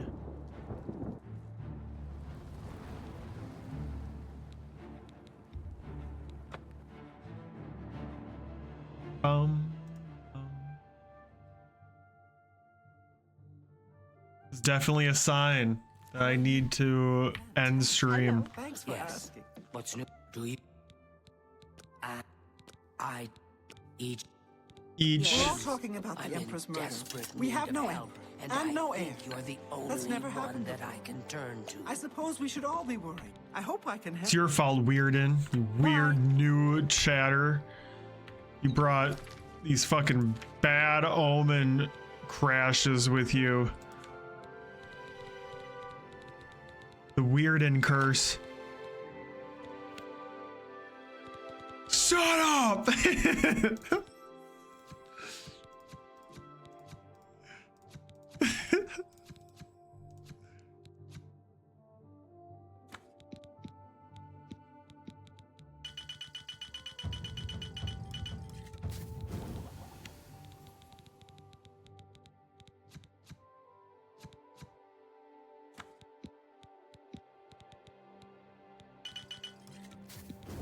Oh, I'm so hungry, dude. I need to make ramen.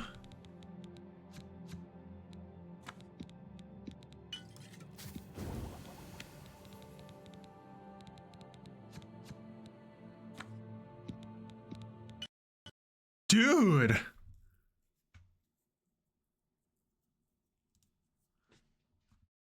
Oblivion Remastered keeps crashing alchemy.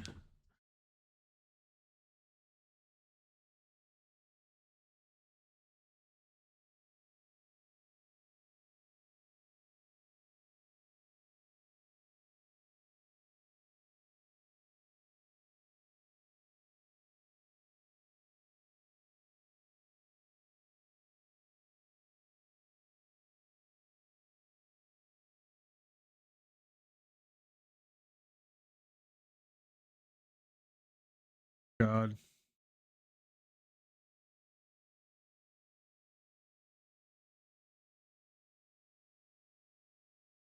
Not good.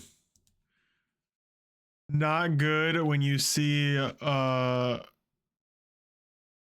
is not true. That is a liar death. Liar death. Close your eyes, chat. That's fake news. Not a good sign when everyone else is saying that they're having the problem, but nobody's giving a solution.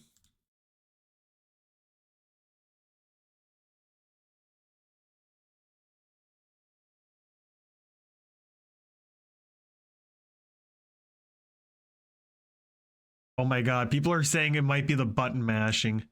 They are ruining the best part of alchemy, mashing the button to keep making potions. It's so satisfying. You kidding me? I made that shit a major skill and I can't mash the button? Wow.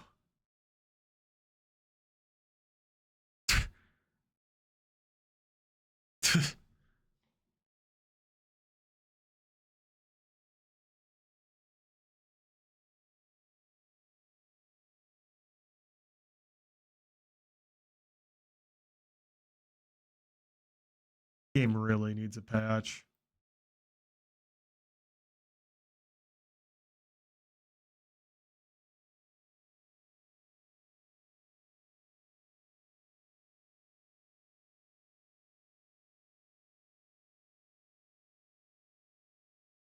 Bum bum bum bum bum. Bum bum bum bum bum.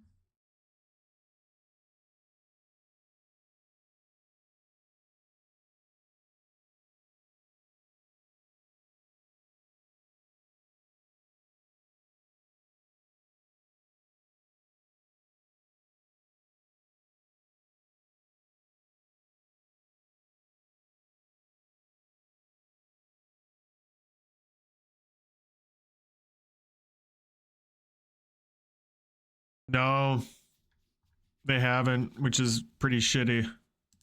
TBH.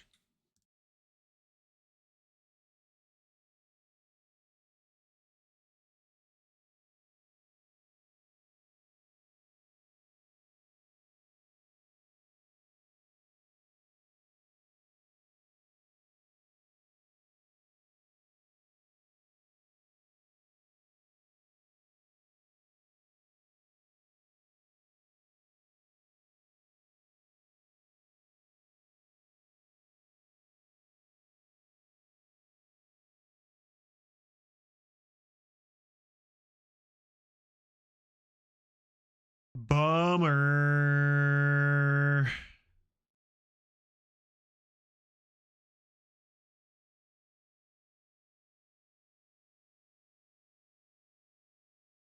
Pew, pew, pew, pew, pew. Pew, pew, pew, pew, pew, pew. Pew, pew, pew, pew, pew, pew, pew, pew, pew, pew, pew, pew, pew, pew. Pew, pew, pew, pew, pew, pew. Pew, pew, pew, pew, pew, pew.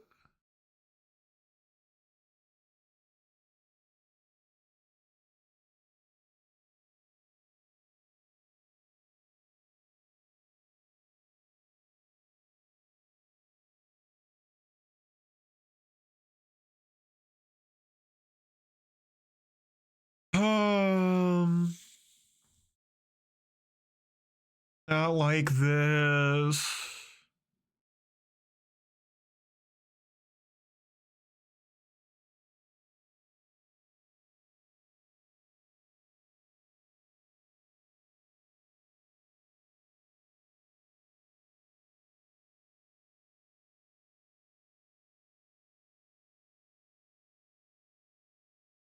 Well,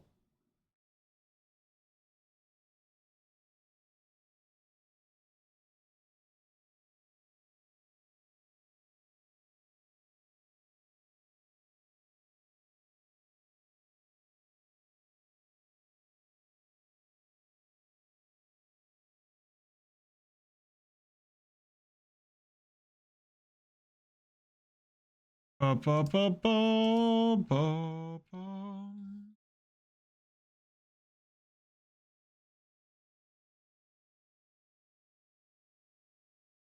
More Blender. Fuck no, dude. Way too burnt out on that tonight. Although I am excited when we go back to that. We are close to being done with the donuts themselves, and we're going to start building out the actual scene. Yeah, dude, it's crazy. Absolutely crazy.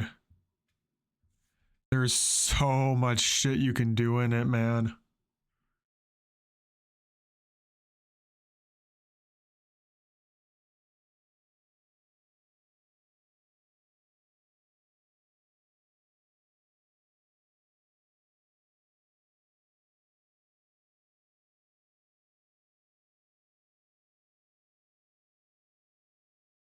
It's so daunting though, dude. Like there's just so much to it.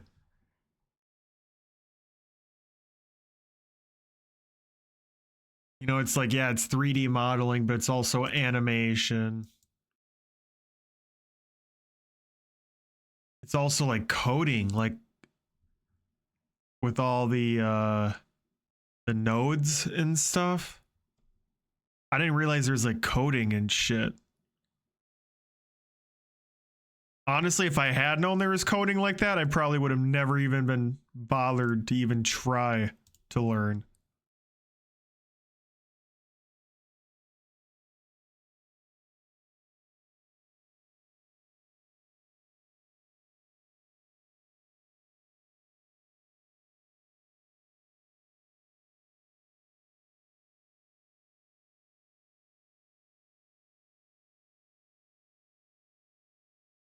Oh shit. But yeah. I was just looking. There's a couple games I really want to play on Steam.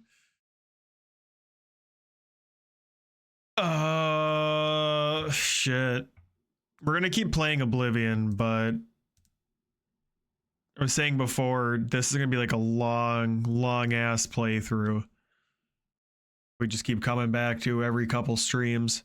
Because I want to see what kind of mods get made for this, and I hope to fucking God some performance patches soon. But yeah, next stream more Blender. And probably do some like weird games again. Because I still have a backlog that we need to chip away at.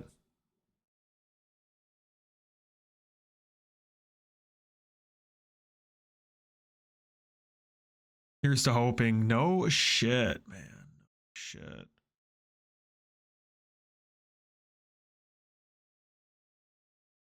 Here's to hoping. Well, sorry that I'm ending right as you showed up for your very first stream ever, Weirden. That's real shit. That's real shit, man. That ain't cool. You deserve better. You deserve a better stream. But I'm hungry. I'm gonna go make food. I'm gonna go make some ramen, and I'm gonna pass out right after I demolish it. Sorry, Weirden. That's okay, gamer. I will definitely not be returning. Based. Thanks for hanging out, y'all. Back next time, more Blender and weird games. Preacher, Weirden, Mania, Hanky, Kiko, Phoenix. Phoenix, it was great seeing Phoenix. Great seeing you again if you're still hanging out. Adon, Leo. Thanks for popping in, everyone. Back again soon, y'all. Deuces.